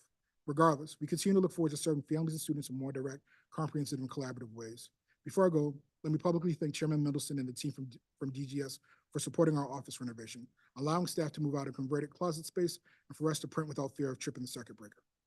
Finally, if there's any person interested in contacting our office, they can do so by calling us at 202-741-4692 or emailing us at student.advocate@dc.gov. Again, thank you for the opportunity to testify and welcome any questions you may have. Thank you, Mr. Davis. Mr. Owens. Thank you. Good afternoon, Chairman Mendelson and members of the committee. I am Kenny Owens, Executive Director of the District of Columbia State Athletic Association. DCSA is a sanctioning body for interscholastic activities in the District of Columbia. On behalf of all stakeholders here in the district, I thank you for the opportunity to provide testimony regarding the state school-based athletics in Washington, D.C. Before I begin, I would like to thank those we work with in interscholastic athletics who share our goal of maximizing student-athlete participation and enhancing the student-athlete experience. I would especially like to recognize our partners at the DC Interscholastic Athletics Association, the athletics arm of the District of Columbia, public school system, and the Public Charter School Athletic Association for their commitment to our student athletes. This is one of the busiest times of the year for DCSAA. Among other things, we oversee high school athletics and organize state championships for DC's public, charter, and private schools. We recently conducted state championships for indoor track and field, swimming and diving, and wrestling, all of which have increased student participation. This weekend, we are conducting DCSAA's girls and boys basketball championships. The semifinals occur on Thursday and Friday at Georgetown University, and the finals occur Sunday at George Washington University. DCSAA welcomes all council members and their staff to join us at these events that will feature 4 of the top 20 basketball teams in the country. As part of our Championship Sunday, we will also host the first ever middle school basketball championship. This is another step in our mission to enhance the quality of athletic programs and follows up on the successful DCSAA middle school volleyball championship that was held at Howard University. The 2023-24 school year has been extremely successful. In the fall, DCSAA conducted the following championships: boys and girls cross country, including middle school and junior varsity championships; volleyball, which was held for the first time at Howard University's historic Burr Gymnasium and included the middle school championship; boys and girls soccer at Catholic University, which included a great girls championship match between Jackson Reed and Georgetown Visitation; football, which saw Murray win the Class A game held at Georgetown University, and Frenship Collegiate beat H.D. Woodson in an exciting Class AA championship at Howard University. With respects to the Winter Championships, we work with our membership to secure the participation of all public, charter, and private schools, private schools for our wrestling championship. The state wrestling championship saw individual champions from 8 different schools. Prior to that event, DCSAA hosted its second girls wrestling invitational, for which participation has more than doubled year over year. The following are additional highlights from the Winter Championship. St. John swept the boys and girls indoor track meets for the 4th consecutive year. Yet Archbishop Carroll Sr. Drew Diller continued his amazing career with his 9th and 10th state championship performance. Our swimming championship have continued to see increased student participation. After this weekend, we will turn our attention to the spring sports, which include baseball, softball, boys and girls outdoor and outdoor track, boys and girls lacrosse, and boys and girls tennis and golf. We will also host cheerleading, chess, and ultimate frisbee championships. For more than a decade, DCSAA's mission has remained the same: to create a strong and vibrant athletic association for all schools and student athletes. We are dedicated to creating quality competition for student athletes and continue to expand opportunities for students to participate in interscholastic athletics and activities. DCSA is likewise committed to leveling the playing field and providing the best opportunities for all student athletes. In June, we will again host a live basketball showcase where student athletes get the chance to play in front of 100 college coaches. And we continue sponsoring an all-state designation program for our student athletes, which allows them to be honored just like high-performing student athletes in any other state.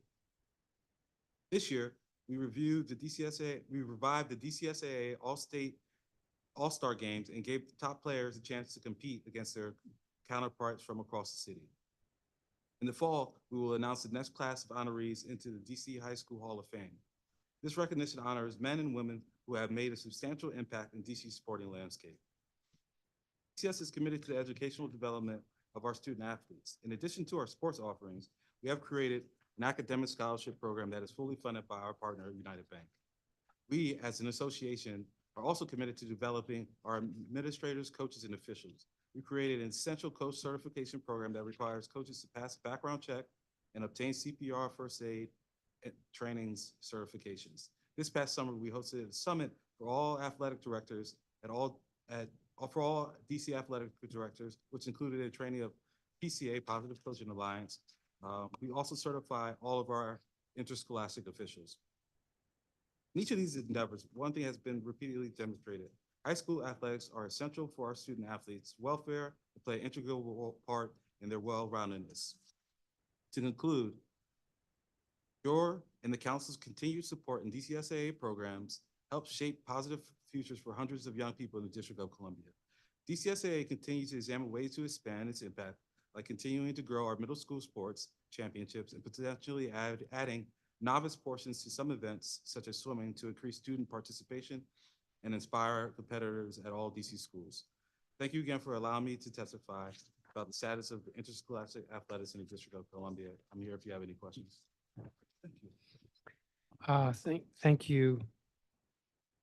Thank you, Mr. Owens. Thank you, each of you, for your testimony. We'll do one 15-minute round.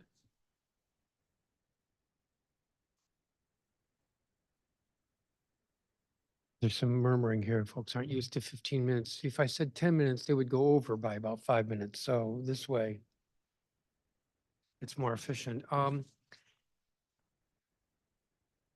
President Thompson, the old council chambers, at this point, are we good? We're getting good. We should be able to hold a hybrid meeting for our public meeting in October. They have started, like all the wires are there.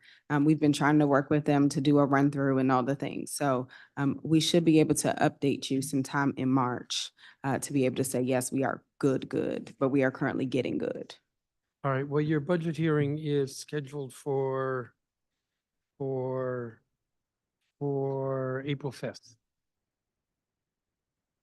Be prepared. There may not be more money in the budget, but at any rate, tell me then whether there's anything we need to do regarding the chambers. Regarding the student, no, regarding the ombudsman. Let me see, Ms. Kreiner, you assumed the role in July 2023. You may not be able to answer this question. Recently, the interim position was extended an additional 75 days. As of today, what is the progress in the search for a permanent ombudsman for education? So that's a question for me. We have made substantial progress. We will not be doing another extension. Our plan, and we should be able to vote at our public meeting on March 20th on the state resolution considering the new ombudsman. We recently interviewed our last 3 finalists, so we are at the very end of the hiring process and look forward to making a happy announcement really soon. And of course, want to thank Ms. Kreiner for all the work she has done to date and the staff. Okay. OSSI just rolled out a draft of the 2023 school report card. They rolled it out in December. What feedback has the state board provided, and what are you planning? When are you planning to adopt the report card? So currently we were planning to adopt the report card and had it on our agenda for our February public meeting.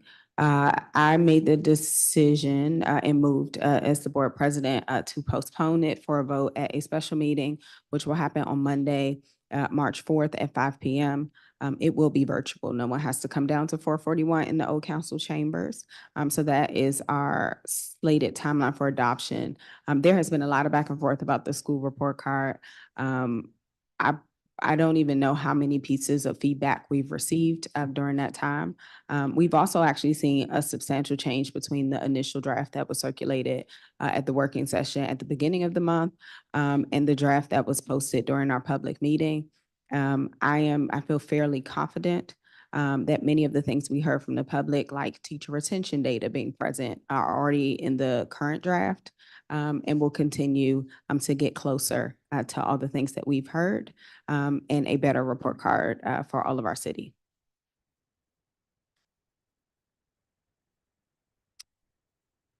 Have you shared the recommendations from the Healthy Schools Facilities Networking Group with other government agencies? Yes. So the beauty of the Healthy Schools Facilities Network, because we were able to get a grant from the National Association of the State Boards of Education, we actually had interagency partnership in developing the recommendations. And from the onset, I had the expectation that we would be sharing it with the DME's office in particular. Given the timing of the master facilities plan. The goal of that work has always been to establish what I call a floor for facilities. So being very clear on what a safe, healthy, and educationally appropriate facility looks like. We have not yet, and just like you all have not yet seen the master facilities plan, but we have shared those recommendations with the deputy mayor's office. And when we have our leadership meetings with the deputy mayor's team, we keep them abreast of any developments throughout that work and have shared the final recommendations. Have you been looking for feedback from them, and have you gotten it? And when I say them, deputy mayor, any other agencies? So Jen Comey actually was one of our participants. So she was able to not just provide like and which was actually immensely helpful. Some of the things we already have in existing on the books is that contribute to this definition, but was able to give feedback along the way. We have not yet seen a draft of the master facilities plan to be able to say, here's what from those recommendations have made it into the plan, but was DME a active and productive partner in developing the recommendations? Very much so. Ms. Kreiner, we've been made aware of, and I think you talked about this, growing concerns regarding an increase in special education cases. How are parents and students receiving assistance during the eligibility process? Additionally, what other agencies or departments are collaborating with you to ensure that schools are adequately equipped with resources and staff to support their students? Yes, that's a great question. We did see an increase in special education cases compared to the school year 21-22. In school year 21-22, we did receive 175 cases. Last year was 192. So we did see an increase. The staff, the assistant ombuds, I'll talk a little bit about the assistant ombudsman and how they support families, and then I will transition to how the special education team supports families with the eligibility process. So the assistant ombudsman more so help to educate families around what the eligibility process is, what their rights are, and just get them a clear understanding before they go into the IEP meetings on what to expect. They walk through the IEPs with them so that they understand what the student's disability is, some of the related services that might be implemented into the IEP, and just slow walk them through the process to help them to understand, because we have noticed that a lot of the families will say that the schools may not have the time to really just break down what the eligibility process is. It's just more so, this is a meeting, here's the information, follow up with questions if you may have any, but sometimes the families are not just aware of what questions to ask. And so our assistant ombudsman walk the families and guardians through that question preparation process, in addition to just providing them with the what the eligibility process looks like. And it's a similar process with the special education hub. They walk through the process of eligibility with the families, with school staff. In addition to that, the special education hub, as I mentioned earlier in my testimony, they also conduct trainings to educate parents. And we've noticed that within these trainings, we sometimes have more staff than parents. Because as you know, we have new teachers that may come in and not really understand the eligibility process and what their advocacy is for their students during Are those there meetings. other agencies or departments that are collaborating with you? Yes, we've had My School DC. We've partnered with OSSI and produced a one-pager for the CFA report. We've also collaborated with AJE as well, just to help families who may end up going through a legal process, just to name a few. Thank you. Mr. Owens, how many new sports has the association created a state championship for this year?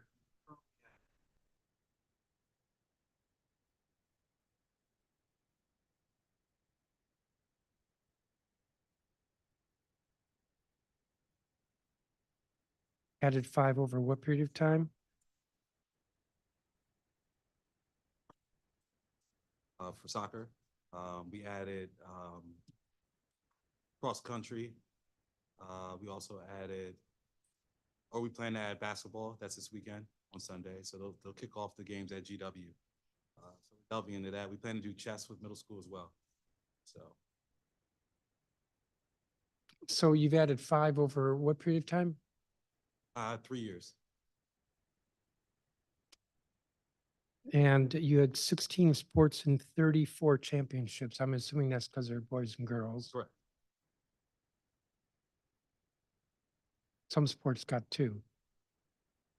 16 times 2 Well, is then I 32, added and you said 30. middle schools as well. Okay. What's the process for deciding which new sports to adopt? We do surveys. We survey and then we see, we partner well with DCPS.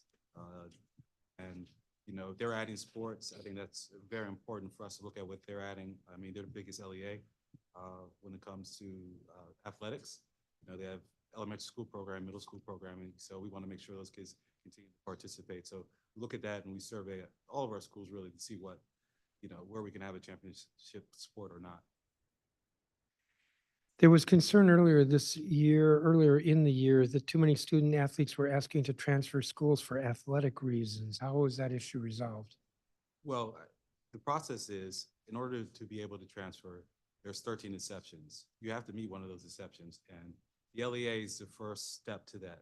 So if the LEA decides that, look, you don't meet one of those exceptions, then it comes to us. We'll review it and see if we think they meet an exception. If we say no at my office level, then it goes to our commission. The commission will have a hearing. 3 commissioners will hear from, the parent, student, athlete, and then they'll make a decision. And what we've really done was just kind of curb it from our level right away and then go up to the commission, and the commission really, taking a hard look at this and making sure that if they're not meeting an exception, it's not a hardship, that they shouldn't be eligible to participate. So you said there are 13 exceptions. LEA looks at that, then appeal to you, from Make an you an appeal appeal to to the commission. Commission, and if the commission denies it, then they go to Superior Court. Anybody go to court? Not yet. I mean, we've had threats of it, but it's never happened. Litigious society trainings offered. How many new trainings were offered to coaches in the past So year? CPR first aid, AED training we've done. Positive Coaching Alliance is something that was new. We partnered with them to do 5 trainings throughout the year. We've offered 2 so far. We did an athletics director symposium. We brought all athletic. I mean, one of the things that I heard from concerns from the athletic directors was between the private, the public, and the charters, they didn't really know each other, right? So when they go play each other, there would be some sort of animosity because, everybody was cheating against each other. So what we did was we brought everybody together and we started having real conversations about, we're all in this for the same thing, and it was successful. We also had a scheduling meeting, because some schools, they feel like other schools don't want to play them. So we have everybody in the same room and they can sit down at a table and figure it out. So I think that was a real productive symposium that we did that was new. We did a training on understanding NIL, name, image, and likeness. I mean, basketball in the District of Columbia, we have some of the best basketball, as Councilmember Furman knows, in the country. So we wanted to make sure that, like Kiki Rice is over at UCLA, went to Sidwell. So we want to make sure the coaches are educated, and student athletes also are educated on the do's and don'ts of the NIL. So we partner with an organization that was able to do virtual training for the coaches. Also did NCAA training, like understanding the clearinghouse. We usually do that in the summertime, and when we have that live event where we bring in 100 coaches. So these kids that are prospective student athletes to get scholarships understand what you have to do. You talk to a lot of these kids, they don't even know what the clearinghouse is, right? And they think they're going to get a scholarship. So we wanted to make sure we did a training for that as well. And we do officials trainings each year during whichever season it is. Spring, if it's spring, is usually baseball, softball, those sports. We'll bring all the officials in and we'll let them know what the new rules are. And we also did that training, a virtual training with our handbook. Every year we update our handbook.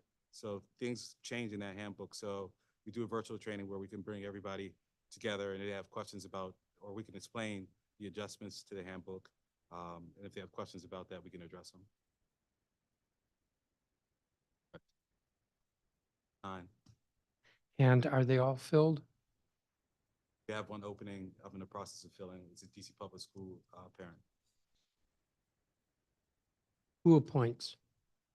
Well, Is it the mayor appoints with council confirmation? Yes. Okay, so there's one you're looking to fill. Yeah, we're in the process. They're supposed to be interviewing next week or so, a couple of weeks. There's been a lot of transition in that office, so. In MOTA, you mean? Yeah. And then in your testimony, you talked about created coaches certification program, background check, CPR first aid, defibrillator training. It reminds me there's been testimony about huge backlog delay with background checks. So with these credentialing, including background checks, are you experiencing delays? No, we use a system called Dragonfly, where all the student athletes or the athletic directors are required to enter all the student athletes so we can track their GPAs and things like that. So it's the same thing for the officials. Have to log in, or their board has to log in and submit this information, and then a background check will be done. And then if it's flagged, it'll come directly towards me and then we'll address it. All right, thank you. Councilmember Fruman. Thank you very much, Chairman Mendelson. President Thompson, there's been different testimony about the idea of the state board having the power to initiate or amend policies. And I'm curious to get your view on that. And I'm wondering that I suspect that the way in which the deliberations about the report card have gone is that there's been a back and forth with OSSI to try to get to a place where the state board could feel comfortable approving. So can you describe how that process works and how, if you had the ability to initiate policies or amend policies, how it would be different? So I am actually doing my best to go back and pull the recommendations from our governance report, which actually include initiation of policy. I will say that actually, so that was the way the governance process worked and the way the report happened, was very much looking for the pain points and how people experience. And when I say people, I mean families, I mean educators, I mean anybody who comes before you, as you will see over the next few days, many people will come before you interacting with our education governance structure. One of the things we found was that as the state board, while we do pride ourselves on being a public voice for education, that is limited because we cannot always be as proactive as we would like to be when we are hearing different things from the public. I do not want to limit that just to the conversations about the report card. We are currently about to vote on the new financial literacy standards, which I mentioned. We've heard that from the public for some time, but we cannot go to OSSI and say, OSSI, you must do financial literacy standards now. And so I would just kind of couch that in the larger, like being responsive to, and again, still within our current responsibilities and authority of the board, like what we work on, being able to move work forward in a timely fashion. So that's the larger consideration. I'm happy to also provide a link to the governance recommendations, which we did transmit to council earlier this year. As far as how the report card engagement played out, the engagement around the school report card started actually before my tenure on the board. And I will say, when I came to the board, we were currently working through changes to the framework, which of course has to be approved by the Department of Education. I think one of the things that, as I reflect on that process, I don't know if we made abundantly clear with folks, was that there's the framework and then there's the design. And so we captured a lot of feedback from folks about the design. At that point, the stars, and not saying people didn't talk about the framework. We made some good changes to the framework, like including more growth. But some of that public feedback that we got also played into what we are doing now, which is the redesign of the actual report card. So I do want to mention that, because that work, again, started before I even came to the board and continued while I was on the board. As far as the actual resolution and the back and forth with OSSI, so the public knows the way it works, is we did do some things that are maybe not as well described in the statute. We had joint engagement with OSSI. We had never done that before, so that we both had access to the same public comment. I think the place where we start to get into governance changes is actually about the resolution language and who is able to put forth the resolution itself. So OSSI provides us with a statutory resolution. We then have a back and forth with OSSI about the language that is in the resolution. As far as I understand from the Office of the State Superintendent, that is really important because they are the ones who actually have to execute the thing. So we want to make sure, and there is a bit of semantics, and I don't mean that in a petty way. I mean that in a, like, you have to match the language to the logic of what is being executed kind of way that is very detail oriented, and I think very frustrating for the public. I feel like people look at our resolutions as if they are contracts with OSSI because they want some assurance that their feedback will actually not just be taken into account, but implemented by OSSI. And resolution language maybe is not the most perfect fit for that. And so yeah, so we had a lot of back and forth.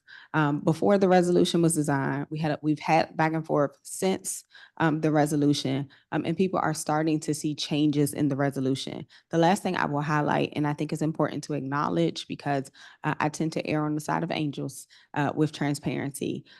As we were working up until literally the 11th hour to revise the resolution language from OSSI, we posted the resolution early that morning as we were continuing to receive feedback from the public. So I know members came to our public meeting that night, not actually seeing all the things that were in the most current version of the resolution. And so the only thing I can do at that point as the president is we could still vote because technically the draft has been public since the working session, or I can make the choice to push into a public meeting so people have time to review what is in front of us. And then if we kind of restart the clock a little bit on any further changes. So I know that was a bit of a brain dump, but it has been years of getting to this resolution with OSSI. No, I mean, it's helpful. You know, what intrigues me is if the state board had the power to initiate, you'd still have to do that sort of engagement with OSSI, because even if you were initiating, it would need to get into language that they felt like they could implement. I would say yes. I don't think there is any way around, and honestly, nor should there be any way around a conversation with OSSI that does our best to align what the public is thinking and wants to see with what the state agency actually implements. I would, and I do apologize because I didn't hear all of the testimony, but when I heard part of Mr. Goldstein's testimony, what I heard him talk about was the ability both to initiate and to be able to amend. So with any of our other resolutions, whether they are statutory or ceremonial, we can make amendments on the dais, just like you all can introduce amendments. We cannot do that with the resolutions that come from OSSI that are, whether it's around the things that are like standards, those types of requirements. We don't have that ability currently. So long as there's a very collaborative relationship, things can work. But if there's not a collaborative relationship between the board and OSSI, then I would imagine you can get into a real challenge. I would imagine my fiance would say that's also true for our relationship. As long as it's a collaborative and communicative relationship, things can work, right? Like, so, I mean, yes, I do think that those are the underpinnings of any relationship. And I think the question we are wrestling with is, what does it look like to have representatives who can actually implement the voices of the public, and what are we putting in place? What are we putting in place to make that possible? Like, where in the process are we limited around voice and feedback and responsiveness? I don't think it's an either or as far as the collaboration and communication, though. You kind of have to have it work all the ways. All right, well, touche on the nature of relationships. So I'm going to move over to the ombudsman and the student advocate. In one space, in the special education space, which I think touches you both, and the student advocate, this isn't going to apply, but I've met with special education teachers who have felt like they're overwhelmed. They might have a caseload that has a requirement of 150 hours worth of services, and there's 40 hours in the week. They're gonna fail right out of the box. And other kinds of issues that get raised by teachers in that space, because we're all struggling to make the special education system work even remotely the way that it needs to. To what extent are you working with teachers? How do teachers come to you with issues? Absolutely. Teachers, as I mentioned earlier, we often find them in the crowds of our trainings more often than parents. The Office of the Ombudsman and both the Special Education Hub has done a wonderful job of collaborating with DSI, which is the Division of Specialized Instruction. I personally, 2 weeks ago, attended the district-wide office hours with teachers across the district 159 teachers on the call. Many of them had questions in regards to how can we use your office to support our students and families when it comes to the IEP process. They didn't know that, they couldn't make a referral over to our office without the permission of their principal. And so we talked through some of those strategies on how they could best support their families when they are overwhelmed. We offered up trainings to DSI as well, so that they know that if they are not in, have the, which we've heard, some capacity of financial capacity as the SPED Hub does, because they come with a boatload of money because of ESSER funds. The hub has worked with them to develop certain one-pagers, to develop certain material that they may not have had the financial status to do. And so we definitely meet with DSI and meet with the teachers on a regular to provide those supports. Thank you very much. I'm glad to hear that. Mr. Davis, in the testimony earlier, I think you got some very good shout outs about convening different stakeholders around safety. And I wonder if you can talk about how you're doing that. I mean, one of the things that I hear is that safety around the schools is about more than one school, that there may be a whole bunch of schools in a similar area, and it's important to have coordination among the schools. And then there's also community-based organizations in the area. And I'm wondering what kinds of things you've tried to do in that space in order to try to increase safety for our students. I think one of the things that we've done well as an office for some time now is convene folks, is bringing people, getting everyone in the room to talk about the issues that they're facing and doing it across sector. One of the things that schools that do safety well, there's a lot of communication, just as President Thompson was talking about relationships and being collaborative and being communicative. When we have our school leaders that are sharing proximities or sharing neighborhoods, when we can get them in the building to talk around their concerns about neighborhood stuff and bring our store owners in and our small business owners and our CBOs that are active in those communities, when we can get into the same room together, we can brainstorm the ideas and the solutions that are needed. I think one of the things that we've seen time and time again, where be it in Ward 8 or Ward 5, when school leaders and parents and community folks getting together in the same space and are working towards a solution, we can come up with stuff that works for them. And so as we look at some of the things that have been rolled out through the city, I think part of that is getting the people that are now in charge and empowered to do those programming to connect with students and connect with families and school leaders. And I think that is probably the hardest nexus, because a lot of things that are happening now is that we have built this boat and we're trying to get people on it as we're rowing at the same time. So it's a hard lift to get everyone in the boat at the same time, but it's a lift that's needed to happen to make our students safe. Is there something we should be thinking about doing that might help you get everybody in that boat and cooperating as thoroughly as possible? I think the thing that is probably needed the most is that convening, where if you want to use your pulpit to say, hey, I want all my principals to come to this meeting today, and we're going to talk about that with all our safe passage workers, all of the violence interrupters, all of our public safety officials, all of our teen culture captains and deans. If we can get all those folks in the same room, we can figure stuff out. But the problem is when we run into folks that say, okay, my school building ends at 2 o'clock, my school day ends at 4 o'clock. We have other commitments. We have the things that we need to do to make sure our school building is cleared and safe. There's the challenge of the priorities that you need for the larger community, as well as the priorities that you need for your own individual school building. All right, thank you very much. And Mr. Owen, when you talk about some of the trainings that you're doing, CPR, et cetera, are those requirements for coaches? Must they have that? Yeah, the CPR, AED, all those trainings are required for the coaches. Moving into next year, we're going to make those symposiums that we do required for everybody if they want to coach in the district. I want to get the numbers up. I think it's viable. It's very important for these coaches, especially. The ADs show up. The coaches are a challenge, to be honest.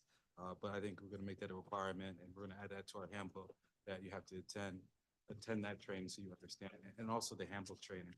We get so many instances of, coaches don't really know the rules, right? They haven't read the handbook. And, when it comes down to it, ignorance to the rule is no excuse, and you're gonna get yourself in trouble pretty quickly and you're gonna hurt your kids. So we're gonna start requiring them to, as mandatory trainings, because they need to know the rules if you're gonna coach, period. And a lot of them don't, so.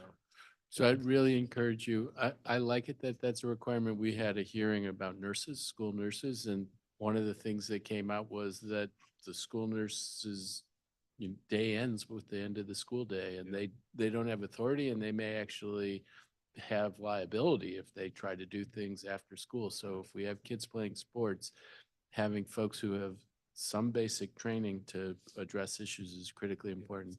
I'll end with just one advertisement for the state championships, which you gave me a shout out. I never miss them. I would encourage everybody here to think about coming out. I'll be there Sunday for sure for the basketball championships. I'll try to make it on. Even if Jackson Reed doesn't make it. Even if Jackson Reed doesn't make it, but I am pulling for Jackson Reed, and I hope to be there Friday. Thank you. Thank you. Appreciate that. Councilmember Parker. Thank you. President Thompson, two areas I wanted to get more information on.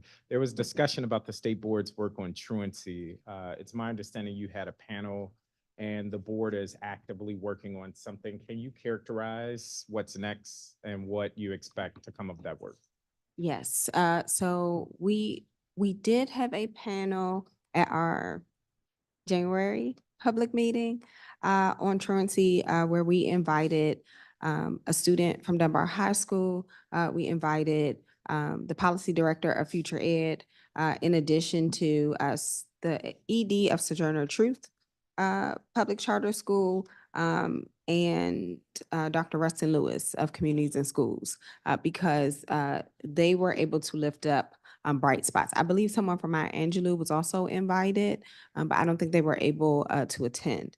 The resolution that is actively being worked on, and I believe should be ready for our March public meeting, not the special meeting, the regularly scheduled March public meeting, actually will have a few policy and research recommendations around timely data on absenteeism, some of the things around interagency, and actually a few things around some of the programs that we currently have that do well in addressing truancy and absenteeism. I would flag, as we are actively in budget season, that some of those do have cash implications. And we did hear during that panel from like communities and schools in particular, that they are not quite sure where they fit in with the middle schools based on the budgets currently. And when we think about where we are especially seeing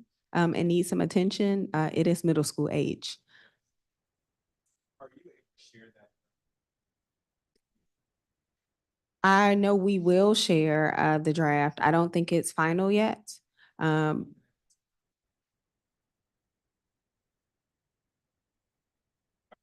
yes, I heard this morning.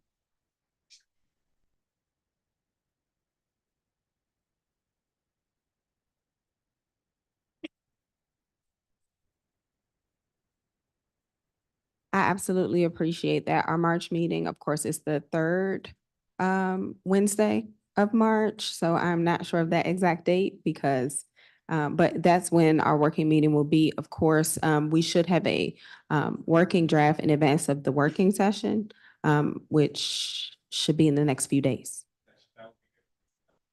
Won't make it public, but it would be. Oh, no, it'll be public for the working session. And then what other follow-up on the healthy facility?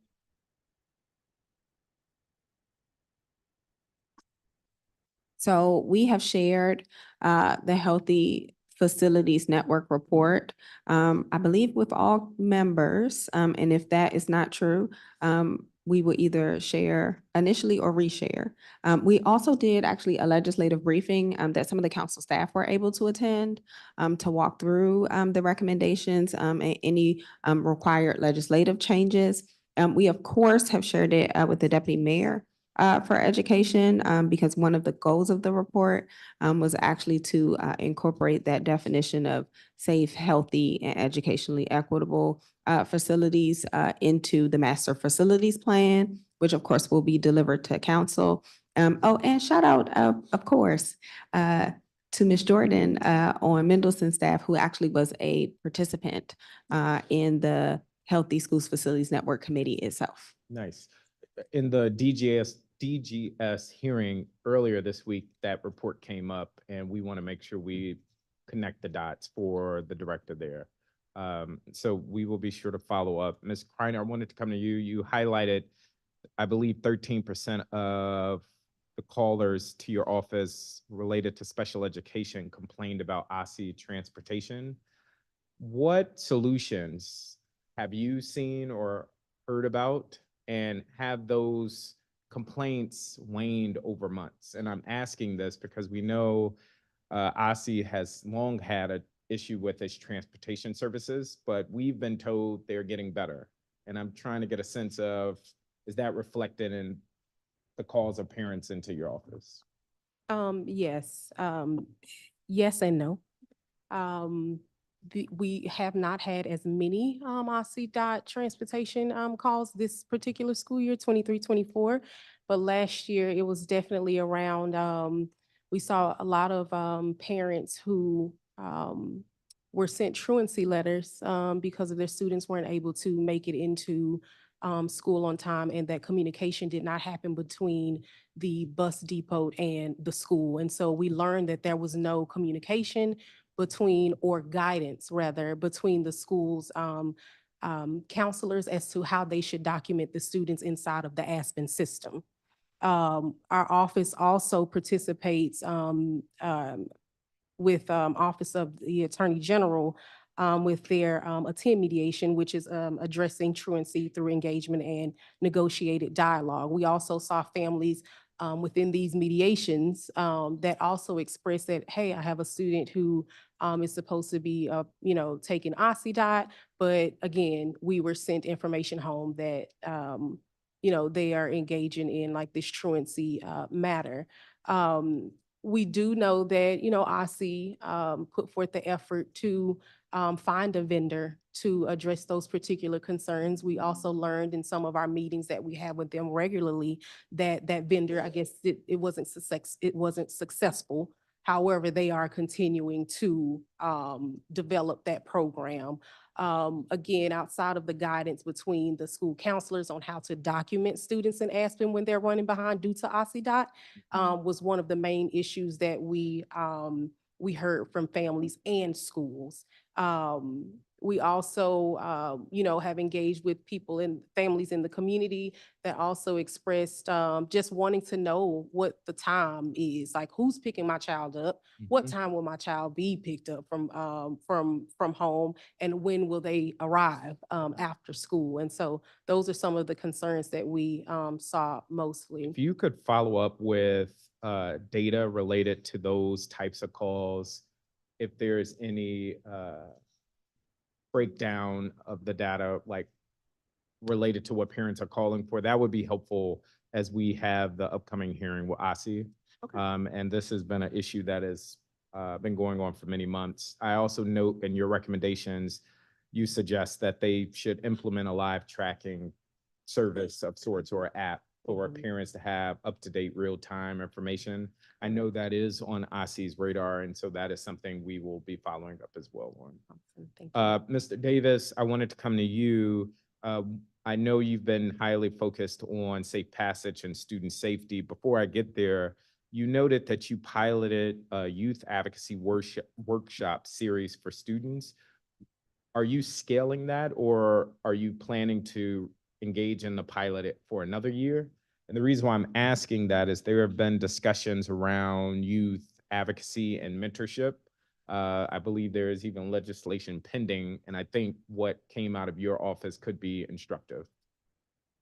Yeah, so we are looking to scale that. What originally was a summer program that we did with fellows from MICVA, fellows from the Boys and Girls Club, has morphed into something that we've been rolling out with some of our school partners This year, we participated with the Dunbar Execute Partnership and their City in the Classroom program, and we have two interns from that program. And it's really been about giving them the skills to not just be their own best advocates, but to build community and build their own community of advocates in their school building. I believe we had a chance to meet a few of those advocates during in some office hours, as well as the student that joined the absentee workshop on the SBOB and testified was one of those students, and was really able to talk to their student experience and what works for them as a solution towards absenteeism that their fellow students are having. And I think the more we look to build out that program, more we look to kind of ramp up those opportunities for those students, the better we'll see some outcomes as a city. Yeah, I think there's a real opportunity to connect the dots between conversations on conflict resolution, youth advocacy, and the work your office is doing. And so more to come on that, but I think there is an opportunity there as you're scaling that program. In terms of student safety, obviously, safe passage will be top of mind this budget season, knowing that there are limited services. How does your office plan, or how can your office help us better educate and reach parents across the city about resources already available to them? Because part of the discussions I know we've been a part of is, yes, we need more money. Yes, we need to expand programming, but a lot of the issue is around coordination, a lack of knowledge and information. Can you just shed light on if there's anything in the works or anything over your office's work this past year that could be instructive to us as we go into this budget year, knowing that money may be tight and we may not get all of the programming and requests that we want? Right. So I think one of the things that we've done great as an office is to really think about with the things that we are offering as a city outside of the silos and think of them as a holistic part. And so we've produced a family toolkit for safe passage that really breaks down all the opportunities for families and schools to engage in those conversations around student safety and transportation. And we are releasing an updated version probably within a week or two of that same version that highlights our violence interrupters, that highlights our safe passage, our current safe passage worker providers, as well as provides opportunities in what other jurisdictions have done that are kind of promising practices, as well as highlights some of our local practices from Center City and Johnson's kind of walking school bus model, and explaining how they did that, how they incorporated their programming in their school community. As we think about where we want to do next and kind of in the limited pie of where we should engage students or where we should engage families, I think as we think about these safety solutions, we really need to think about students as that end user customer service model, because they're going to be the ones that are going to have to navigate the space, interact with whoever else we put out there. They're going to be the ones that are going to either engage or not engage with the people or the programming that we provide, as well as our school leaders, making sure they are part of the process as much as possible, and making sure that before we have boots on the ground, that they have bought into what boots on the ground is going to look like. Students, as we talk to students more and more this school year, one of the things we repeatedly hear about is that challenge for the students that are participating in after-school activities and their navigation from their school building to the metro and their navigation home. And that is after a lot of all the programmings that we put in place. I really appreciate that. I want to also just thank the sister offices of the Student Advocate, the Ombudsman, State Board of Education, who I believe year after year continues to do very impressive, important work. And I think the district should take note that we need to do more to support your offices, because everything you're talking about are the challenges we're trying to fix on the back end. And I think there is a way that we can empower the state board and the state board sister offices to be a part of the solution in much more tangible ways, since you all are already part of the work. So thank you all for your continued advocacy and work. Mr. Owens, I wanted to come to you. Truancy. So a question that came to mind is, how does the Athletic Association regulate, monitor, track student qualification to play with their status and standing at school? Yeah, so that falls in an individual LEA. as far as, monitoring attendance. I think one of our rules is, a student must attend a minimum of 85% of school days in order to participate. So that falls on the LEA. And I We don't- think quietly, a lot of people are saying, we know that's not happening. Mhm. That we know that there are students who are not coming to school, but yet they're still playing.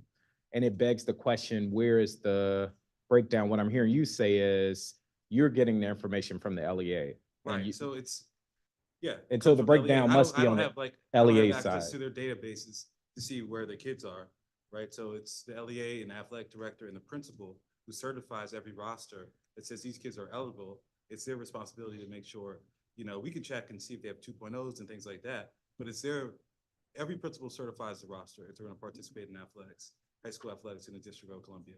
So that principal got signing you. off on the fact that these kids have a 2.0, their attendance is good. All these rules that we have, the principal signs off on that. Understood. There's a tension there because I know that sports may be the one thing holding a kid or keeping them connected to the school. At the same time, we've created an atmosphere where there are no consequences for anything. And you can go to school or not. There won't be any penalty for you, your parents, and you might even be able to play in the championship game. So more to come on that, but thank you for your testimony. Yeah. something to Thank- look at. Thank you, Councilmember Parker. Councilmember Henderson. Thank you. Good afternoon, everyone. Mr. Owens, I'll start with you and then work my way back this way. Um, so I chair the Committee on Health. Last year, we passed legislation around access to emergency medications for students who have asthma, diabetes, and they don't have action plans on file. But we've been having a larger conversation in terms of school nurses and just student health in general. And one of the things that arose is sort of what happens after school in terms of sporting events. So I think, and correct me if I'm wrong, for high school students, the presence of medical personnel is required for any game. Is that correct? Okay. But you all do middle school. We don't. We don't govern middle school. We just started adding middle school championships, but we don't technically govern middle school. We govern high school sports. Okay. So who governs the middle? So you only do the championships. You don't do the regular season. No, the LEAs do that. So like DCPS, DCIA does that. Public charter school, they have a PCSA, and they create their own schedules for their regular season. Okay. Well, as the resident expert in terms of athletics, I'll ask you your opinion on this. Do you Sure. feel like in terms of for the middle school games that there should be someone, if not medical personnel, someone who is trained in administration of medication should be on site for any athletic event? Yes. Okay. That's good to hear. And I guess there are some elementary leagues as well, but those would also be governed by the LEAs? Right. All right. And really DCPS is the only one that has a structured elementary school league All right. I'll ask where they them. actually bus kids to compete against each other. Yeah. Yeah. Okay. Mr. Davis, it's good to see you. I'm grateful for a conversation we were able to have a couple of weeks ago, more in depth in terms of on safe passage. I'm curious as you sort of reflect on not just that, but the work that we've done over the last year with now the transition of safe passage moving from the deputy mayor's office to, deputy mayor for education to deputy mayor for public safety and justice. If you had to give top 3 recommendations of how we can improve the safe passage work, what would that be? First would be more buy-in from school leaders at the beginning stage. So as we're creating the RFA processes and creating distributions, that we're making sure our school leaders are part of that process, be it either as reviewers or required to sign some type of letter of support before those CBOs can apply. Secondly, I would make sure our student voice is being centered. I think part of all the challenges is that we're thinking about the students that need it at the highest need and that are at the most at risk.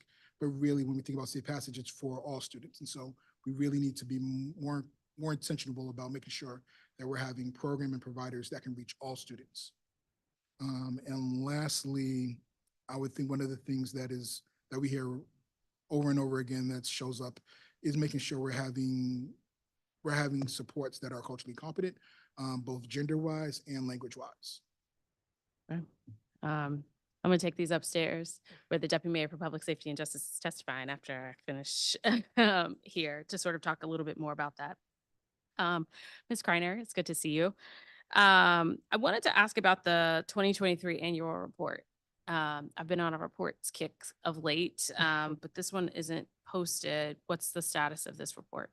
It will be posted soon, and I will also share it What's the definition of soon? by the end of this week. Okay, great. It will be on our website as it always is. It has been circulated. I'm not sure if everyone is subscribed to our newsletter, but it has gone out to over 14,000 DC residents and including organizations as well. But we will have it posted to our under construction website by the end of this week. Okay, thank you. And I will also email it to each council member as well by the end of the day. Oh, thank you. I mean, but I don't subscribe to your newsletter, so I wouldn't have known that you have been circulating it. But I think in the past, it's been very valuable to have an aggregate and disaggregate look in terms of what are the issues that folks are contacting your office about. And just an overall look in terms of the work that you all have been doing. So I just want to make sure that, we have that in terms of sort of being consistent. No problem. Ms. Thompson, we've been having a lot of conversations lately around attendance and truancy. And sometimes it comes up again around the 80-20 rule. And I'm curious whether or not the board has looked at any data on the effects of this particular change and whether or not it was a change in the wrong direction. So we have not seen data on the change yet, and we don't have access to data beyond what the council has as a state board. Okay, but you collaborate with OSSI, who would have the data. Thus, if you made that request in terms of wanting more information about this rule change that you all made to see what the impact is, could you not request that from OSSI? So yes, I can, and I'm happy to reach out to Superintendent Grant about it. I will acknowledge that since we do not have oversight of OSSI, it's not like when you all make a request and then they have to provide us things. And so, yes, happy to continue the conversation around that. Yeah, we can talk about it. Yes. Okay, great. Graduation requirements. So back in 2018, the state board put forth 3 recommendations on high school graduation requirements. You weren't on the board in 2018. Now thinking about it as I sat here and okay. We can still ask because we do have staff. And we will take any question back and we will be very responsive. And I might have been paying attention, so it's possible I know. Okay, so the 3 recommendations for the public's knowledge. 1, provide an opportunity for students to demonstrate that they've mastered course content for world language and mathematics in lieu of taking the course. 2, reduce the number of required community service hours from 100 to 50. I don't necessarily agree with that, but nonetheless, it was a recommendation, not mine.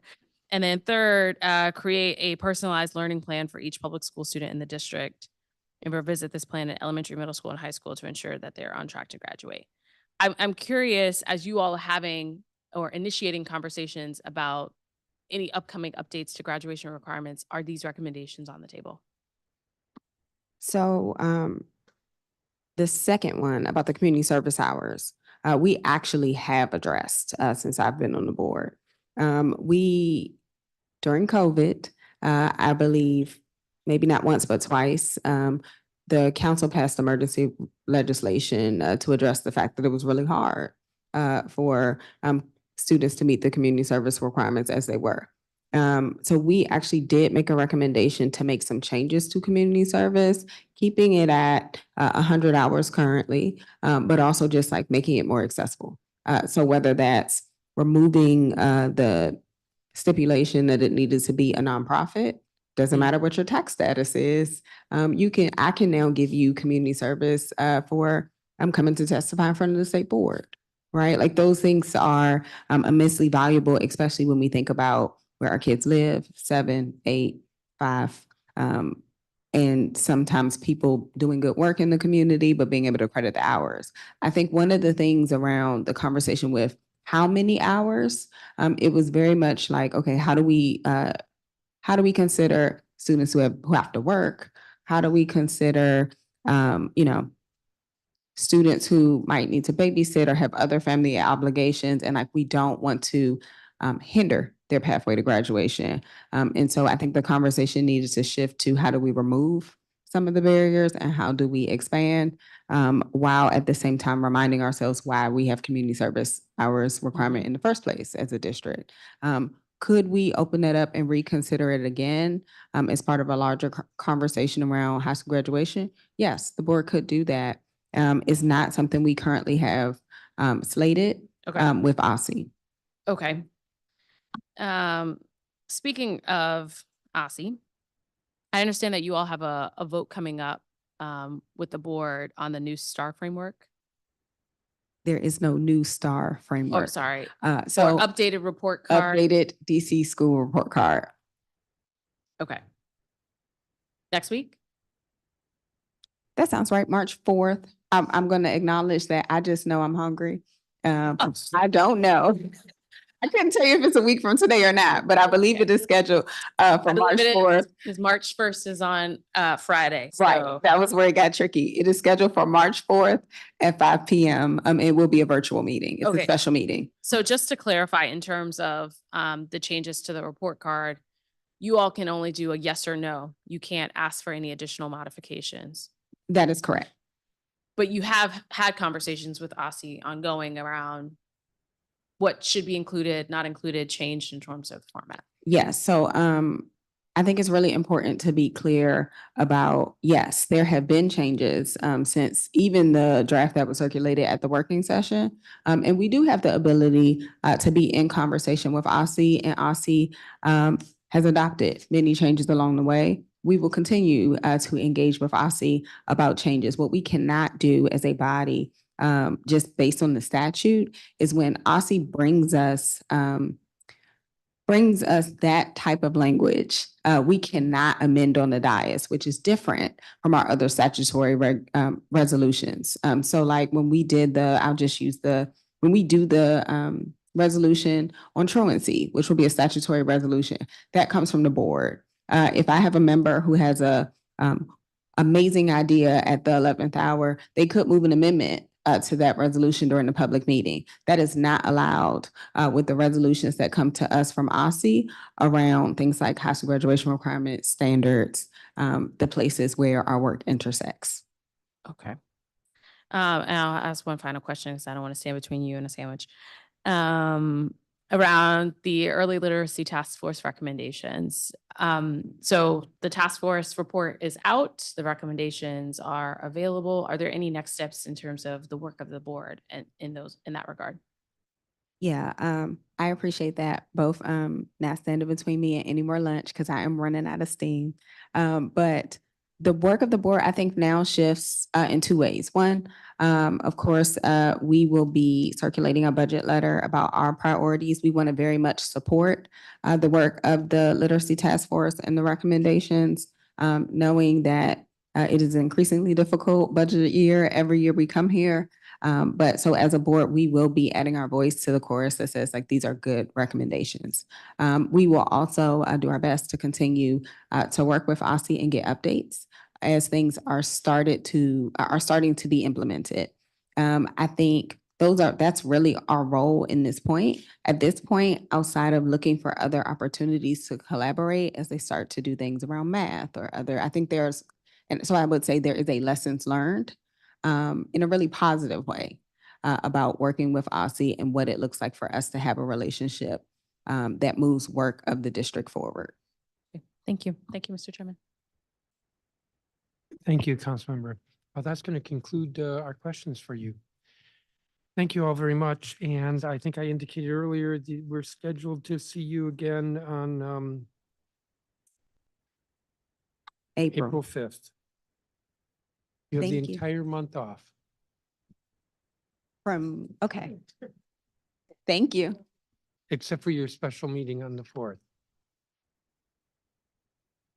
So we'll turn now to Dr. Michelle Walker Davis, who's the Executive Director of the Public Charter School Board.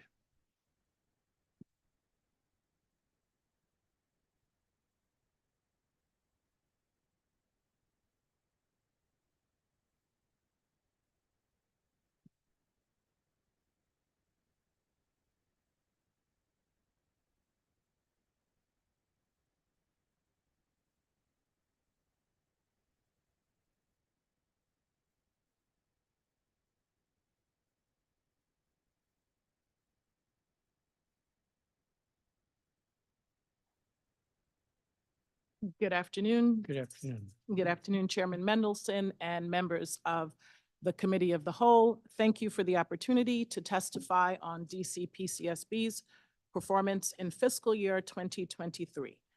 I am Dr. Michelle Walker Davis, Executive Director of the DC Public Charter School Board, and I am joined by Melody Sampson, DC PCSB's Chief School Performance Officer, and Will Henderson, DC PCSB's Chief Operating Officer.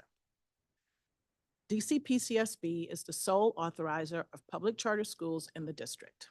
Our role in DC's education ecosystem is to open new public charter schools, negotiate and monitor their goals, close them if they are not meeting their goals, and ensure ongoing compliance with DC PCSB policies. To hold schools academically and financially accountable, we use 5 tools: our academic accountability system, the charter review and renewal process, qualitative site reviews, financial analysis reports, and compliance reviews. All these tools together give us a well-rounded picture of school performance. Every aspect of our agency's work involves equity. The public charter school sector serves more than 45,000 students, most of whom are Black and Brown, and many of whom are designated at risk. All the work we do on their behalf centers racial equity. The focus of our equity work has all been centered on our 3 priorities: excellent schools, enduring partnerships, and effective organization. Using the strategic roadmap as our guide, we make impactful decisions. For 1 year, we paused accepting new applications to open a public charter school to write more rigorous application guidelines. We updated multiple accountability policies, including emerging multilingual learner audit and monitoring policy, the special education audit and monitoring policy, and the charter goals policy. And we began working on a more equitable system for evaluating schools.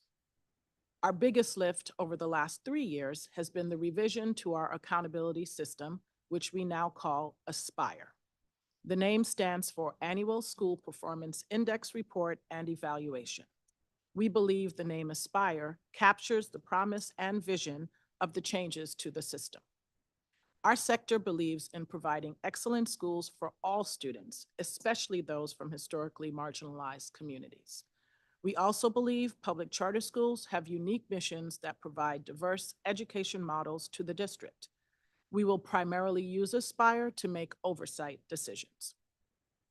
We centered the proposed system on 4 guiding principles: holding schools accountable for student proficiency, rewarding high levels of student growth, setting rigorous and attainable benchmarks, and focusing on outcomes. These principles helped us focus on the most important elements of school performance. For Aspire to represent the robust work of a school, we need to assess performance on a variety of metrics. Going forward, our data sources will include DC CAPE, other nationally normed assessments which measure school readiness, academic growth, and college and career readiness, English language proficiency assessments, and attendance rates. These data sources illustrate how well schools serve their students. Updated metrics will provide a more reliable and well-rounded picture of school performance. With these data points and within these measures, we will disaggregate data by student groups, allowing us not only to see the academic gaps at our school, but the bright spots as well. We also recognize that each school brings something unique to the districts, which families seek out. Given the diversity of options within our sector, We also plan to include school-specific measures, which schools will negotiate with DCPCSB starting in the fall. These measures will assess how each is progressing to meet their visions and missions. We want to encourage our schools to continue to meet the needs of their communities and strategically plan to address the variety of challenges ahead of us. Ultimately, schools will receive an annual score from 1 to 100 based on their success achieving growth, proficiency, creating a positive school climate, and centering their unique vision. Each numeric score will fall into one of 5 performance levels. Extensive school engagement in 2022 and 2023 went into drafting the proposed system changes. In the late spring and early summer of 2023, I met in small groups with leaders of most of our LEAs to discuss a variety of topics, including Aspire. Our board held 2 public roundtables on the revised accountability system in June and July this year. We also held regular office hours throughout the spring and summer for schools to meet with our team to gain clarity and provide input on the revisions. We also invited all LEAs to join learning sessions in October, where our data analyst and school performance leaders broke down how we propose to evaluate schools, the data we plan to include, and how we will assign points for performance. School leaders and data experts also received the opportunity to calculate metrics for 2 anonymous campuses based on their data to see how our system seeks to balance excellence with equity. Following those sessions, we updated schools on our timeline for releasing information on Aspire to the public and opening the policy and technical guide for public comment. Our board held a special meeting on February 5th, where it voted to open the Aspire technical guide for public comment. The public comment will remain open through April 8th.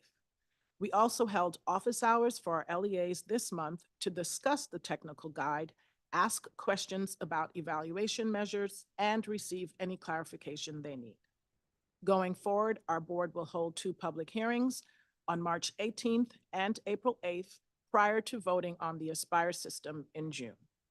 Once the board votes, we will begin our extended pilot year, and schools will negotiate their school-specific goals with our team. Using data from school year 23-24, we will internally calculate Aspire levels and scores for our LEAs next winter. Based on the calculations and stakeholder engagement, we may make modifications to Aspire, and if so, the board will vote on any updates. Beginning in school year 25-26, DCPCSB will publish each school's Aspire score and level on an annual basis. In addition to our work on Aspire, we have doubled down on our commitment to racial equity internally. In spring 2023, we established a partnership with Courageous Conversations. Through this partnership, we are ensuring that our internal and external decision-making is rooted in racial equity.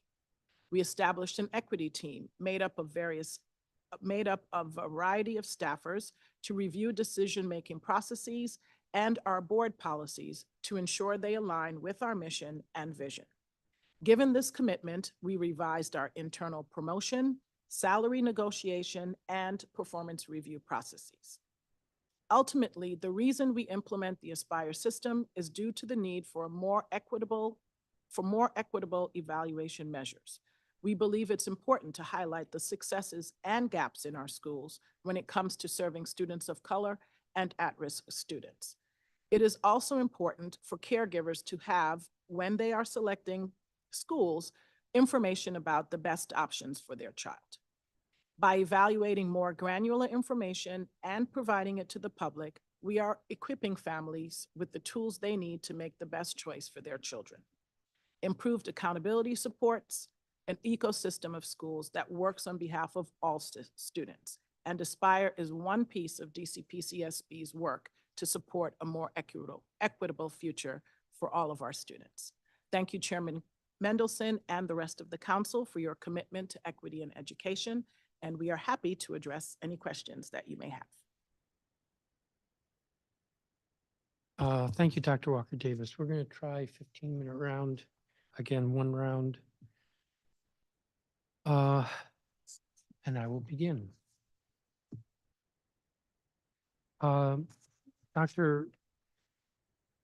Dr. Walker Davis, at the end, near the end of your testimony, you said through this partnership, we are ensuring that our internal and external decision-making is rooted in racial equity.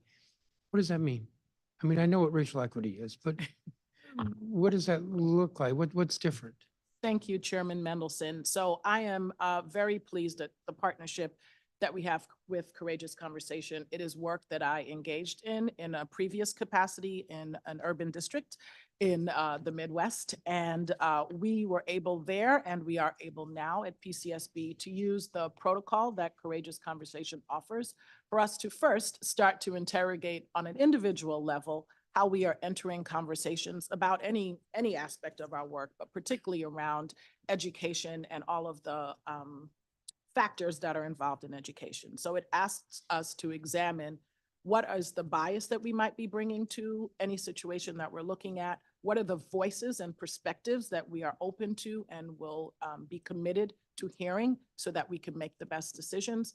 And we have experienced through the partnership with Courageous Conversation an ability for all of our staff to be trained on that protocol, to be using the same language when we are looking at complex problems in front of us, to have the same tools available to us to interrogate those difficult conversations. Because ultimately, as you know, education is very important and also brings a lot of perspectives depending on how you enter that space and your lived experience. And so the work that we have done is to allow us to interrogate maybe long-held beliefs that are based on systems of oppression, maybe long-held beliefs about who we think has access or should have access, and to have the same language when we are making those kinds of decisions. So that's the training that we are continuing to be engaged. So pushing you to look at things from different perspectives as well as to reframe the questions that you're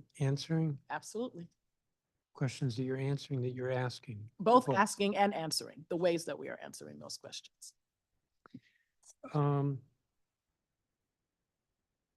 There was testimony earlier, every public charter school does not yet have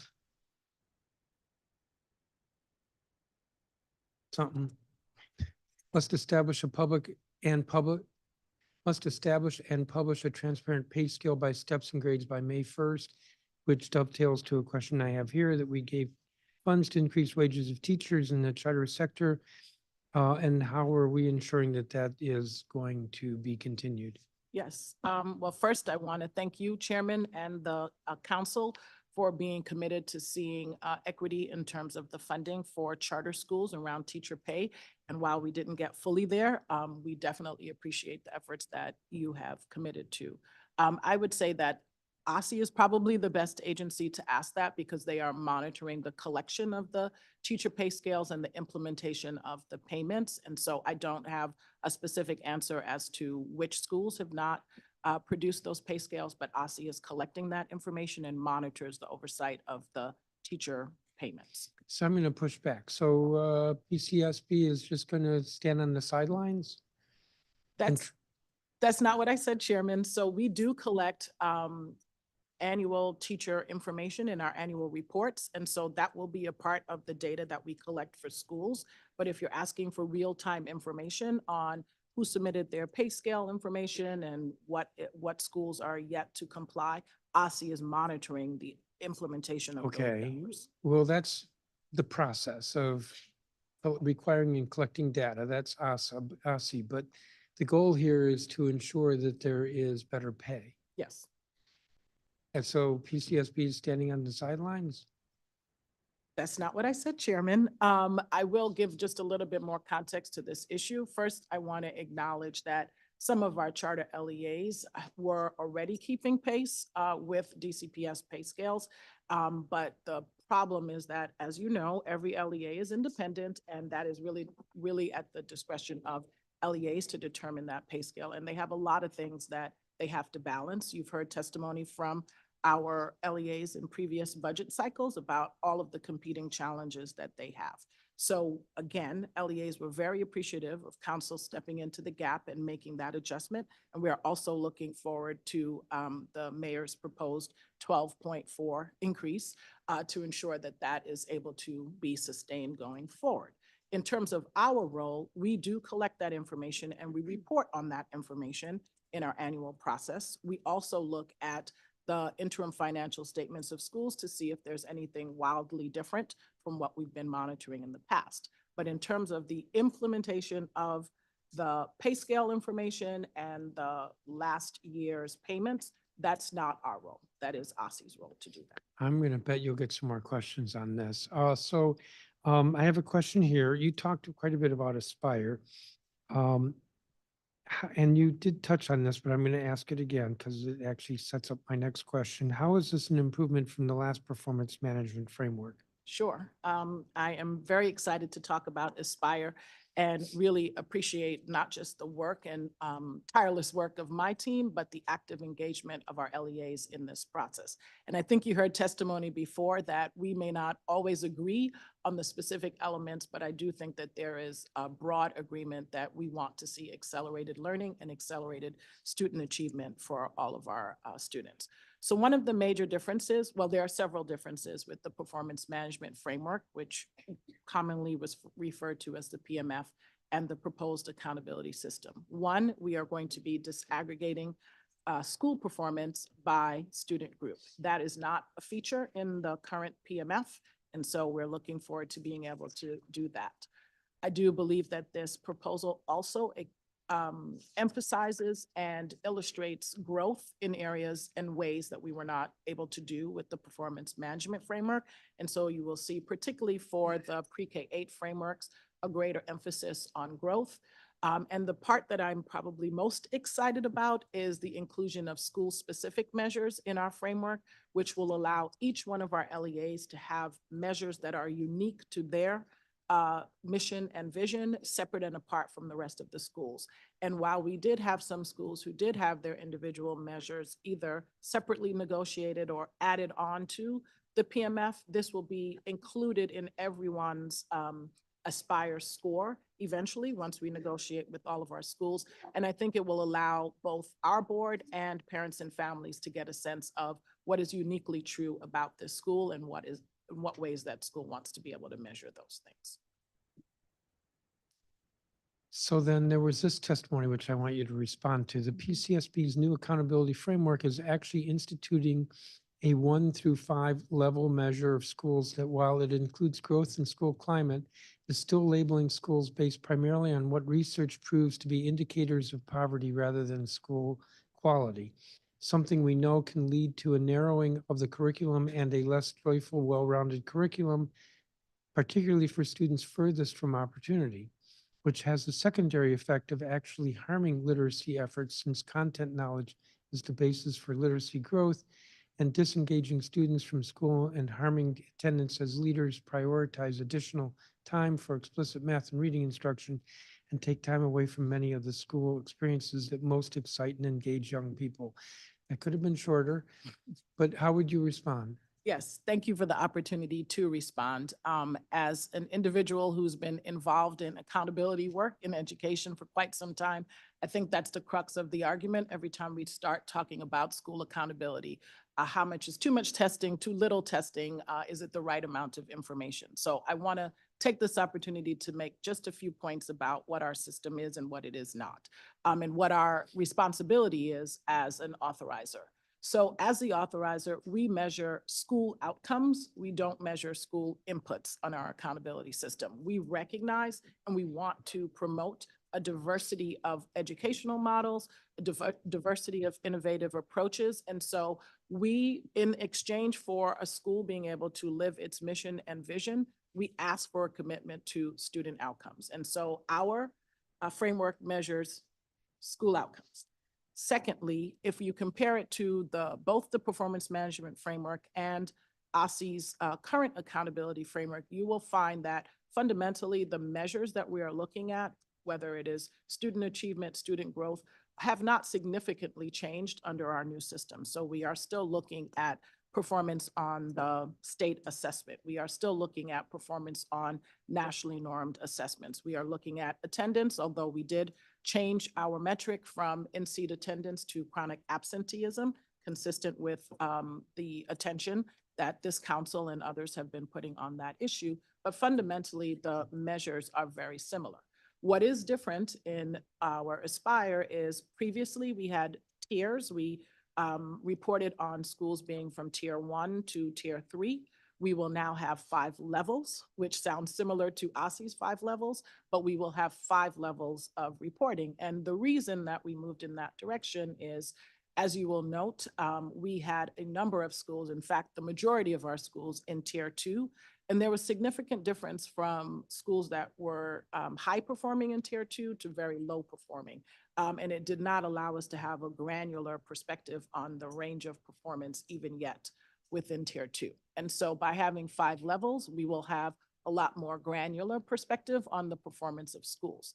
I do want to also note that in addition to the levels, we spent a lot of time as a staff proposing to our board that we didn't just want to have numbers, we wanted to actually describe what that level of performance would actually mean. And so you will see that there are also descriptions of that level of performance attached to the levels in our report.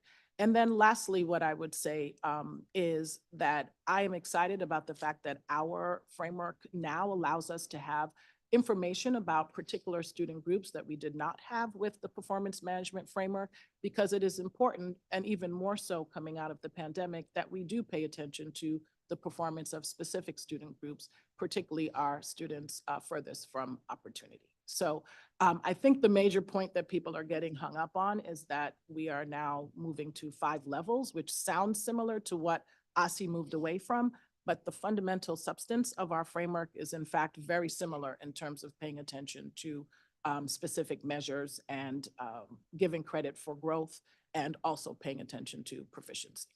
Well, the criticism of what I read seems to be really in the early phrasing, relying on the phrase here was indicators of poverty, but I'm guessing that would be measures that correlate to poverty rather than school quality. So do you think that you've got the right emphasis on quality, which is more subjective and therefore less objective? Yes, well, I would say that we could have a very long conversation about all of the measures of school quality. And again, our framework is measuring outcomes, the aggregated student outcomes of a school. I would not argue here today that that measures every single thing that a school does. Absolutely not. And again, I always encourage any parent, if you want to understand if this is the right fit for your child, to attend the school and not only rely on other reports. But if I get back to our Aspire system, it is looking at student outcomes. Do we know from educational research that there is a correlation between poverty and academic outcomes? Absolutely, we know that. What we have done in terms of designing our system is to make sure that by the design of the system itself, no school is advantaged or disadvantaged surely because of the demographics of their school. And so you heard some testimony about did we examine the correlation between the student population and the model outcomes? And we did do that. And we are actually proud that in our modeling, our Aspire system performed much better in that regard than our previous performance management framework. All right, I'm going to try to squeeze in 2 more questions. Do you measure mid-year student mobility? We do measure mid-year. And are you seeing an increase in students coming into the sector or out of the sector? Let me rephrase that. Would you say more students are coming into the sector or out of the sector? Thank you for the question, Chairman. What I would say is that there is significant mobility in our city across sectors, within sectors, and in fact, in and out of state. And as the DME did work with us and others around enrollment projections, what we actually found is the highest part of that mobility was in and out of state as opposed to across DCPS and charters or charters and DCPS. But I don't feel like you're answering so there are students leaving the charter sector to the DCPS sector. There are students leaving DCPS to charter. Yes. Which is greater? I don't have those numbers in front of me, but I do want to make a point around that. Because we know that there is mobility between the 2 sectors, the design of the enrollment projection process and the funding process accounts for that. So DCPS is for the mobility across the two sectors. Accounts for it for the charter sector. It accounts for it for both sectors. So DCPS is built on a projected enrollment and charters is built on actual enrollment. So charters will not receive funding for students that they don't have, and DCPS receives funding for students that they anticipate may enter the district after the beginning of the school year. I'll bet there'll be a few more questions on that. And I didn't get to ask nurses, hint, hint, in case somebody wants to ask nurses. Councilmember Fruman? Thank you very much. I mean, I'll pick up on that mid-year mobility. I mean, as you know, this is a thing that I've focused on for quite a while. And I mean, the simple answer is that the charter sector has over time consistently lost about 1,400 kids mid-year. I think the data from the most recent year is a net loss that's significantly higher than that 1,400 that's historically been the case. And the way in which it's dealt with in the budget, you know, you and I are not going to agree about exactly the way that that should be done, but I don't think it's fully accounted for in the way that we're budgeting for the LEAs. But it's not that I would say the money should be clawed back from the charter sector, but I think we need to brace DCPS in an appropriate way and account for the fact that additional dollars go to the charter sector and stay there even though the kids leave. But that's just to put a marker down. You want to say? Yeah, Councilmember Freeman, I do want to point out, as you know, that charters get paid throughout the year. They don't get their payment at the beginning of the year and keep that. They get their payment multiple times so that it can align with the enrollment that is present. I also know that as DME looked at this problem, I believe the numbers are much lower in terms of the net mobility across both of the districts, actually under 1,000, but I will commit to seeing if we can find those numbers for you. And I do want to say that we have advocated in the past and can do so now for multiple count days if we really believe that there is a fiscal challenge that is not accounted for in our budget, meaning not just charter schools, but DCPS would be subject to more than one count So day. I don't want to use this for an argument about that, but I asked Aussie what the mobility was in the most recent year, and they said, I thought it was about 1,600 that the charter sector had lost and about 1,400 that DCPS had gained. They came back and said it was something like 1,896 that the charter sector had lost. And the way the payment system works is, you're right, you get it in tranches, but it's not adjusted for the kids who have left in the middle of the year. So this is a thing we need to deal with. In terms of the Aspire system, one of the things we've heard testimony about recently, not today, but is teacher retention and the issues around teacher retention. And a thing that's really quite striking is DCPS's teacher retention. The teacher retention in the charter sector is worse than in DCPS. The levels were closer to 30% of teachers leaving in the charter sector and more closer to 20% in DCPS. To what extent in your Aspire system will you account for teacher retention? Yeah, thank you for the question, Councilmember. That is not one of the measures that is part of our Aspire system. So we don't have a measure regarding teacher retention. We do have school climate, which really measures more student than teacher. So let's pause briefly there on school climate. How do you measure, what kind of metrics do you use there? Is it a survey? How do you do it? Yes, so I should say, school environment is the measure, not school climate. And it measures chronic absenteeism and re-enrollment, meaning families that re-enroll in the school. Those are the measures right now. And when you talk about outcomes in the system, is outcomes math and English, or is it something broader than that? It's math and English. Yes, math, English, and also in the high school, college, and career metrics like SAT, PSAT, dual enrollment, those kinds of metrics. I mean, I think this goes to part of what that quote came from, which is you can have a narrowing of the curriculum where it's just about English and math, and then there's a whole school of thought that says, no, the way the kids learn more fully and stay more engaged is with a broader curriculum. But that's the way it is it's English and math until you get up to high school.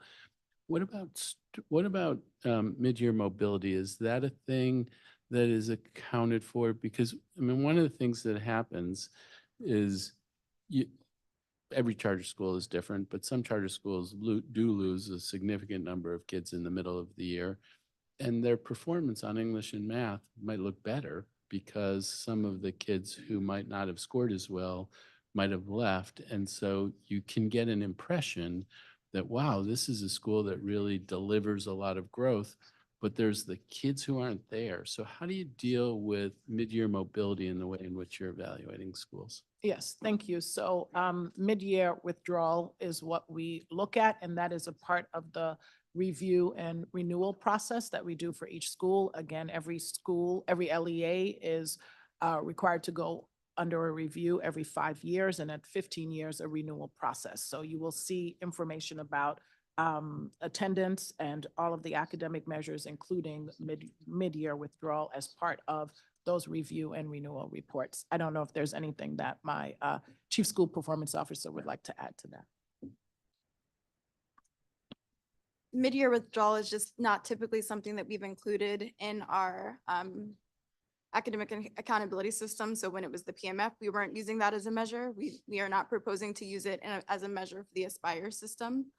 So outputs, like you've acknowledged, have primarily focused on academic performance as far as state assessment and growth assessment. So that hasn't been a focus of ours. Yeah, I mean, I do think that for public facing assessment, it's important and not just mid-year departures, but also retention, which you do, student retention, which you do get at to some extent. But and there are schools that report a 90% graduation rate, and they may have had 400 ninth graders, but by the time they get to be seniors, it's 200 and 180 of them graduate. So is that a 90% graduation rate if you're the parent of an 8th grader, or is that a 45% graduation rate if you're the parent of an 8th grader? Thank you, Chairman. I might be wrong about this. Thank you very much for that. Oh, sorry, promotion. Councilmember. He didn't hear me. I might be wrong about this, but the graduation rate actually accounts for the 9th grade class. So when you have a graduation of rate of 90%, it is accounting for the students who started in 9th grade, regardless of whether that same number of students are in 12th grade. That is the denominator. So it does account, it's not inflated because students have left, is what I'm trying to say. Yeah, so I'm gonna have to look at that as well, because I do think that I've gone back and looked at the different enrollments and seen a school with 400 ninth graders, and then 4 years later, 200 12th graders, and a reported 90% graduation rate. But I'll go check on that. I will do that. So one of the things that the DME recently came out with in the boundaries process was a recommendation. You talked a little about the standards that you use in terms of evaluating the opening of new schools, but the recommendation 23 was that DCPS and DC Public Charter School Board aligned planning process. DME works with DCPS and DC Public Charter School Board to create an aligned planning process for opening new schools and campuses and expanding or moving existing schools in both sectors, aligned to a vision of a core system of high-quality DCPS public schools of right, complemented by a set of high-quality public charter and DCPS citywide school options. This process shall include a coordinated planning timeline requiring common data, transparent public rationale for the proposal with shared criteria and an opportunity for public input. I'm curious your reaction to that idea. This is a thing that many people for a long time have talked about, is the and I'll editorialize because I'm one of the people who talk about it. The critical need for coordination in this space. But how do you see this? How do you see that recommendation? Thank you, Council Member. So first, I have participated in the boundary study work. I am a member of the advisory committee and have attended many of the meetings, not every one of them. And I'm also on the subcommittee that is looking at sort of broader policy decisions. So I am aware of that language, although I have expressed some concerns about the way that the language is written. First, let me name that PCSB supports the notion of greater collaboration, and we have been working with our agency partners on that. I want to point out that we already do meet monthly with, sometimes bi-monthly with DCPS, DME, to talk about what we're seeing emerging in the sector, if there are requests that are coming for either facility amendments or if there's interest in additional applications. And so we do have those regular forms of communication. We have found in the past that it is important to know sort of what the plans are within the DC public schools to be able to inform what those realities are for the charter sector. But as I mentioned in my testimony, we took the time to update our application guidance on new schools. We created a new supplement of data that applicants are supposed to respond to so that they are paying attention to what is already in the ecosystem and really have to demonstrate why there is demand and need for their particular programming. So that addresses the new applications that might be coming forward. And we think it is a more rigorous bar to demonstrate a need for the program. In terms of the things that were outlined in that language, I think those are all areas that we would like to work with DCPS and DME on. I do think it's important, though, that as the sole charter authorizer, that we retain our decision rights in terms of making the ultimate decision. And I believe that's the direction that the language is going in. Likewise, I would support DCPS being able to do that. And the only last thing that I would say about that is one of the areas that I think has been probably the most challenging is to be able to have a holistic view on what is happening. We have a very transparent process.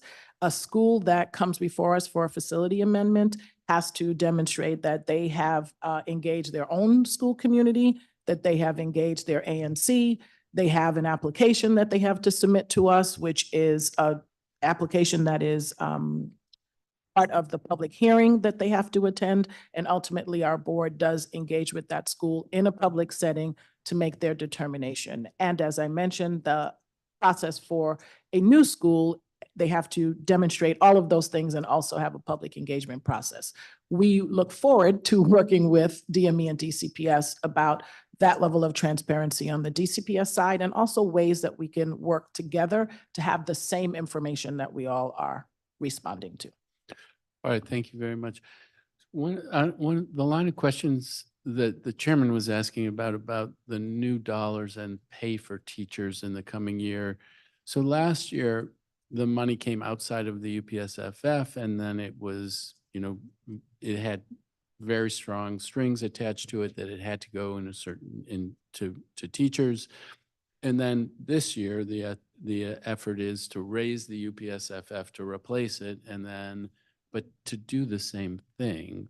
And am I understanding you correctly that a teacher in a charter LEA could have gotten a bumped up raise last year and gotten back pay because of the money that flowed through OSSI, but next year in their budget, that pay could be stepped back because that's in the discretion of the LEA? Or is there a guarantee that the teacher pay will be kept at the same level?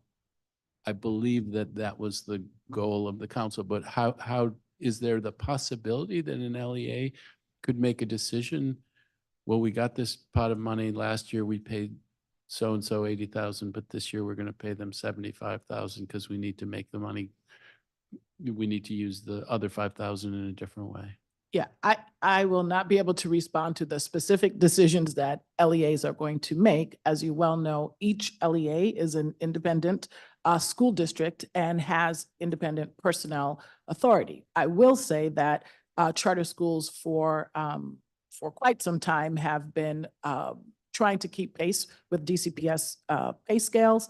They want the highest qualified and best teachers.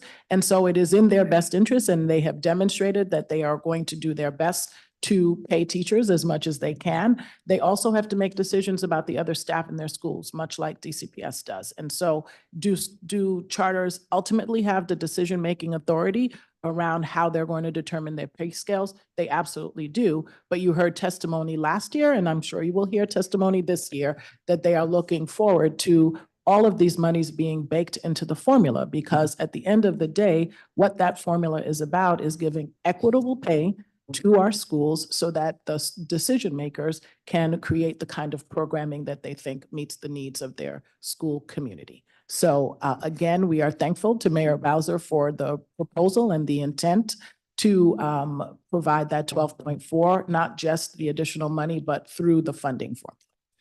So even as I'm tempted to go on, I see Well, the if real you- chairman glaring at I me. know so- if you have a follow-up, because then I'll be able to ask my nurse questions, since neither of you are going to do that, but only for a minute. If you have a follow-up. Well, I don't have a follow-up, but 30 seconds, just to, one of the things, and that I'm looking at your numbers all the time, and one of the things in the claims around the facilities allocation is that the facilities allocation is not adequate. But when I look at the occupancy costs and break it down, a lot of what's in occupancy cost is maintenance. And so maintenance is, the folks in the charter sector have argued that maintenance costs for DCPS should only be paid for out of the UPSFF. But I just put an idea on the table for you that that we try to move to where we're paying for occupancy and maintenance outside of the UPSFF for both sectors, because it's different than what the teachers, the administrators, it's more about building size, it's more about condition of building. Just plant a seed to think about whether or not we could adjust for both sectors and pay all occupancy and maintenance outside of the UPSFF. Thank you, Councilmember. Councilmember Parker. It's great to see you again, Dr. Walker Davis. I want to start with Aspire. We heard from school leaders earlier today that highlighted two concerns. One was about the delay in school-specific metrics and the delay in rolling out the high school measurements. Can you just speak to the reasons behind the delay, the general timeline, and what we might expect next year when I believe this will eventually roll out?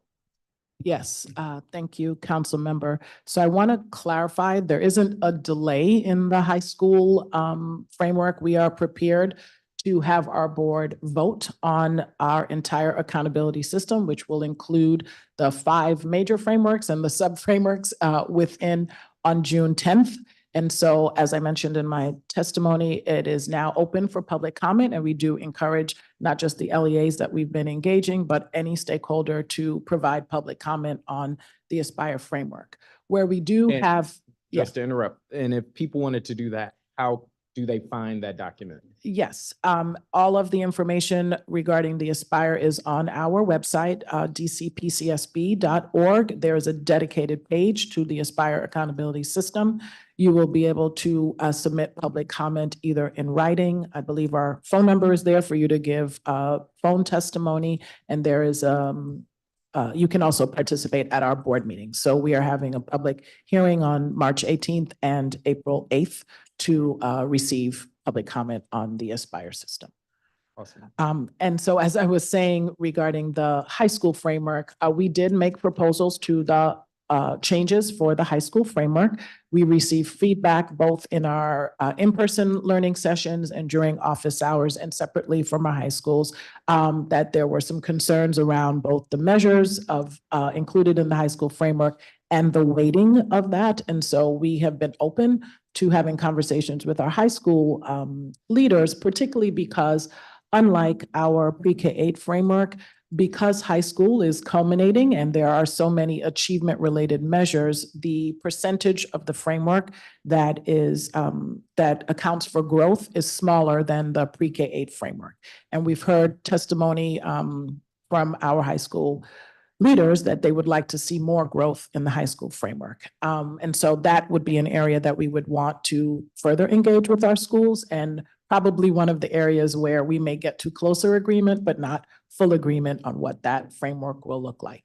You also asked about the school-specific measures. So as I mentioned before, I'm very excited about that part of our framework. What that actually means is that each LEA, all 69 of our LEAs, will independently have one or two measures in the framework that is unique to that school. So we will have to negotiate that with every one of our LEAs. And so we intentionally staggered that part of the framework so that we would have the appropriate time to do those negotiations. And what that means is when we first give schools their embargoed measures, it will not include the 10 points associated with school-specific measures. We will actually have to engage each of those LEAs to determine what those two measures are. And then ultimately, when those negotiations are done, we will have a full complement of measures that we can report on. And for those school-specific metrics will be implemented the 26-27 school year? The 26-27, yes. So the first year that we will report based on our current timeline, the first year that we will be able to report on Aspire outcomes is school year 25-26, but those will not include the school performance, the school-specific measures. I think many more people should be paying attention. This is pretty significant that you all are changing how schools will be evaluated or how charter schools will be evaluated. And it strikes me as though not many people are paying attention, although that may not be fair. I'm sure schools are paying attention. Absolutely. I'm not sure I've heard parents and community members talking about what this might mean for the school down the street or their children's school. So just throwing that out there. Related, how is the charter board thinking about educating communities, parents about these changes? Yeah, thank you for that question. I mean, that is work that we will have to do. I will say that while we have primarily been talking to LEA leaders about the metrics that we needed to include and their reactions to that, we also engaged boards of LEAs early in the process and are prepared to do that again, so that ultimately the boards who hold the charter with PCSB are fully aware of the proposals that we're going to make. I do want to point out that in the design of the framework, we did do surveys and focus groups with parents and other stakeholders, and we will plan to do more targeted outreach and rollout and education about the new system once our board approves it. So we anticipate, in addition to negotiating school-specific measures over the next year or so, that we will also be doing a roadshow on what our framework is, what it isn't. And I want to acknowledge Dr. Grant and OSSI here as well, because we've already engaged with the OSSI team on the fact that they recently made changes to their framework. Where are the similarities and differences between theirs and ours? Because we would anticipate that that's a question that both school leaders and parents and community would ask, and we would anticipate that we would include that as part of the education that we're doing, because there will be data coming from different places that families will have to negotiate. I invite you to collaborate with my council office, but I would also say other council offices, as this is going to be really important. We found when OSSI put out its school report card, there was a lot of misinformation and a lot of questioning around what does this star mean or what does this rating mean? And I anticipate you're going to encounter a lot of the same. Very quickly, the impact on accountability that these changes will have. Where are we with opening and closing of schools now, and how is that going to be impacted with this new scoring metric? Yes, thank you. So one of the reasons that we paused our application process is because we knew that we were engaged in revising our accountability system. So not only did we want to increase the rigor around demand and need, we also wanted to make sure that as we assessed the ability and capacity of an applicant pool to fit in our ecosystem, that it was in the context of how we plan to measure the schools that are currently in our ecosystem. Can you say how long you anticipate that pause to be in place? We did pause. We have now, this is the first cycle that applicants, will go through our application. We expect to receive applications first week in March. So we'll know, this is the first time that we'll know from that pause who is available and ready. Oh, that is not true. Sorry, let me correct that. We did have an application last year. It was denied. This will be the second time that we will be able to receive applications, and that will happen in the first or second week of March. Okay. And what might be the earliest that that application may come up for approval? It will be as early Is that as. March? No. It No. will just be due Oh, in sorry. March. We open up the charter application. Submission is on March 8th, and then we will have a public hearing and then a board vote. So that will happen in May. Okay. Okay. And school closures, what is the impact of all of this on how you're evaluating schools? Sure. So we are currently operating under our current charter goals policy, which has multiple ways that we're determining whether a school met its goals up until school year 23-24.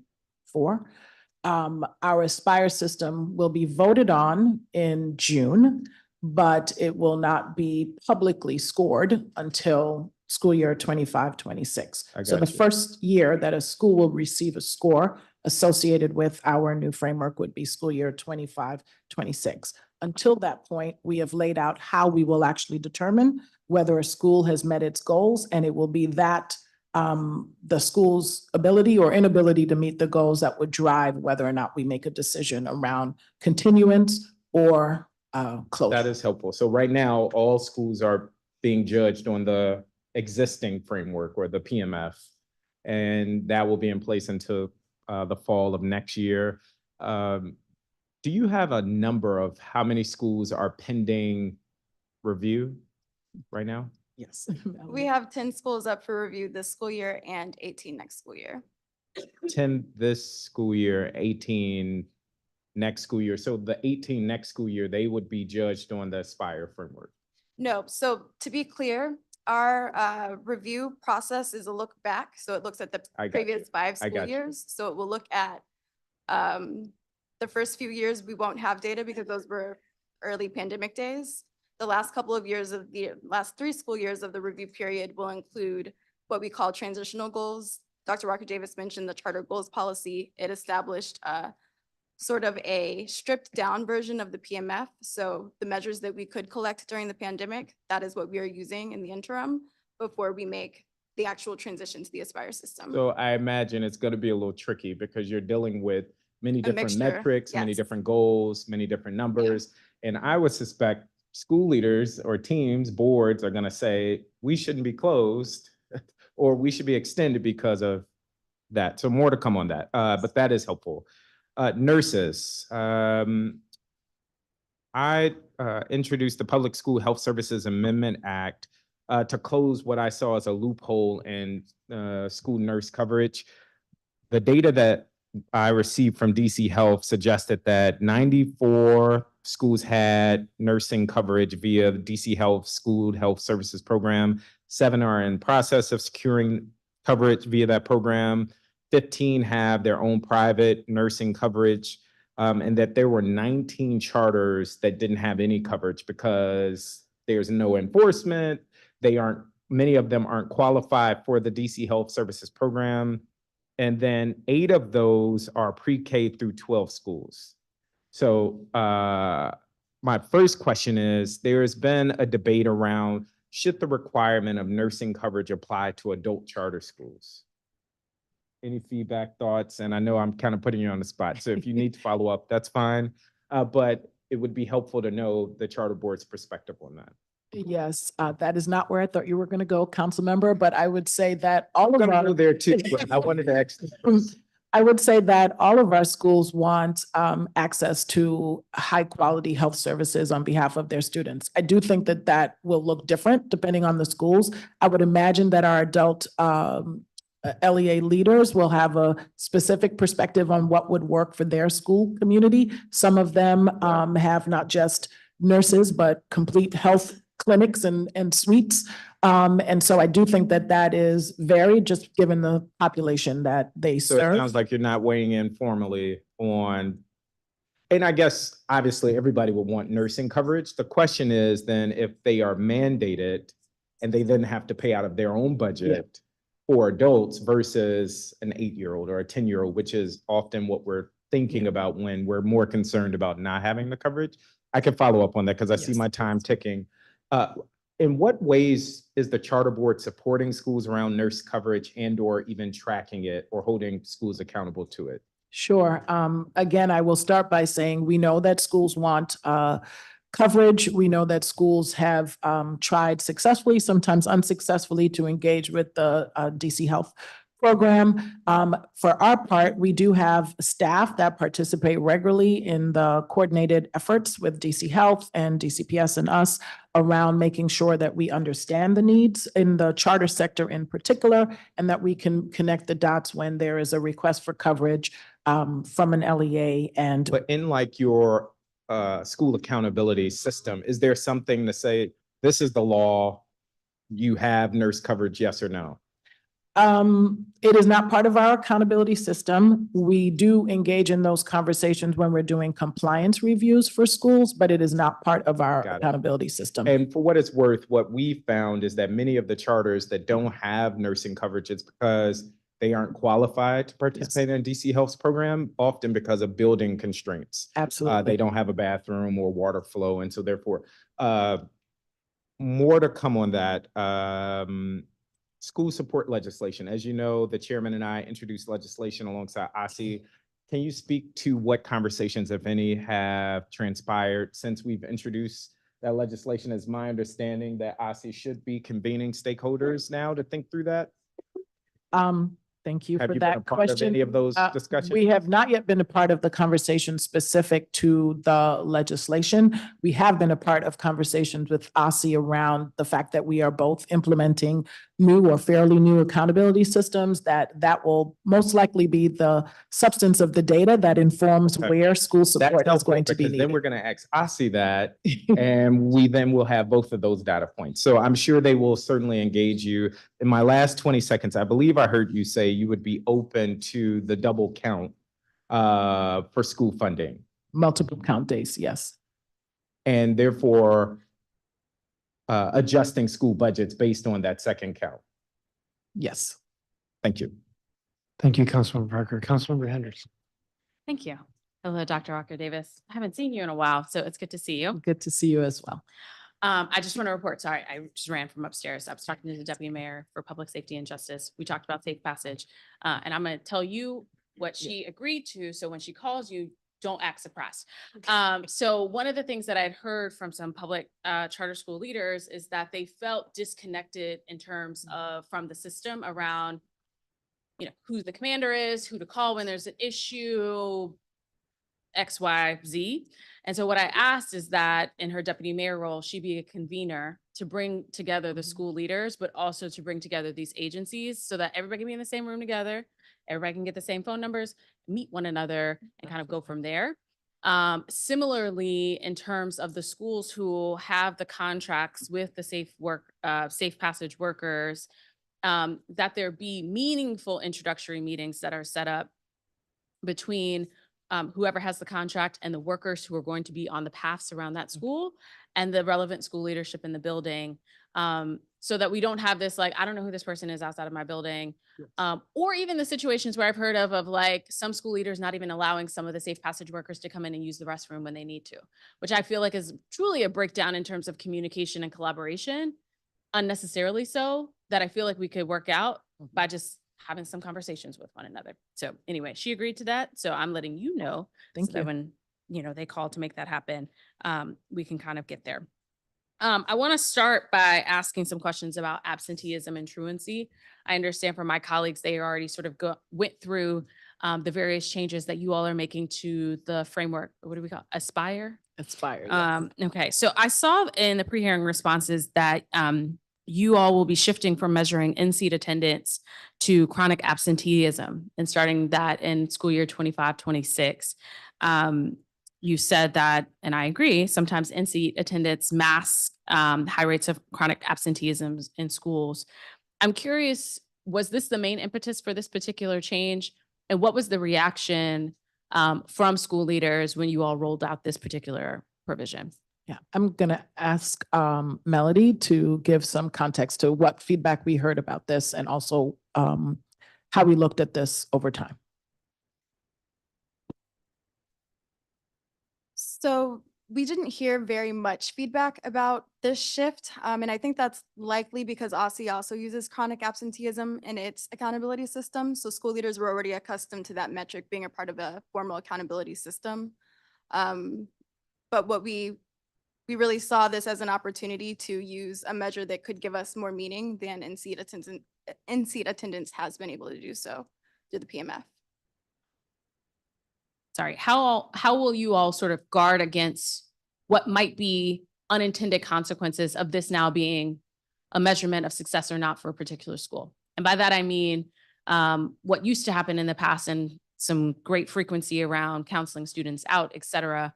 Obviously, each LEA already has particular rules of if a student doesn't show up for X number of days, they can be disenrolled from the school. Those are usually consecutive. And so I'm curious how you all plan to, I guess, protect to make sure students aren't fully negatively impacted by this now being a measure of achievement or success for a school. I guess I would first start by saying, council member, that the fact that attendance was on our performance management framework had LEAs paying attention to that anyway. I don't think that the shift to chronic absenteeism makes that any more pronounced. And I would say that the connection between attendance and school performance is great. And I know that LEAs are doing everything they can to have students attend, going above and beyond even the resources that they are provided. So I don't actually predict that this will be a disincentive. What I do want to underscore, though, that all of the challenges that you heard from other witnesses and LEA leaders themselves about the reasons that we continue to see issues with attendance, safety, transportation, et cetera, remain. And so I think that is probably going to have more of an impact on the performance of the school than their efforts to counsel students out. That's my sense anyway. Okay. I want to shift to talking a little bit about food. Okay. Paper path, I already ate, so apologies if you haven't, but not on that terms of food, but we have a bill around universal school meals. And in researching this process, I've learned a lot about the variation in terms of quality, in terms of contracting from LEA to LEA, in terms of reimbursement amounts. Got some charter schools who are reimbursing $8 a meal, which is, great. I'm sure their meals are wonderful, but it makes them really expensive for us to be able to cover all of that for them. And so I'm curious how PCSB views its role in this space around breakfast, lunch programs. Is it just a check, do you have it? Or are you also doing some additional, making sure that they're meeting the compliance of not just the National School Lunch Program, but any type of program?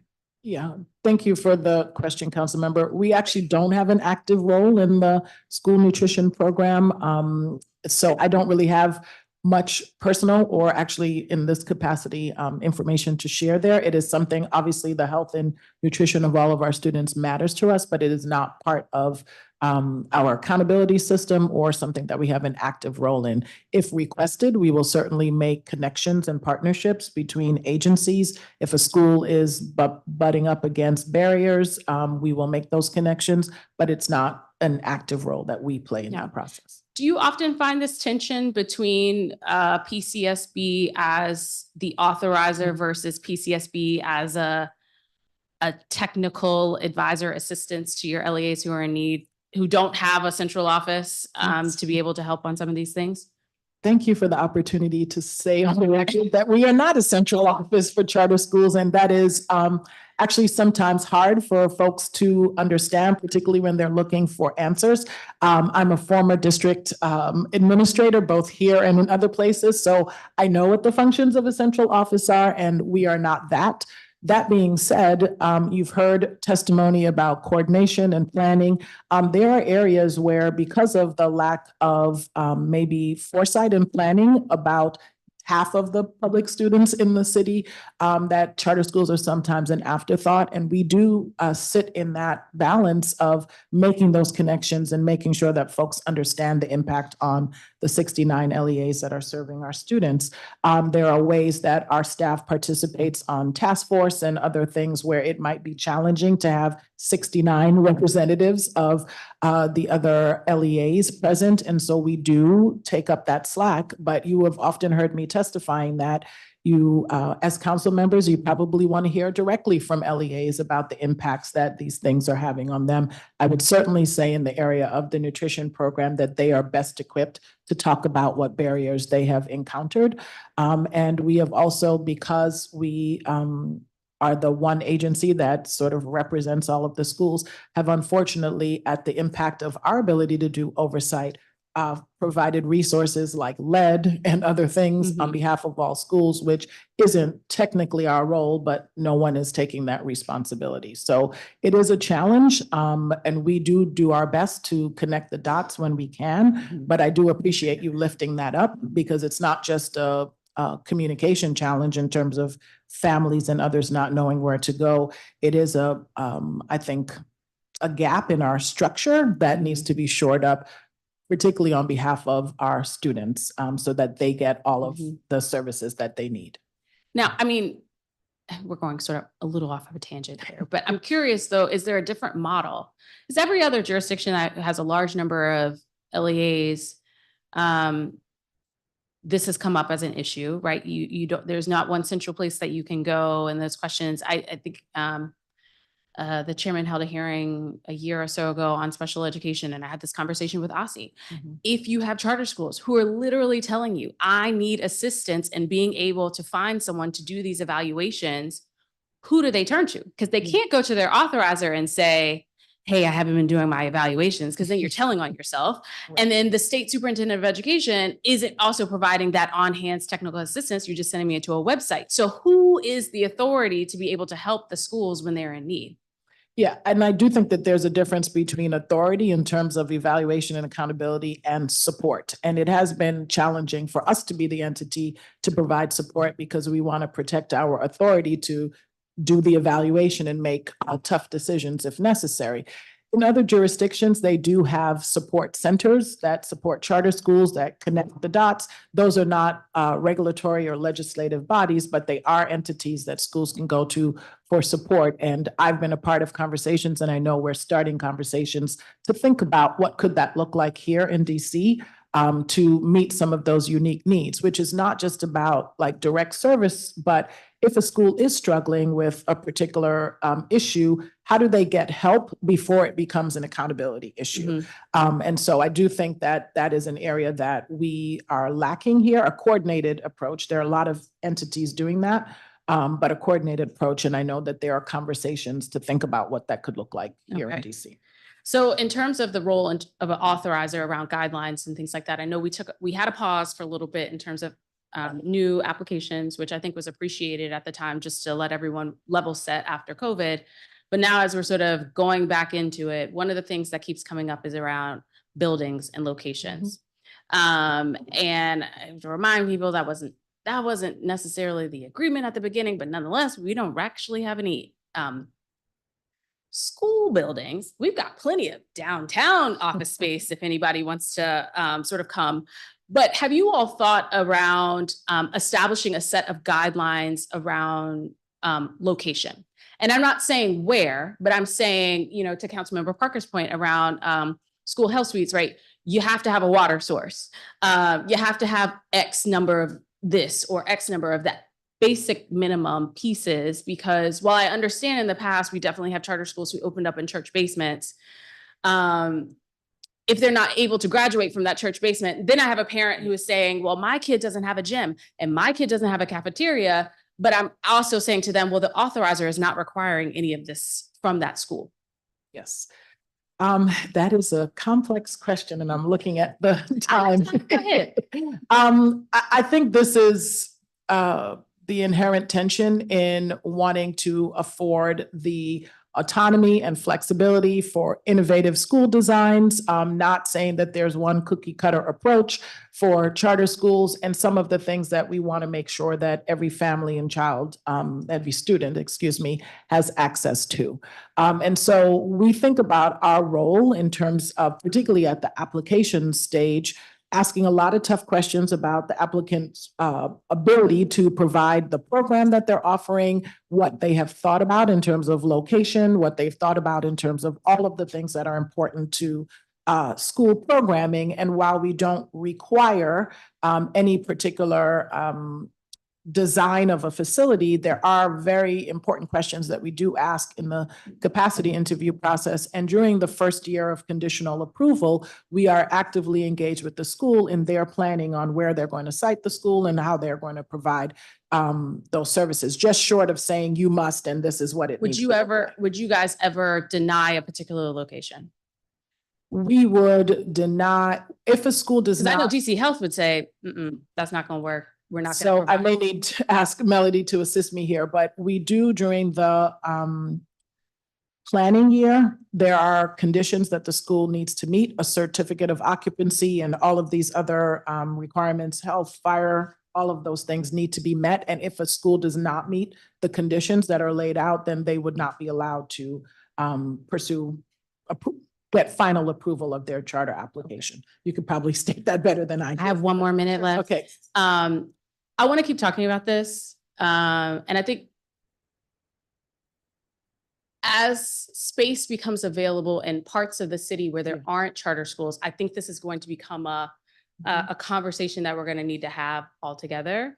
And I don't want to necessarily wait for that inflection point for that conversation, but there is one conversation that continues to come up. This is now my PSA that the My School DC lottery application is due on March 1st. Please hit submit. On that question, as you guys have been going through conversations around grade configuration, what if a school wants to start middle school in 4th grade? We do actually have schools that start middle school in 4th grade. Many of our pre-K-12 LEAs have campuses with grade configurations like that. Pre-K 3 to 3, 4 to 8, and But I'm sort of referring more on the standalone side, right? I've got DCPS principals who are cringing because they don't know what their 5th grade is going to look like next year, because they've got a bunch of middle schools who start in 5th grade, even though there are a bunch of other middle schools who start in 6th grade. Yeah. And so I'm just wondering, at what point are we going to have this conversation about everybody being aligned, whatever that alignment looks like? Yes, so I appreciate that question. Grade configuration was one of the things discussed as an opportunity for PCSB, DCPS, and DME to talk about. I do want to say that it is important that as we review charter applications, we think about what is the applicant intending to do and why might it be important for that particular applicant to start a school early. We know from the applications that we did approve with schools that started 5th grade and also some of our pre-K-12 programming, there is a programmatic reason why they want to start early, particularly given the challenges that some of the students are coming in with, and so wanting to have more time. And I will restate what came up in that conversation in the boundary meeting, that I would encourage us to look at the data. What does the data say about students who have started early and have more time? And rather than saying that it should be either this way or that we should follow what the data tells us about the outcomes that can be produced depending on the academic design. So that's a long way of saying that we want to reserve the right to think about if that particular grade configuration is in the best interest of the applicants who are presenting that. But we are open to a broader conversation, both across the charter sector and DCPS, about what makes sense for our students. Thank you, Doctor. Thank you, Councilmember. Oh, just one follow-up question for me, and that is, what role is the Public Charter School Board playing in ensuring that schools have adequate nursing? Thank you, Chairman. As I mentioned before, we do participate in the working group with DC Health, DCPS, us, to both keep track of where there are nursing placements, where there are challenges. We liaise with schools who either have problems with getting through the application process on the DC Health side, or have determined because they do not have consistent coverage that they need to identify their own nurses. So we play more of a coordinating and connecting role with the nursing program, knowing that ultimately OSSI is responsible and DC Health is responsible for implementation. I'll leave it at that. It is a concern. Thank you very much. That's going to complete the question. You know, the last council member said 30 seconds and it was an hour, a minute and a half. Yes, Mr. Parker. Just a quick follow-up on that. I would say, if at all possible, for you all through your compliance and accountability metrics to hold schools accountable to the law, I would encourage you to look into that. I wanted to follow up on any communication or support you're providing to schools, knowing that OSSI has a prolonged issue with transportation. And so can you just, what are you hearing from schools? How are you supporting? And then secondly, I have heard from 2 Ward 5 charter schools that they are concerned about migrant students enrolled at their schools and them being negatively impacted should those students relocate and or not re-enroll, as that is part of their evaluation. How are you considering that? And that's it. Council member, I may have to get back to you on both of those questions. I will say that we value every student that enrolls in our schools, and we are looking at re-enrollment of all of our student groups, but we are now facing particular and unique challenges that I don't think any of us anticipated. And so we're open to having more specific conversations with LEAs about that. That did not come up in any of the sessions that I participated in, but should it come up, it's something that we would be willing to look at. Well, it's coming because it was flagged for me, and I know, and we could talk offline. Yep. I will say I am of the mind that given the unique nature of migrants coming to the district and enrolling in schools, I would hope that schools wouldn't be penalized for them transitioning to another school or out of the district. And then in terms of supporting schools with ongoing transportation challenges with OSSI. Yes, so I am not aware of schools raising issues with transportation and OSSI, but I do have staff members that participate on safe passage, on transportation, on safety, a number of task force. And those are the places where we hear issues and then again, connect with the agency partners. But if there are specific things that you'd want us to look into, please do share that with me. Truancy, but what we just heard in a previous panel was that schools are seeing, to some extent, truancy as a result of students not being picked up because of OSSI's prolonged transportation issues. Again, I could follow up on that, but thank you all for your testimony. Thank you. And Chairman, thank you again for the opportunity to testify, and probably as importantly, from hearing directly from our LEA leaders about both their challenges and their successes. So thank you. Thank you, Dr. Walker Davis. See you in a month. Thank you. So we're going to turn now to the University of the District of Columbia. Dr. Maurice Eddington, who's the president.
We're struggling here. we're realizing that we haven't quite achieved equity in terms of question periods, question times. Well, we're struggling, we'll get there. Equity, not equality, quite equity. Dr. Eddington. So we're at the moment in a good mood to hear you.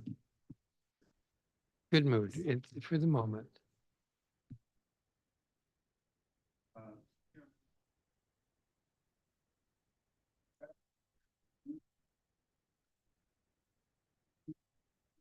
University of the District of Columbia, the district's public land grant institution. I am pleased to provide testimony on the university's performance during fiscal years 2023 and 2024 to date. I want to begin by thanking Chairman Mendelson and the other council members for your strong commitment to the university. And I also want to extend my gratitude to Mayor Bowser and Deputy Mayor Kine for their tremendous support. In addition, each of you and your staff have welcomed me with open arms since my arrival in August. Thank you for that. This is an exciting time for the university and the district as a whole, and I'm extremely honored to be here in this role. The university has made tremendous progress over the past several years under the leadership of our Board of Trustees and our administration, with significant investment from the district, working collaboratively with UDC's outstanding faculty, staff, students, and alumni. We continue to excel in fulfilling our institutional mission of serving the needs of the community of the District of Columbia and producing lifelong learners who are transformative leaders in the workplace, government, nonprofit sectors, and beyond. UDC is the only public university in the nation's capital. As a comprehensive institution offering high-quality experiential academic opportunities in an urban environment, we are home to more than 70 degree programs, a nationally recognized law school, a bustling community college and workforce development programs with campuses throughout the DC area. We enroll more DC public high school graduates than any other university in the district. We are the number 14 public HBCU in the country. Our computer engineering program is ranked #1 among HBCUs. Our law school's clinical training program is tied for number 13 in the nation.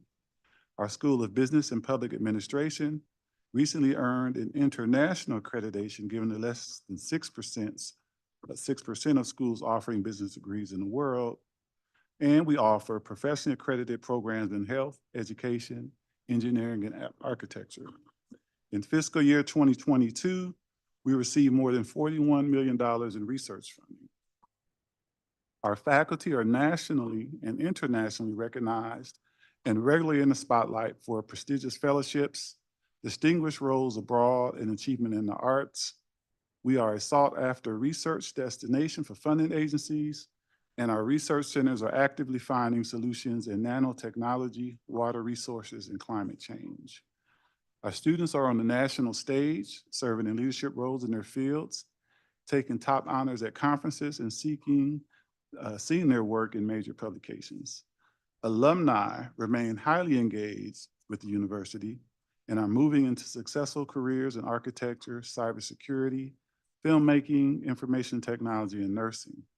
They include courtroom judges, teachers, Emmy winners, engineers, and nonprofit execs. We have a habit of serving our local and national community. Last year, some 88 UDC law student attorneys provided 33,000 hours of free legal services to the community. Annually, our Firebird Farm and urban food hubs donate more than 4 tons of fresh produce to the community. We continue to impact the lives of the district's youth through the recently established Environmental Justice Summer Internship Program and the upcoming Early College Program at Anacostia High School. Thanks to the support of the council and the mayor, our campus sites are humming with several renovation and infrastructure enhancement projects. Our institutional reputation and brand are on the rise, as evidenced by increases in student enrollment and applications for admission. As we reimagine what education and workforce training looks like in the 21st century, We are forging stronger partnerships with our local schools, business partners, and nonprofit organizations. We have a lot to be proud of and are poised to build on this momentum as we chart the path forward. During my first 6 months, I spent a lot of time working in collaboration with the Board of Trustees, campus community, and our external supporters to complete the development of the new 5-year university strategic plan, delivering on the promise. Each of you should have received an electronic version and a hard copy of that just yesterday. This plan, approved by the Board of Trustees earlier this month, outlines a bold vision that will position the university to become 1, a world-class flagship university, 2, a national model for urban student success, 3, the district's workforce and economic mobility engine, 4, a research and innovation hub that addresses the district's critical needs, and 5, position the university to be fully aligned in support of a shared vision for what we call One UDC. This strategic plan will significantly transform the university and better position it to address district needs, transform lives, and facilitate economic mobility for district residents.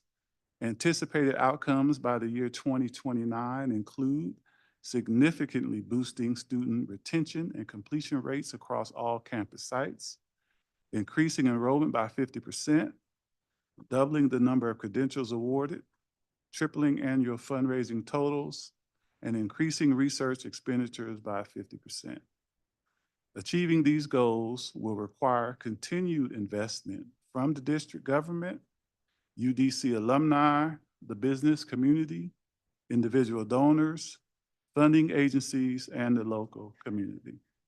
I look forward to partnering with each of you as we work and embark on this journey together to deliver on the promise of firmly establishing the University of the District of Columbia as a world-class flagship university for the 51st state. Chairman Mendelson, thank you again for the opportunity to testify, and I'm happy to answer any questions you or your committee members may have. And also, I'm joined by several members of my leadership team who can assist. And I'd like to acknowledge the presence of my board chair, Chris Bell. We also had trustee session here, and the president of our National Alumni Society, Bernard Grayson also. Thank you, sir. Thank you. And did you mention trustees present? Yes, sir. Chris Bell? Yep, he was. There he is. Yes, there he is. Warner Session was here, There it is. is here, was, is. The strategic plan, that's been approved by the board, but it's not final yet, right? Because they're still open for public comment. Right, yes, sir. Thank you. The DC code requires that we make the plan available to the public for a 60-day period and also provide a copy to the council and the mayor. So we triggered that 60-day window on this past Friday and delivered copies to you all yesterday. Okay. We held a hearing last month regarding a retroactive contract from the university. I'm going to present it before the council next week. Even though we're moving forward with it because we should move forward, it wasn't good that it was retroactive the way it was. What steps does the university taken to ensure that all contracts over $1 million are sent to the council for review and approval before being executed? Oh yeah, thank you for that. Yeah, so one of the things we've done is internally is first, we sat down as a team and we took a hard look at what happened with that particular situation, right? There were a series of events that led to that outcome. But moving forward is to have a lot more scrutiny, accountability. We're gonna have additional training for my leadership team around accountability. We're going to have staff training around policy compliance. We're going to include the procurement office as one of 3 offices for the year 2024 that we've identified for business process improvement. But overall, it's really being more accountable internally to adhering to our policies and procedures and having mechanisms in place to check and ensure that we have proper internal controls in place. So it's a process, right? It's not overnight, flip a switch fix, but it's a commitment that I have as the president and administration to get to where we need to be around accountability and following. Yes, You're sir. confident that it won't be repeated. Say that again, sir. You're confident it won't be repeated. I'm confident we're going to solve that problem, sir. The university received a management recommendation as part of the district government's annual comprehensive financial report, or ACFR, regarding IT risk assessment. And that management recommendation was for a second consecutive year. UDC noted to the auditor that the risk management framework implementation is ongoing. What does this mean? How soon will UDC be able to resolve this outstanding issue? And what investments is UDC making more generally in its IT infrastructure to mitigate security risks? Thank you, sir. Yeah, and I'm going to give you a high-level response, and now have our COO tell you about some of the specific steps. But a couple of different things that we're doing. One is he's going to describe some specific steps and actions that we're taking to address that particular finding to ensure that it gets remediated very quickly. But separate from that and the things that he's going to describe, we also have talked in the process of putting in place a better process internally on how we manage institutionally our response to audit findings in general. And so we're going to have a much more comprehensive approach and a set of objective eyes to monitor how each unit not just prepares corrective action plans, but we're going to be monitoring every unit that has a plan in real time to ensure that we minimize any repeat findings, right? Because Well, now don't use up all my time here because I only have okay. 14. Oh, 11 okay, I'm minutes sorry. left. Yes, sir. Well, let me get the CEO, because he can tell you some very specific things to ensure, so you can be confident that that issue is going to be resolved quickly. Good afternoon, David Franklin, Chief Operating Officer. So one of the things that we did, Chairman Mendelson, is that we actually secured a consulting firm, which have expert knowledge with respects to UDC and the district as a whole in terms of from an IT perspective. This particular firm we've been working with, they're going to help us provide a framework with respect to our IT infrastructure. They're going to build policies and procedures in collaboration with the IT team. At the end of the day, what we've in essence done, we've been working with them for approximately a month now. We are assured that based on the steps that we're putting in place, that this particular repeat finding will be cleared by June 2024, prior to the auditors coming on board to do their assessment. So you've been working with them for only a month. Well, let me correct that. We brought them on board for a month, but we had been working with this particular firm for the last 5 years. Well, yeah, but this finding was last month, January. I mean, actually, I misstated. This was a finding a year ago in the ACFR, and then the finding is repeated this year. So this has been going on for a while. I'm concerned that what the auditors were told was that implementation or fixing this by UDC is, quote, ongoing, whatever that means. And so what are the timelines for these different milestones that you just mentioned? Correct. So again, Chairman, we have concluded that based on our initial assessment, that the audit finding will be cleared. We will have that remediated by May 2024. Okay. That's by May 1st or May 31st? May 31st. And then what about further milestones with mitigating security risks?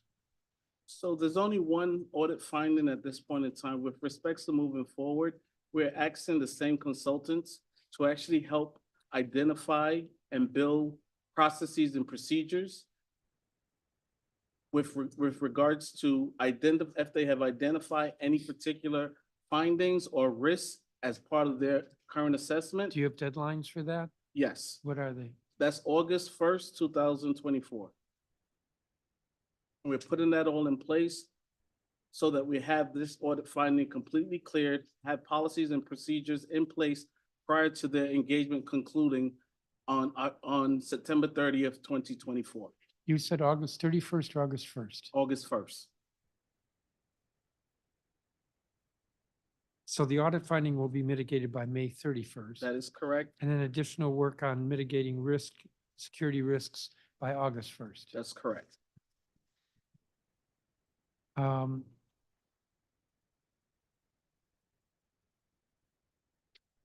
want to ask about the archives. Is there somebody testified about a student sacrifice? Is there any cost to the university? Maybe I don't mean any cost, because there's got to be some, Yeah. but My interpretation of that statement was that from their perspective, the students are losing access to, say, the building. And so that there's a loss to the students by having that building replaced. There's no direct impact on the students in terms of the resources that they have available to them.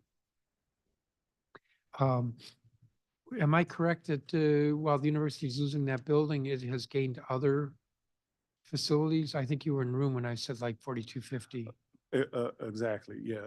Building 4250 has come online while building 41 is going offline. And so we probably are in better stead from a space perspective, right, moving forward. Definitely. Is the MOU in place between the university and I guess would be the Secretary of the District of Columbia? Yeah, as far as I understand, it's been finalized. Are there any, I'm sorry, say that again? That's as far as I understand, it's been finalized. Is that the same as signed? Well, from my perspective, since we don't control it, I'm assuming it's been signed and completed. And on our end, we signed off on it a while back. Well, would you get back to me? You should, I've seen time and again. So my GC says yes. Yes. It's signed. Signed by the executive. Yep. It's been signed and actually approved by our board as well. Okay. I think part of the complaint from residents has to do with gardens. Do you know if those gardens are gonna be replaced? Yeah, so the amount of accessible garden space is going to be at least the same after we complete the shift in space. So the students won't, we won't lose any overall space in terms of garden space. That would be on a permanent basis. Right. During construction, I'm guessing not. Right. This is after, right. Now, there was testimony on a separate issue, but it is facilities about substandard athletic field, such as for lacrosse. Yeah, so that field has been undergoing renovation. And so the timeline for completion is May of 2024. And the field will be upgraded with synthetic turf. And so it should be available after that time. So arguably there is substandard athletic field space, but it's being worked on. Well, I don't know if I would call it substandard. I didn't see it before the project began, but the students don't have access to it during the project. And so they're gonna have top shelf space when it's done. And right now it's under construction. Right, exactly, yeah. You're confident that you're going to be able to increase enrollment by 50% in the next 5 years? Yes, I am. Why not more? You sound like Councilmember Fruman.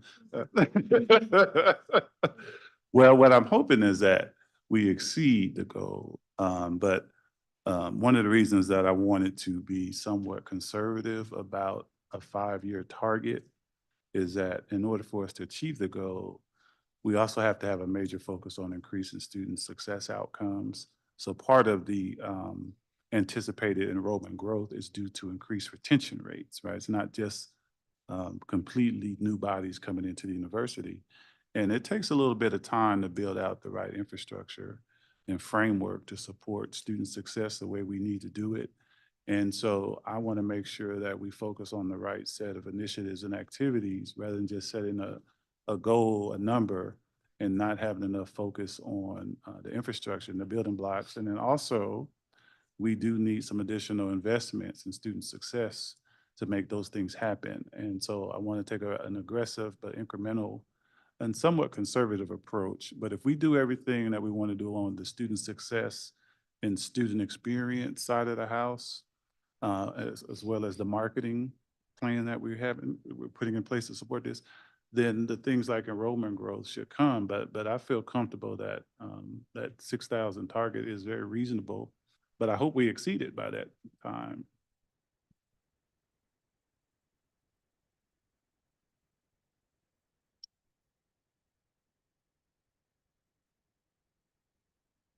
I have a question here about increasing graduation rates.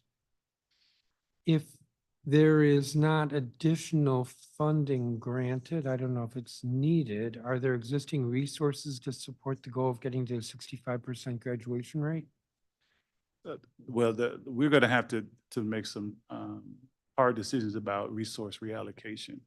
We're not currently resourced appropriately in terms of dollars that support student success.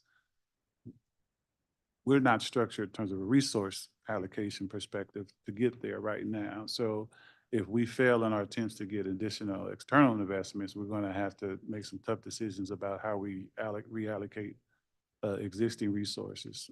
But we're going to have to invest one way or another.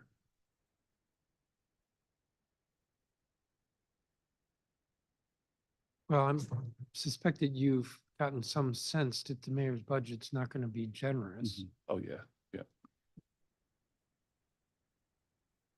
So when we see you next, maybe we talk about this. Because I don't know that there'll be additional resources. Yeah.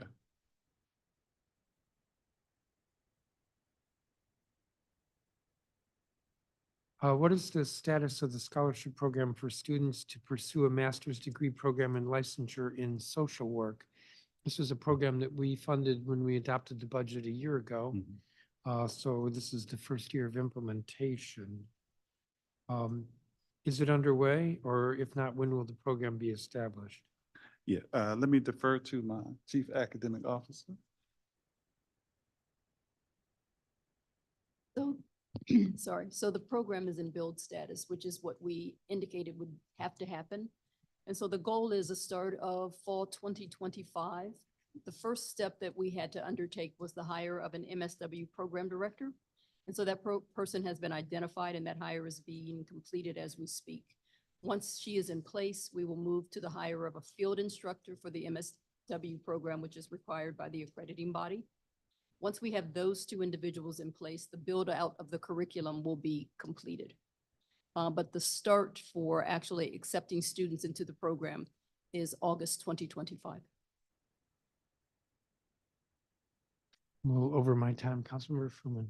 Oh, wait a minute, nope. Didn't see you, Councilmember Henderson. Thank you. Good afternoon, Dr. Eddington, and thank you to my colleagues for a little grace here.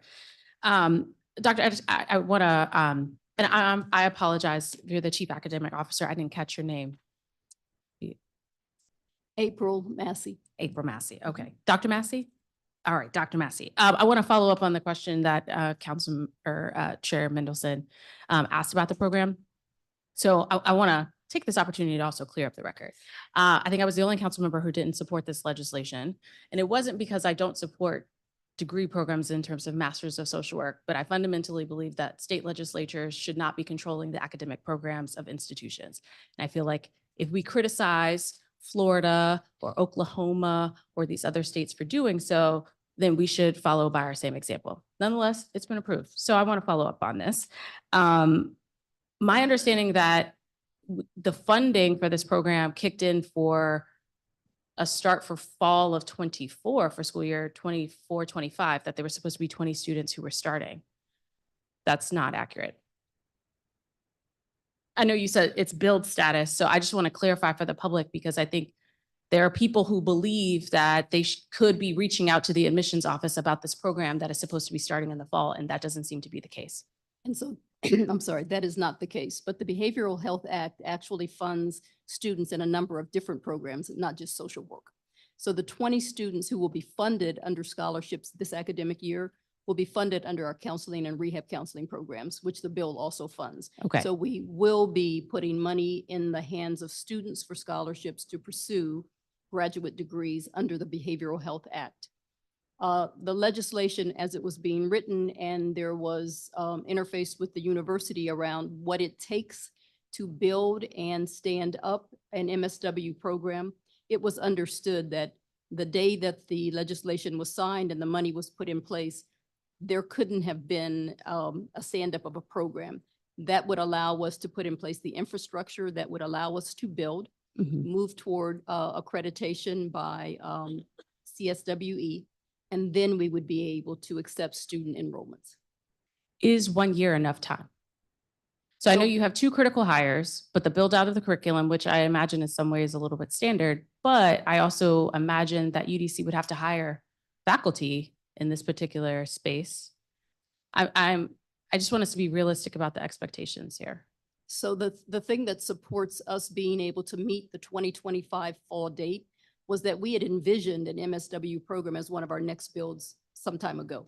So Okay. this wasn't new to us. It just provided us financial infrastructure to make the move more quickly. And so the curriculum discussions have been in consideration for at least 2 years. Great. And so we're not starting at ground zero with the build of the curriculum.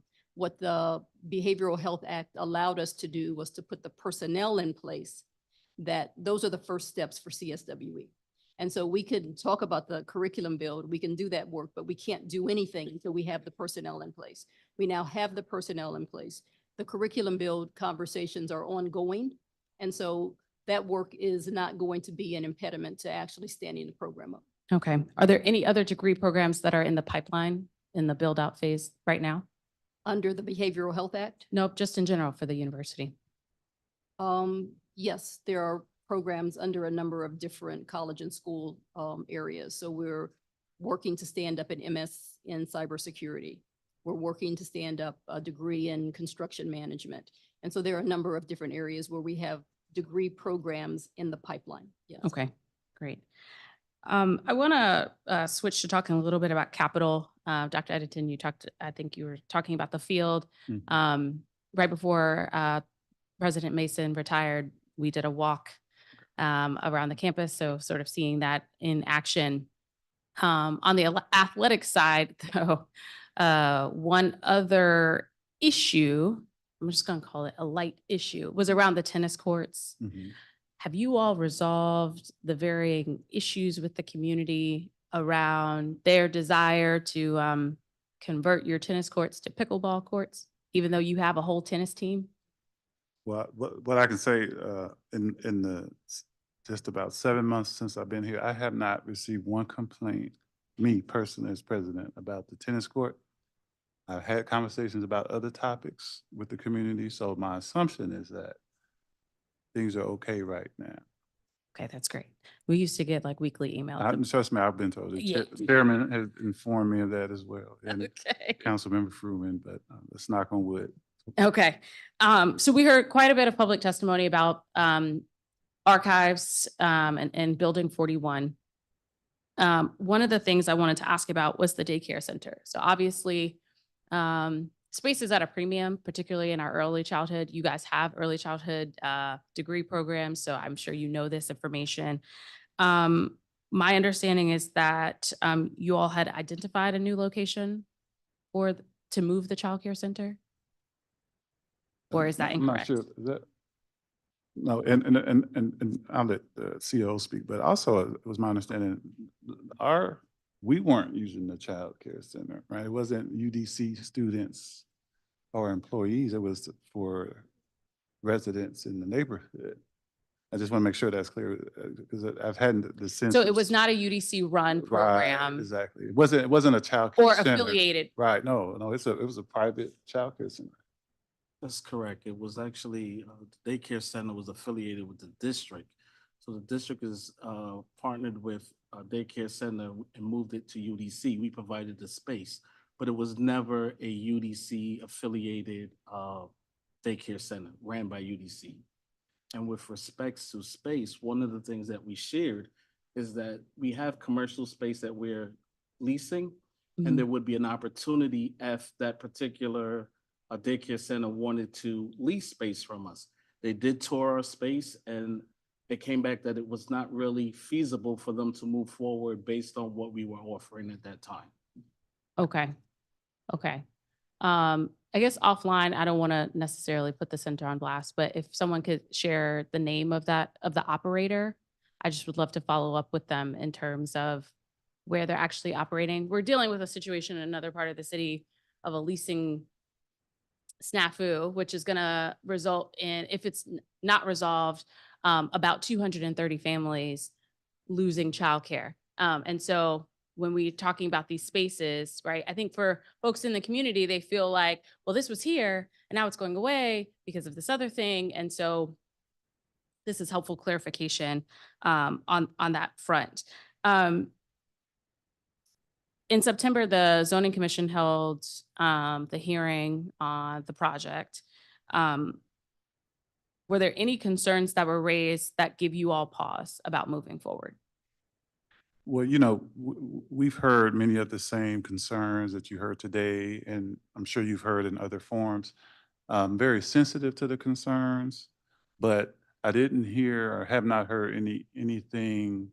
And I can say this as a person that's new, so somewhat fresh perspective on the issue. I hadn't heard anything that gave me pause, right, to make me say, wow, why did we do that? I think that we're trying to be very sensitive and address the concerns, right, when we get them, and to see if there's any opportunity that we have as a university to respond and make any adjustments, right? I think we've done that in the past, but I think most of the concerns that I've heard recently had to do more with the building and its impact on the environment and adherence to code and those kinds of things. Obviously that's outside the scope of what we're managing. But I know me and our team, and even before I got here, have been very receptive to having dialogue. But I feel very comfortable with the plan moving forward from a UDC perspective. Okay. In terms of the library, I believe there's a library that was or is in building 41. Have the materials from that library been moved? Or is the entire space such that everything has to go? I hope it's not the latter. So the library is being relocated. We have built out a new space. Okay. In building 3839, the A level, I believe, or the B level, where it will support that library. All the materials will be moved over. One of the things that we've been working with is a librarian to determine there's some books there that are outdated, and they're going to decide what needs to be disposed. But for the most part, everything, the new space would accommodate all our materials that we had in building 41. Okay. As there were public witness testimony around, this is a loss of a library and all the materials and things to that nature. So that is good on that front. Yeah, I'll just say, I think some of that, is people were used to resources and things being available a certain way. Yep. Right. And so there's disruptive change, but to the CEO's point, there's a state-of-the-art facility that's being constructed, right? The library, right? Right. And so it's going to be a better facility in terms of quality and modernization than what we had, right? But change is hard. No, I appreciate it. I've been through it too. Yeah. And not just change, but people not having knowledge in terms of the unknown. Yeah. One other thing I want to ask you is we're sort of talking about these various capital projects and the conversation you have with Chairman Mendelson around tight budgets, which is going to be a simple reality. When I think about other HBCUs across the country, whether it be private, public, et cetera. I know you come from one from Florida. I have some friends who are Rattlers. Everyone does a fair amount of fundraising, either from private or foundation partners, et cetera. At least since I've been in the district, that hasn't really been a part of UDC's story. And so I'm curious, as you're coming on, what are the plans in terms of building out the development arm of the university such that you don't have to fully rely on funding from the government in order to advance some of these projects? Yeah, thank you for the question. And in responding, I do want to give a lot of credit to President Mason and the team. I think he inherited almost no fundraising infrastructure. And he built out a program that is raising money, right? And we can do better. But what the institution has been doing over the last several years, $2-3 million a year, is really incredible given the lack of infrastructure. Thanks to, in part, to the support from the council in the city as a whole, we got an investment to build out in the past year staffing.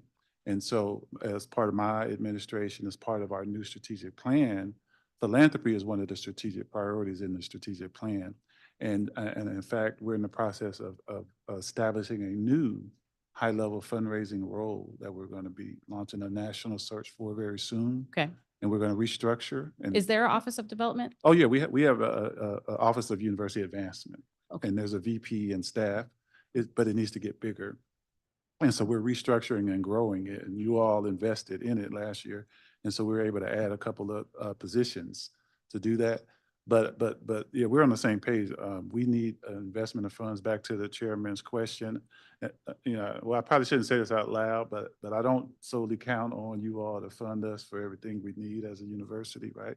I think we need to have more money coming in from philanthropy, from grants, and other sources as part of the master plan. But fundraising, philanthropy is one of our 9 strategic priorities. Okay. My final question is around the status of the CBA with your professors. What's the timeline for an agreement? Well, they are knee-deep in negotiations. Okay, great. And our chief negotiator is sitting right here. I will just say that they are meeting. I mean, every Monday she disappears all day to meet with the team. I don't know if they have a timeline, but I know they want to get it done in the next couple of months, right? Okay, I'm trying not to put pressure on. And now she was like, Yeah. don't But put they're that meeting expectation. frequently. Yeah, I think the both sides want Okay, to get so we're this at the done. table They having are at the table, conversations yeah. and Yeah. moving forward. Okay, great. And making progress. Wonderful. Thank you. Thank you, Mr. Chairman. Thank you, Councilmember. Councilmember Fruman. Thank you very much, Chairman Mendelson. I will say, I was heartened to hear you bring up the tennis courts, but I also have not gotten any emails around the tennis courts. And quite to the contrary, really grateful to you for opening up the swimming pool to the public this last summer when the Wilson pool was closed. I steer people that way all of the time. And many of them come back and say, when Wilson reopens, I'm sticking with UDC, and please don't tell anybody else about that. So and I don't, you were here and listening to the testimony this morning, and as I look at your budget requests, your enhancement requests, it looks like $12 million in 3 different buckets, and Jessica Giles from Education Reform Now talked about different kinds of things that are happening around the country. I think something in Texas and ASAP. One thing, just from a math perspective, when I look at your numbers, there's increased funds from different kinds of sources, like Councilmember Henderson was talking about, less about philanthropy, revenue from different kinds of sources that go up. But your money from the city goes from 102 to 97, so it's a $5 million cut. And it looks like 5% cut, and it looks like you're asking for about $12 million, which in the end would be like a 7% increase off of your budget, which isn't that different from inflation in the period. So in some ways it looks big, and the capital requests are obviously very big, but in another way, it's an institution that has momentum, that you're trying to maintain that momentum and not have to lose ground financially. So I hope the mayor can see it through those eyes, and I hope we as council can see it through those eyes.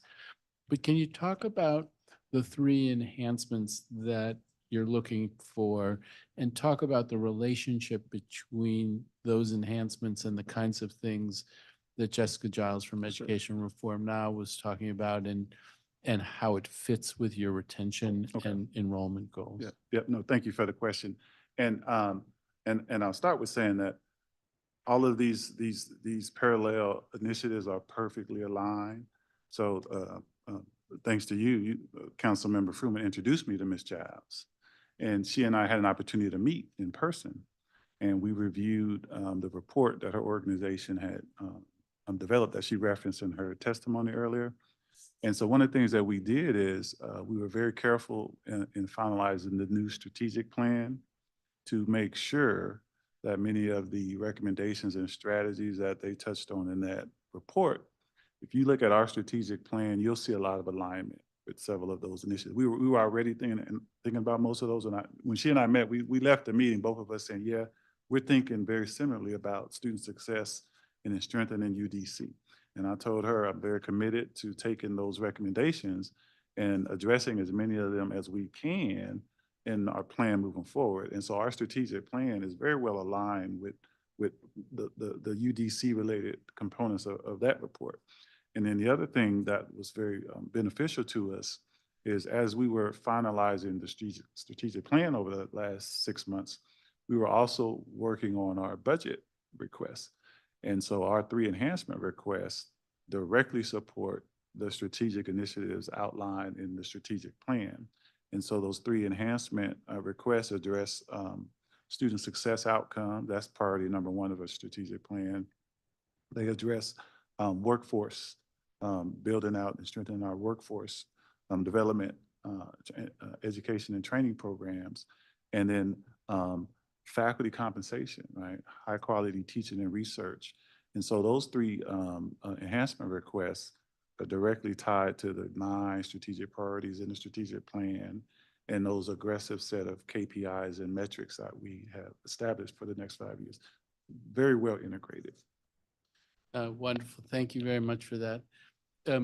I was heartened to hear about the other things in the pipeline of new programs. And, you know, those are, I know you serve on the WIC, I serve on the WIC. Those are, you know, cybersecurity, construction management, really high demand jobs. So really great that you're focusing on those things. A different thing that is out there that gets talked about every once in a while is the need for the district to have a paramedic school. And that seems like another kind of thing that fits seamlessly with your mission. How are you thinking about the potential of trying to land that paramedic school at UDC? Yeah, no, thank you for that. No, we're very interested at UDC in having that paramedic school and on our campus. And so we have a meeting coming up thanks to my trustee session. I assume he's still back here. He's got involved, so you know some progress is about to happen. But he helped facilitate a meeting that we have in a couple of weeks with the fire department so that we can sit down and talk about it. So we're all on board. So I am so glad to hear that because Warner is you're in good hands, and I hope that we can make this happen because I think that having our own paramedic school is a really important thing. Again, a high demand job, and it should be at UDC. So I'm cheering for you. Let's make that happen and make it happen as soon as possible. Thanks for your support too, because you got the ball rolling. On the enrollment, I looked at the enrollment and it's great that the trend is going in the right direction. And you talked about enrollments up. I think you made an offhand comment to applications are up.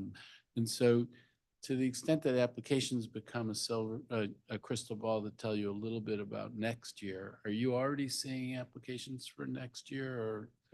Yeah. Oh, yeah. The number of applications for next year are up significantly over last year. So in theory, when you have a well-baked model, you can predict your enrollment based on admissions application. we're not there yet where we can say we have a steady state model, right? But I would venture to, I don't want to guess, but it's a positive sign, right? It's a positive predictor on future enrollment when you have a significant increase in applications, right? And I think what's the percentage increase? Good afternoon, Terry Littleberry, Chief Student Development and Success Officer. Right now, through some innovative approaches, our applications are up 7%.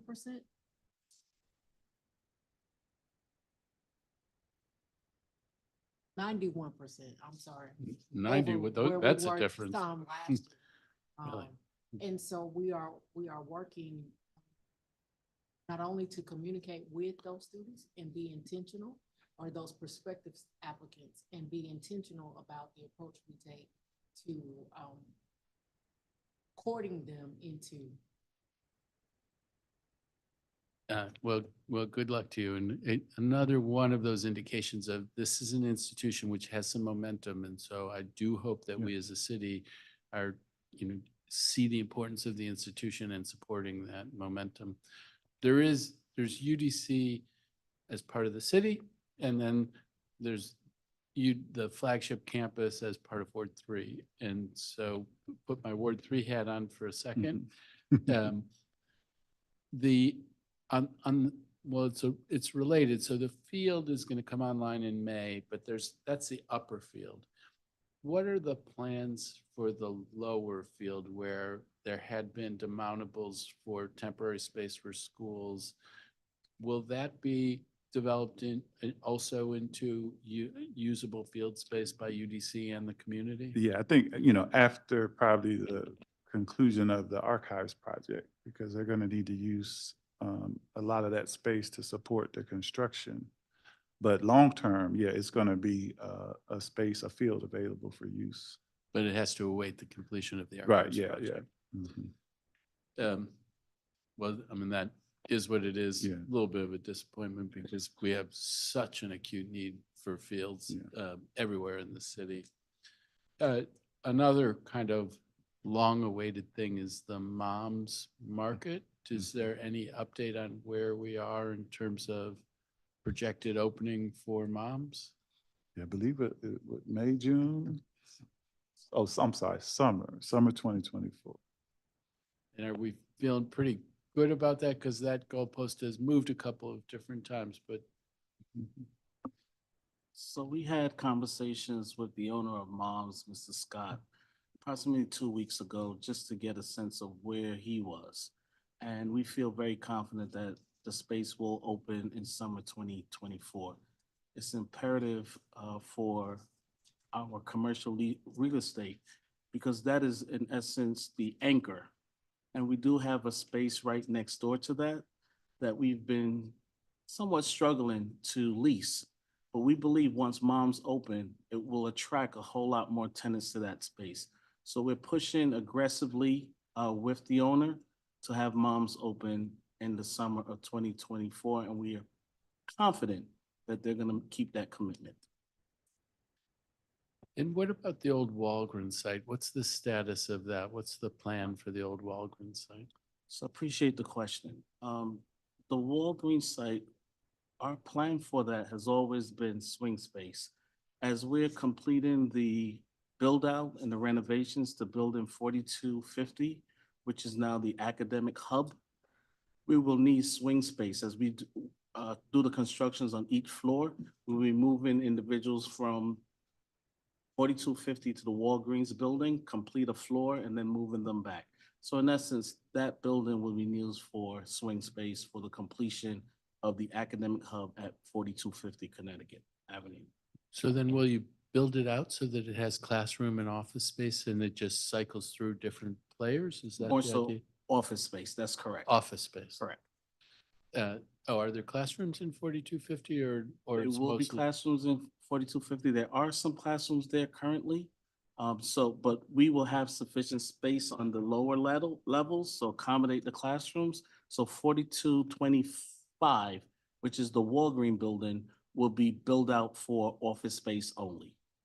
And then do you have a thought then? Is your hope that it will be used as swing space as you do other construction projects on the campus Well, or? it's an interesting question. I think once we complete the renovations to 4250, it really allows us to spread our wings. We can look at it in terms of continuous swing space, or we can look to actually add create an academic space there, student development success space. So it really and truly, at the end of the completion of 4250, the sky is open for the university to do as they see fit in terms of utilizing that space, whether it's academic or supporting our student development success, wraparound services. There's just several things that we can do with that space thereafter. All right, thank you very much. Back on enrollment for a second, when I looked at the increases in enrollment, a big chunk of the increase was in a category called associate. What is that? Oh, yeah.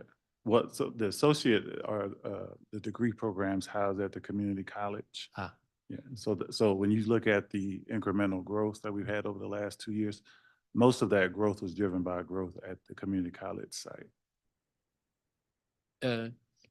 Okay, so, well, I'm hoping that we can see increased growth on the flagship campus site as well, and want to support you in every way to get to that.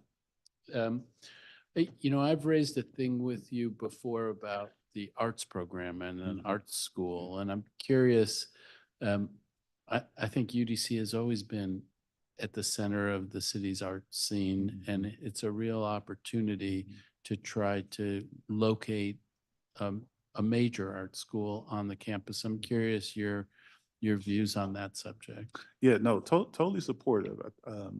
The focus on reestablishing our identity in the arts as an institution is very important to our vision and plan for the future. One of the 3 prongs of our new university vision is providing impactful service to the community, right? That's a pillar goal. But baked into that is how we serve the community through being a centerpiece, a place that people want to come to, a destination, right, for the arts, in terms of performances, in terms of the academic program that attract top artists and raises the elevation or elevates the profile of the institution. And then our identity is known for, STEM, business, health, art, social science, humanities. And so we want that to be part of our identity going forward.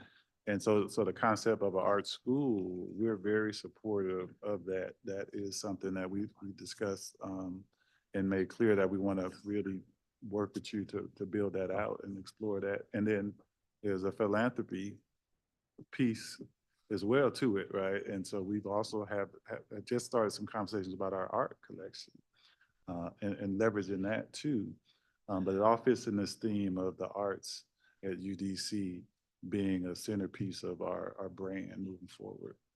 Well, I'm so glad you hear that. And thank you very much for your testimony. Thank you for all of the work that all of you are doing. Go Firebirds. There will be a second 10-minute round. Well, that's good. More time for me and Councilmember Parker. Dr. Councilmember Edmonton, it's Parker. good to see you again. Yes, sir. How many students are enrolled in the dual enrollment program? Oh, I have the number in front of me. I did not see it in the Yeah, pre-parent it response. was not in the packet, but currently in the spring, we have, I'm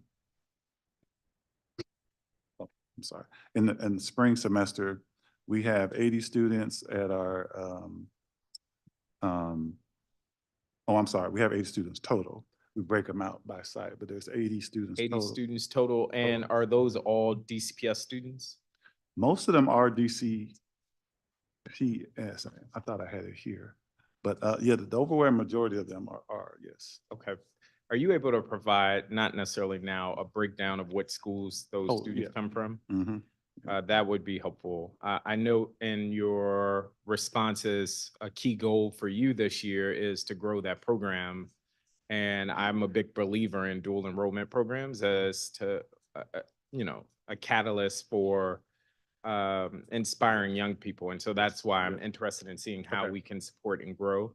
I anticipated more than 80 students would have been involved, but I'm also curious which students and which schools. So thank you for Okay, that. we'll get that to you. I also want to follow up page 203, 204 of your pre-hearing responses, the KPI targets. It seems like you have exceeded your enrollment targets for fiscal year 24, which were 3,700 students. You're now at 3,855 students, so that is great. I'll talk about fiscal year 23 as we don't have the data for the other two sections. For completers, you exceeded last year. I'm assuming that means students that graduate? Yes, degrees Completers. and credentials awarded, yeah. And you were at 785. Where there seems to be needed focus is workforce certificates. Your goal was to award 500 of them, and you only awarded 200 last year. Can you speak to what you perceive to be the challenge or the barrier there? Yeah, you know, as I looked at the numbers and talked to our team, you know, there's several concurrent issues that we've been experiencing. I think the move of the workforce development program to Ward 8 apparently caused, you know, resulted in an adverse impact on enrollment, coupled with COVID, coupled with council member Trayon White. We had a good conversation, and he told me we need to do a better job of increasing awareness in Ward 8 about the site, right? And so I think there's just a combination of things going on. The community in that area may not be as aware of the resources that are available to them. It's a So different it population. sounds like you're too. suggesting it's about attracting Partly. sufficient number of participants to Yeah, receive oh yeah, a yeah, I think that's part of certificate. it, yeah, because I think the demographics are different in, right, from where it was located to where it is now. We gotta work much harder, right, to track. But I definitely. want to bring up another data point. And the reason why I'm bringing this up is I'm questioning, we're hearing a constant push for more money, and that's your job. You're supposed to ask for more money. But I'm wondering, like, how are we actually translating more money to more students graduating, more students being prepared, more students being successful? We heard from Sia Barbara Kamara earlier, who highlighted these data points, and I'm taking her numbers, so they may not necessarily mirror yours. But she said UDC had enrolled 526 associate degree students from the fall of 2021 to 2024. And then she jumps down to say UDC graduated approximately 180 associate degree students during that same time frame. She gave many other data points, but again, we see this gap. We're enrolling 526, we're only graduating 180. At the same time, UDC is asking for more money. How can we translate more money into more success for students? Yeah, a couple of things, right? One to think about when you hear a number like enrollment, 526 from the beginning period to now, and then you also hear a number 180 people have graduated. The rest of them are still in the pipeline, right? Understood, but I mean, my general understanding of an associate degree is 2 years. Yeah. Although that may not be traditional for everybody. Yeah. And so if we're talking about 4 or 3 year or 4 year time span, and this isn't an attack, again, I just want us we're on the same page. marry the added Yeah. request for money with, and this is how we're going to make sure we get more students graduating. No, and we'll get you the data so you can see the retention rates, right? But we have high retention rates in the program, but we'll give you a breakdown. So I don't doubt you have higher Yeah. retention. Yeah. Again, my focus is on graduation. No, so both. Okay, right? got it. Yeah, no, the high retention and graduation rate. So the data appears to demonstrate that the most of the students in the pipeline are getting out with credential, right? But we'll get you the Okay, actual that would be numbers. great. But to your broader question, right, which I appreciate, is the resources that we're requesting. You know, if you look at our budget enhancement request as an example, those are strategic investments in student success, right? And so we recognize that, you know, I touched on it earlier, is that in order for us to continue graduating students efficiently, that's how I describe high graduation rates, we got to have the right infrastructure to support student success.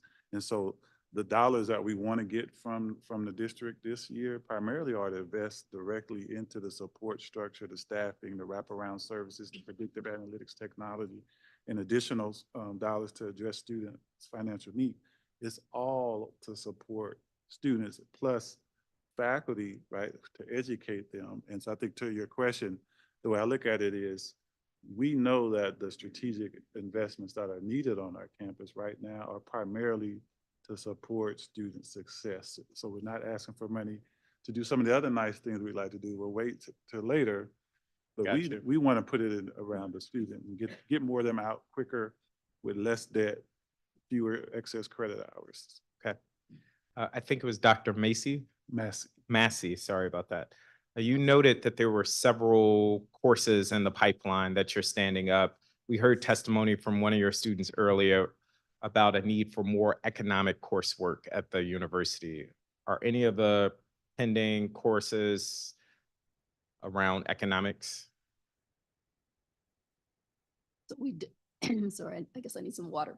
No, we don't have an economics degree program in the pipeline. We have built out of undergraduate business programs and business programs at the community college.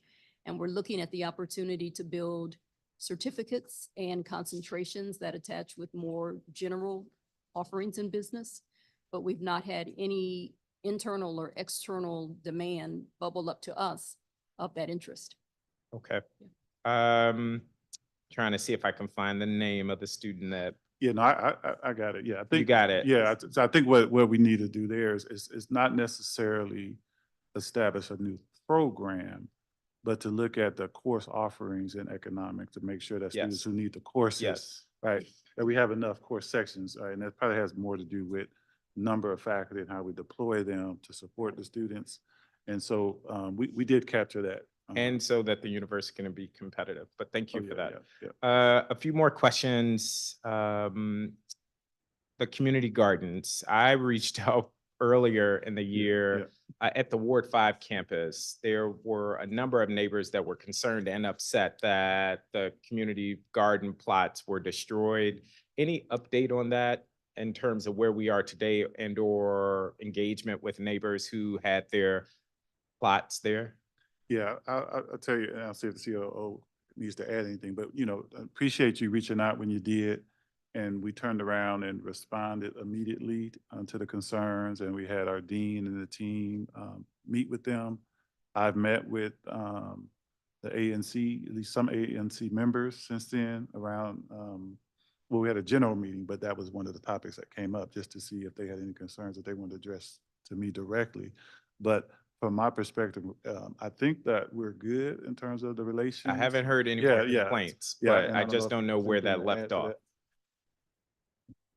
So you're correct. The only thing I would add is that our facilities team as well has been working with that community to really and truly reestablish what they have lost. So we've been working aggressively with them to support them in this particular endeavor. So you haven't heard any issues because we have resolved the issue.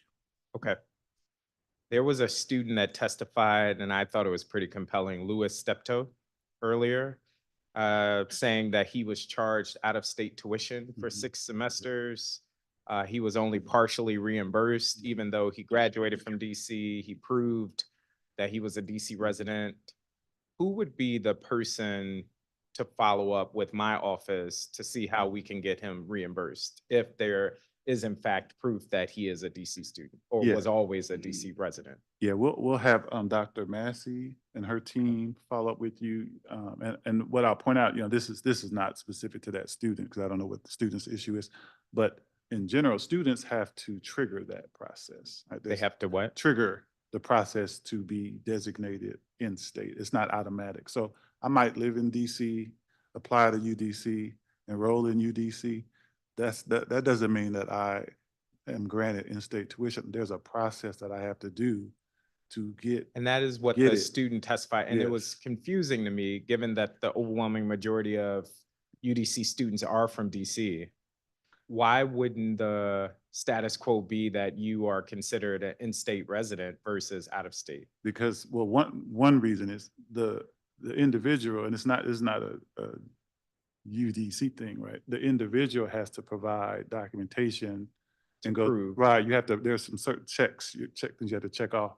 You have to provide documentation to demonstrate, excuse me, that you are a resident, but it's initiated by you, right? So you- if I don't initiate it, perhaps because I don't know to initiate it, I may be billed more than I otherwise should. You could be. Now, I've been in higher ed 25 years. I've never encountered a student who is not aware of tuition rates. Let me ask it You this way. understand? What would classify someone who lives in DC, grew up in DC, as an out-of-state UDC student? I get what you're saying Yeah. about they have to prove it to the university, but is there some special designation that they have to have lived here for The- X amount of years and or have Yeah. attended DC schools? Yeah, no, I think it's much more simpler than that. I think it's and I don't want to misquote the guidelines, right? But I think you have to have some residency term limit requirement, right? First, like you have to have lived here for a certain period of time, because it's not just all students who just graduated from high school, right? I would Older certainly people, like to follow up with Yeah. this, and I would encourage the trustees and leadership to look at that. You know, granted, I'm glad Mr. Steptoe came and advocated for himself and testified, but I would imagine there may be dozens more students. And going back to what I said earlier, I worry that may be the difference of a student staying enrolled at UDC because they can't afford it. All the while, they may be a district resident being charged out-of-state tuition. Yeah, I do think we do a really good job of communicating. I mean, to your point, we're gonna follow up with you, don't get me wrong. But I don't want to leave here in the public testimony, having the public think that, you know, this is a loosey-goosey issue where students get in charge and don't know. I think what we need to do is talk to that student and really Okay. find out what happened to that student. So you all will follow up Dr. Messon. about that Yeah. student? Would- And the question is both general policy, but also for that student. Yeah. The reimbursement, because it sounds like he was suggesting he had been reimbursed for one semester, although he was saying he was charged for 6. And so that's the discrepancy. We'll determine if the person is eligible for reimbursement. Yeah. Okay. So it's more, we could Even probably. if they were a district It's more, resident. it's a little more Okay. complicated, right? I'll follow Yeah, up. yeah, I would just endeavor you all to look at that because it strikes me as odd Yeah. that the burden is on the student. Yeah. Versus the university trying to work with students at a time where we're trying to increase enrollment and graduation rates. On the transparency note and your pre-hearing responses, and I'm probably not going to have enough time to get to this, so I'm going to bypass that. Let me just, one last question on the Master Social Work Program that I understand, and you did a great job educating me about where we are with that. For students that are actively reaching out about their interests in that program, what should we be doing? Where should we send them? Are we able to make recommendations for residents who might be interested in the program? So what we would ask that you do is send them to the program directly. And so the students have been arriving at the door of our admissions office. They've been contacting us by phone. We've gotten emails. It is most appropriate for them to have conversation directly with social work program staff. And they would be able to give them the most accurate information about what the build process is, the length of that process, and when the program will be open to admissions and the first class being admitted for a fall 2025 start. And one last quick follow-up. Who is the program director? So the program director is being hired. So I'm going Oh, to got direct it. you Right. to the person who does all of their accreditation work, and her name is Ms. Tyshauna Sales. And I'll make sure that you get an email address for her. Okay, awesome. Thank you. Thank you, Councilmember. We'll have a 10-minute round.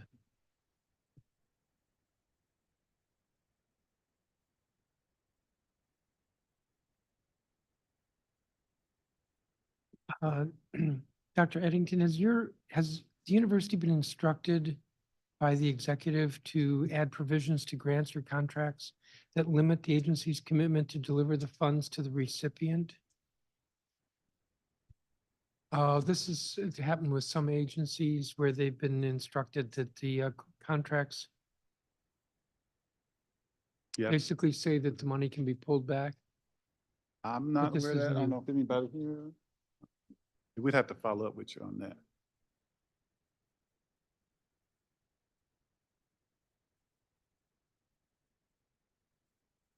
Has the university been instructed to reduce spending across grants or contracts? Or to eliminate spending on some grants or contracts? Yeah, I'm not aware of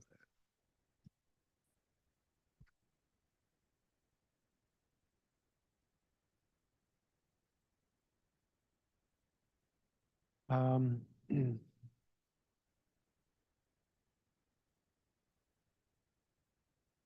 The university has the extension service. Separately, the district government, I think through an OSSI grant, has been funding food programs, which is garden programs at some schools. For example, one of the vendors is Foodprints. They may be the only one at the moment.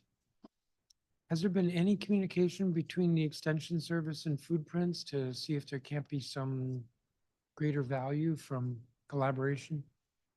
Yeah, I don't know. Yeah, I wouldn't know, but we can certainly find out. Or somebody could follow up Yeah. with Lakeisha Jordan and Okay, get more we'll do that. information and follow up with Foodprints. Can you generally give me an update on what's going on with the extension service? That's a Oh, very general Oh, yeah, question. yeah, yeah. Don't take up all of my Oh, time, okay, but I'm just a sorry. little bit. Okay. Yeah, I'll keep it brief. Extension services are part of our agriculture programs, and they work with the local community. Each state has an extension service. We tend to focus on our Firebird Farm, for example, and use that to help farmers in the region grow and provide food to the community. But we would do a lot of work with farmers. I mean, local, small scale farmers. Farmers in the district. Yeah. Mhm. Does the extension service work closely with other extension services such as University of Maryland?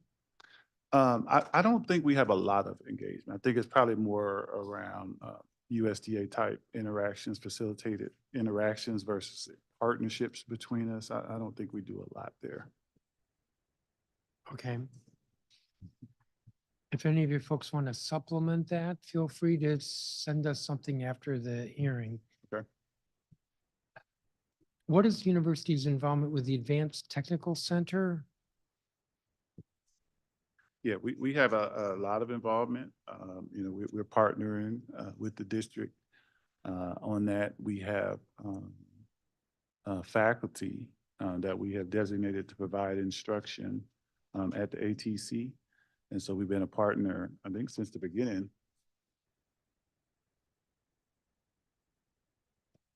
You were present, and I appreciate you were present during a lot of the testimony.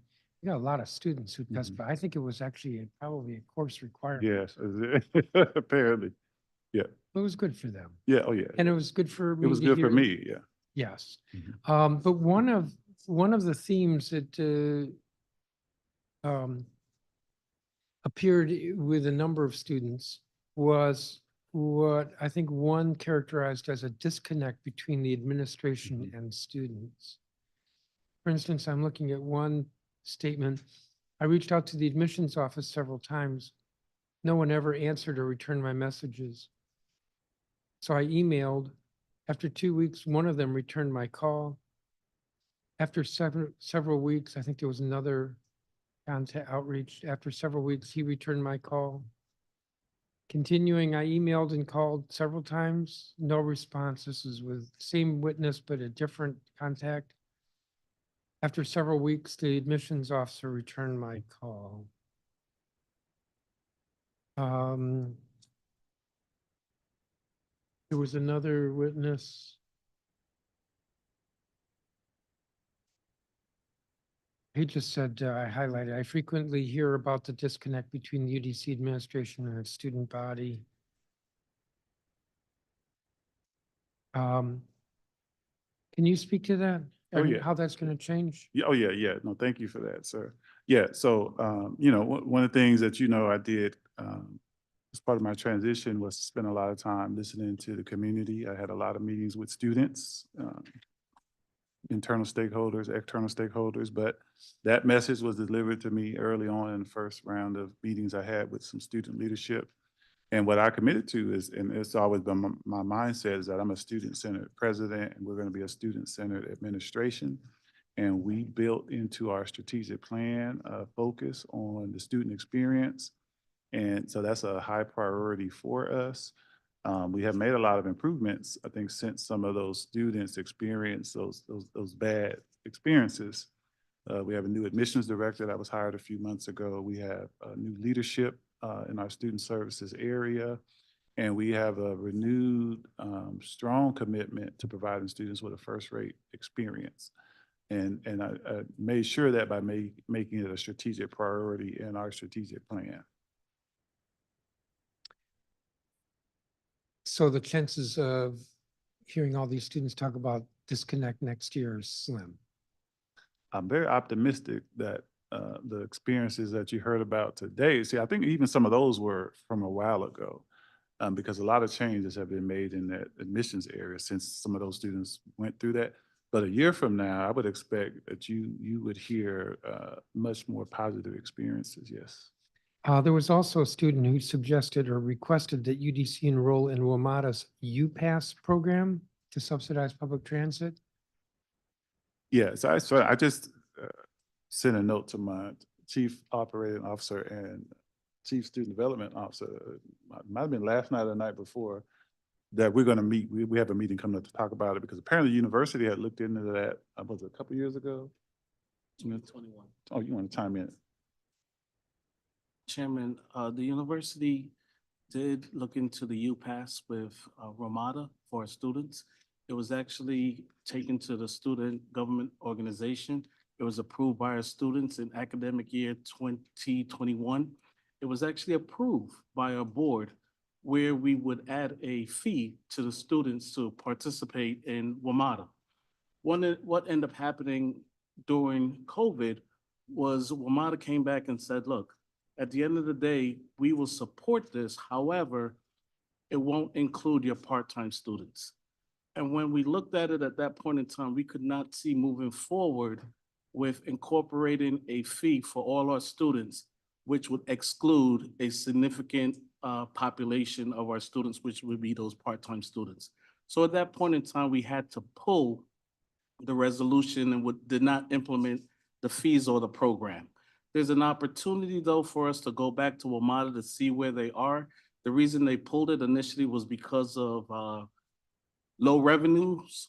And there's an opportunity there for us to go back to them to see if they would be willing to re-engage in that conversation to allow UDC to participate in the UPass program. Also, I think there's a new general manager. When I say I think Mr. Clark came last year, the year before, or at any rate after 2021. So it could be a different WMATA and circumstances may be different. And you said you'll go back to WMATA. We will re-engage.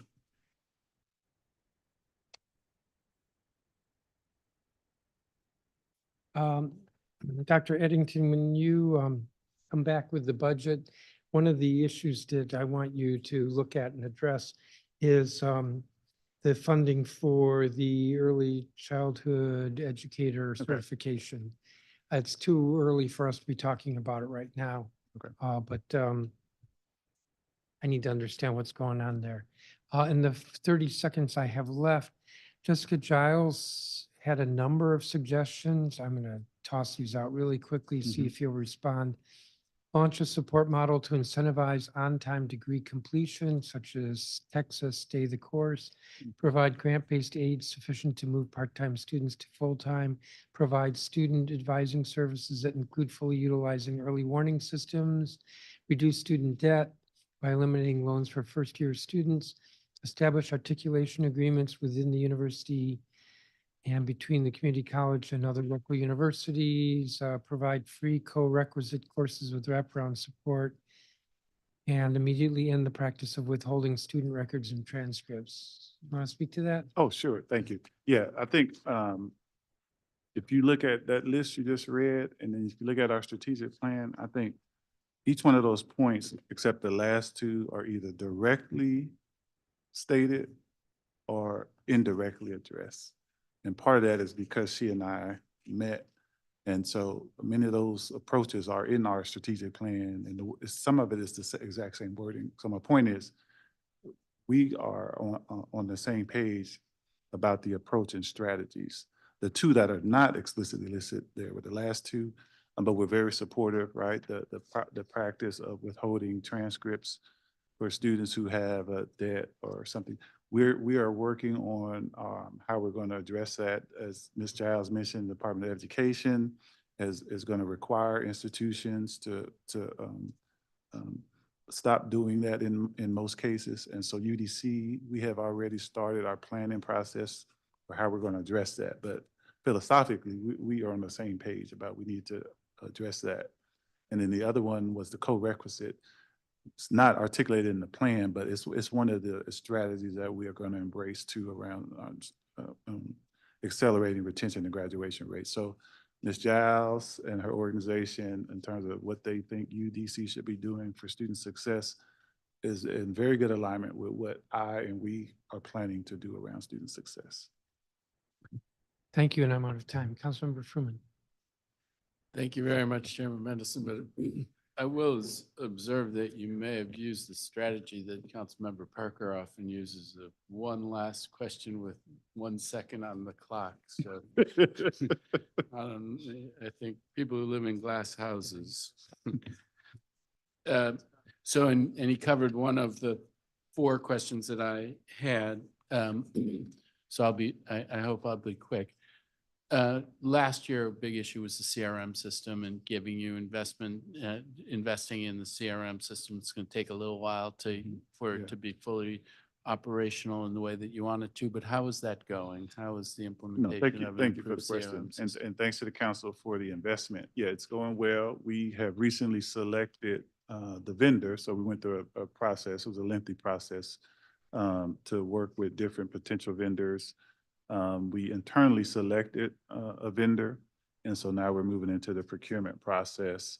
But I'm happy with where we're going in terms of the overall project. So it's moving along. It's moving along, yeah. Speaking of moving along, at one point when I saw you, you faced a bad situation at the law school where the elevator wasn't moving along. Where does that stand in terms of, have you been able to fix the elevator? Have you figured out a workaround? Where does it stand? Yeah, a couple of things, and I want Dr. Massey to share a perspective on that. But from a logistical perspective, you know, we had a major issue with the elevators in the law school building. 3 elevators basically went out of service. Mid-semester, we made a decision to relocate the classes and most of the employees to other locations around the Van Ness campus. It was very disruptive, but you know, we got it done. We pivoted quickly, and it's been okay, right? I'm saying that to say, right, the move was disruptive, but I think things are going well. And I wanted Dr. Massey to share some perspective and feedback that she's heard about the law school community. So there was a lot of pushback from faculty, staff, and students about the move. But the feedback now is that they're really enjoying the space and hoping that when they move back into their space, that they'll be able to have some of the upgrades that Mr. Franklin and his team facilitated in the 7th and 8th floors of 6th and 7th floors of 4250 is where they are now housed. Another side effect of the move has been that law students for the first time are really integrated into the larger community of the University Van Ness campus. And that's had positive outcomes for students, faculty, and staff at all levels. And we've been hearing those remarks over and over again. Are you contemplating leaving the law No, school? no, they have to go back home. Okay. All right. Well, thank you. I'm glad to hear that, because I think the last I heard, you were in the middle of that difficult transition. So I'm glad to hear it went well. The last thing is, you know, on the archives, there's 2 things that people have concerns about. One is the decision to demolish the building. And then a second thing is even if the building was demolished and a new building came in place, and this isn't up to you, that right now it would be equipped to use natural gas for heating and cooling. And the law of the District of Columbia is that we're not supposed to be bringing on new natural gas public buildings and so that's an issue that I don't think you're gonna solve. But it raises a question, and I think the UDC has a great reputation in terms of environmental sensitivity. The Causes Program is a real global leader in this space. Are you looking for ways to do different green initiatives on the campus, separate from other construction or incorporated in proposals for construction? How can we make sure that UDC is LEED platinum in a sense, that it's as environmentally efficient as possible? How are you thinking about those kinds of issues? Yeah, but did you want? Okay. Yeah, you know, I mean, I think it's a good question. I would say at the leadership level, we have just started to think about this, right? And I think our facilities people are more in the weeds on that issue. But I do have a commitment as a leader to be as green as we can be as an institution moving forward. And as you said, it's a space that we have been a leader in from our research, right, through our causes program and our teaching and education space. And so I think for us, it's a commitment, right? So if we have new construction on our campus, obviously it's going to be compliant. But also to your point about being innovative and thinking about, interpret what you said, pushing the envelope, right? I definitely think that's something that we will commit to moving forward for sure. All right, well, thank you very much. It's always great to see you and yes, good luck. Thank you, sir. Yeah, I thought I was done, but as I was wrapping up my testimony, I received a text from a Ward 5 neighbor that reads, UDC resolved the issue about the gardens by completely getting rid of the community garden. Is that accurate? No. At the Lamont Riggs campus? No, we work with Lamont Riggs campus community in terms of rebuilding and addressing those issues. So I'm not aware that we got rid of the gardens there at all. That is news to me. I would like to follow up on that. I also just want to lift up in my final minutes, and I'm not going to take all 10 minutes. Testimony we heard earlier from Ward 5 neighbor Uchenna Evans. She reads in part, there is no longer a traditional community garden at the Lamont Riggs campus, and Causes has never successfully operated a farmer's market at the location. That was a farmer's market that was promised years ago, I imagine before your tenure, Dr. Eddington. Apparently Causes recently developed a 5-year plan that addresses future operations of the food hub at the Lamont Riggs campus. Can we receive a copy of that 5-year plan? Yes, Because I'm not aware of it. And I think that would be helpful for me, but also the community to know what is the long-term vision there. A few other things I would lift up. Her recommendations include UDC needs the support of DDOT to address pedestrian safety and bike access issues surrounding the Lamont Riggs campus. She highlights a number of areas, but namely around South Dakota Avenue and Hamilton Street. I can follow up offline. But the point there is we know we want to increase the student body. There are pedestrian crossings needed, greater safety mechanisms around the campus to ensure residents are safe. Okay. In South Dakota, we are going head to head with DDOT on that corridor because it continues to be a very dangerous corridor. UDC needs a clear community engagement plan for the Lamont Riggs community or campus. Some of the suggestions include the university needs an actual outreach and community engagement plan for the campus. The campus needs an official who will take ownership for the campus. The website should be up to date. The university needs to utilize paid professionals who have experience in developing said plans. I'm just reading at a cursory level. A couple of more things. UDC should prioritize getting the Lamont Riggs Campus Farmers Market operating successfully. That is something that the community has long been promised. And then lastly, UDC should add public recycling receptacles outside of the campus on South Dakota Avenue, in part in response to the trash and litter issues that we're having across Ward 5. So I will give you a couple of minutes to respond to any or all of that. And I will welcome the opportunity to work with you in advance. Yeah, that's what on I those was gonna recommendations. say, is why don't we get together and what I'll do is commit that we will not only address, those issues, but keep you involved and work with you as well. I think just listening to some of those recommendations, some of those are low hanging fruit. Some of those, Absolutely. obviously, I think I need more information about, and some of them are gonna be more complicated than they The sound. headline is Right. Lamont Riggs just needs a Right. little bit more love Right. Well, over in well, Ward that 5. I can guarantee you they will get, okay? Awesome. Yes. So definitely. just to recap, Yep. several follow-ups, a breakdown of student enrollment for the dual enrollment program. Okay. Information about reimbursement for out-of-state students or students designated as out-of-state students, and in particular, information about the reimbursement to Louis Steptoe, UDC's 5-year plan for the food hub.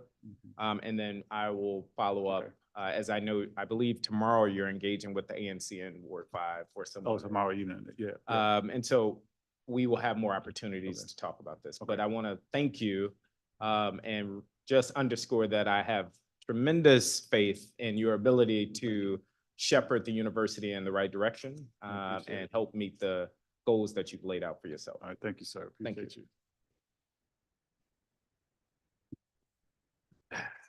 Well, I sat here too long, so I got another question. And now I've lost it. It's pretty good.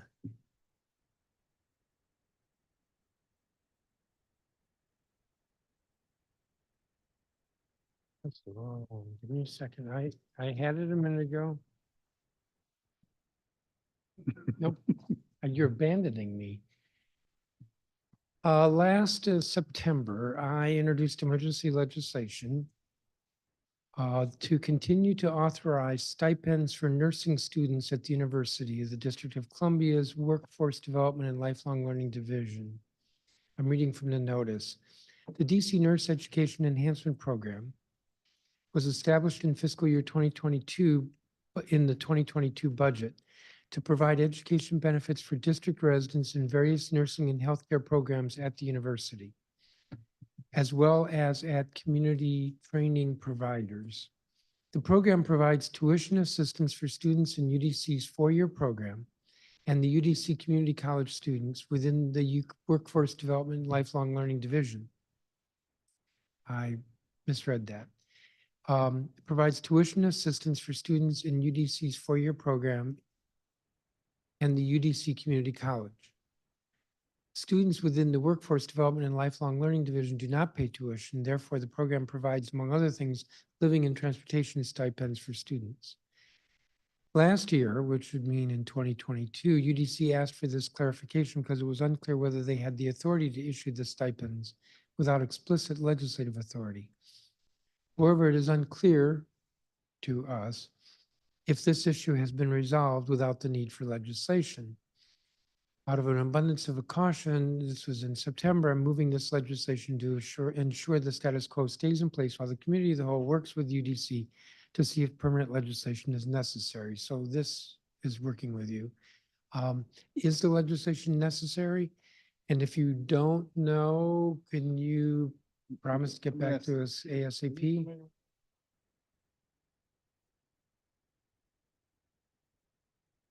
Somebody doesn't want to come to the microphone.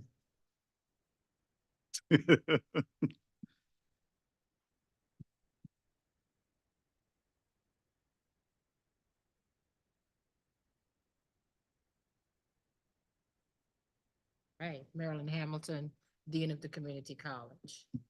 So the funds went away. It was really awarded just for 2 years. And the funds went away at the end of last fiscal year 23. So we went into 24 fiscal year 24 with the funds gone. Okay, so from the standpoint of funds, it's not needed. That's correct. What about the issue of authority? Did you have the authority to issue stipends without council action? I say that as if that's a problem. Yes, and they were. Because we passed this legislation in 2022 to be clear that you had the authority, That but is you're leaving that we actually didn't need to legislate for you to have the authority. No. Stipends were issued to students for transportation, childcare, and other needs that they said that they had, and that was done primarily in the workforce development and lifelong learning program. So there wasn't a lot of benefit for the four-year students. That is correct. Those and the 2-year. Okay, but I'm still not understanding clearly, because when you said no, that didn't really complete the Okay. sentence. Did we need to legislate for UDC to have the authority, or did UDC have the authority? We had the authority.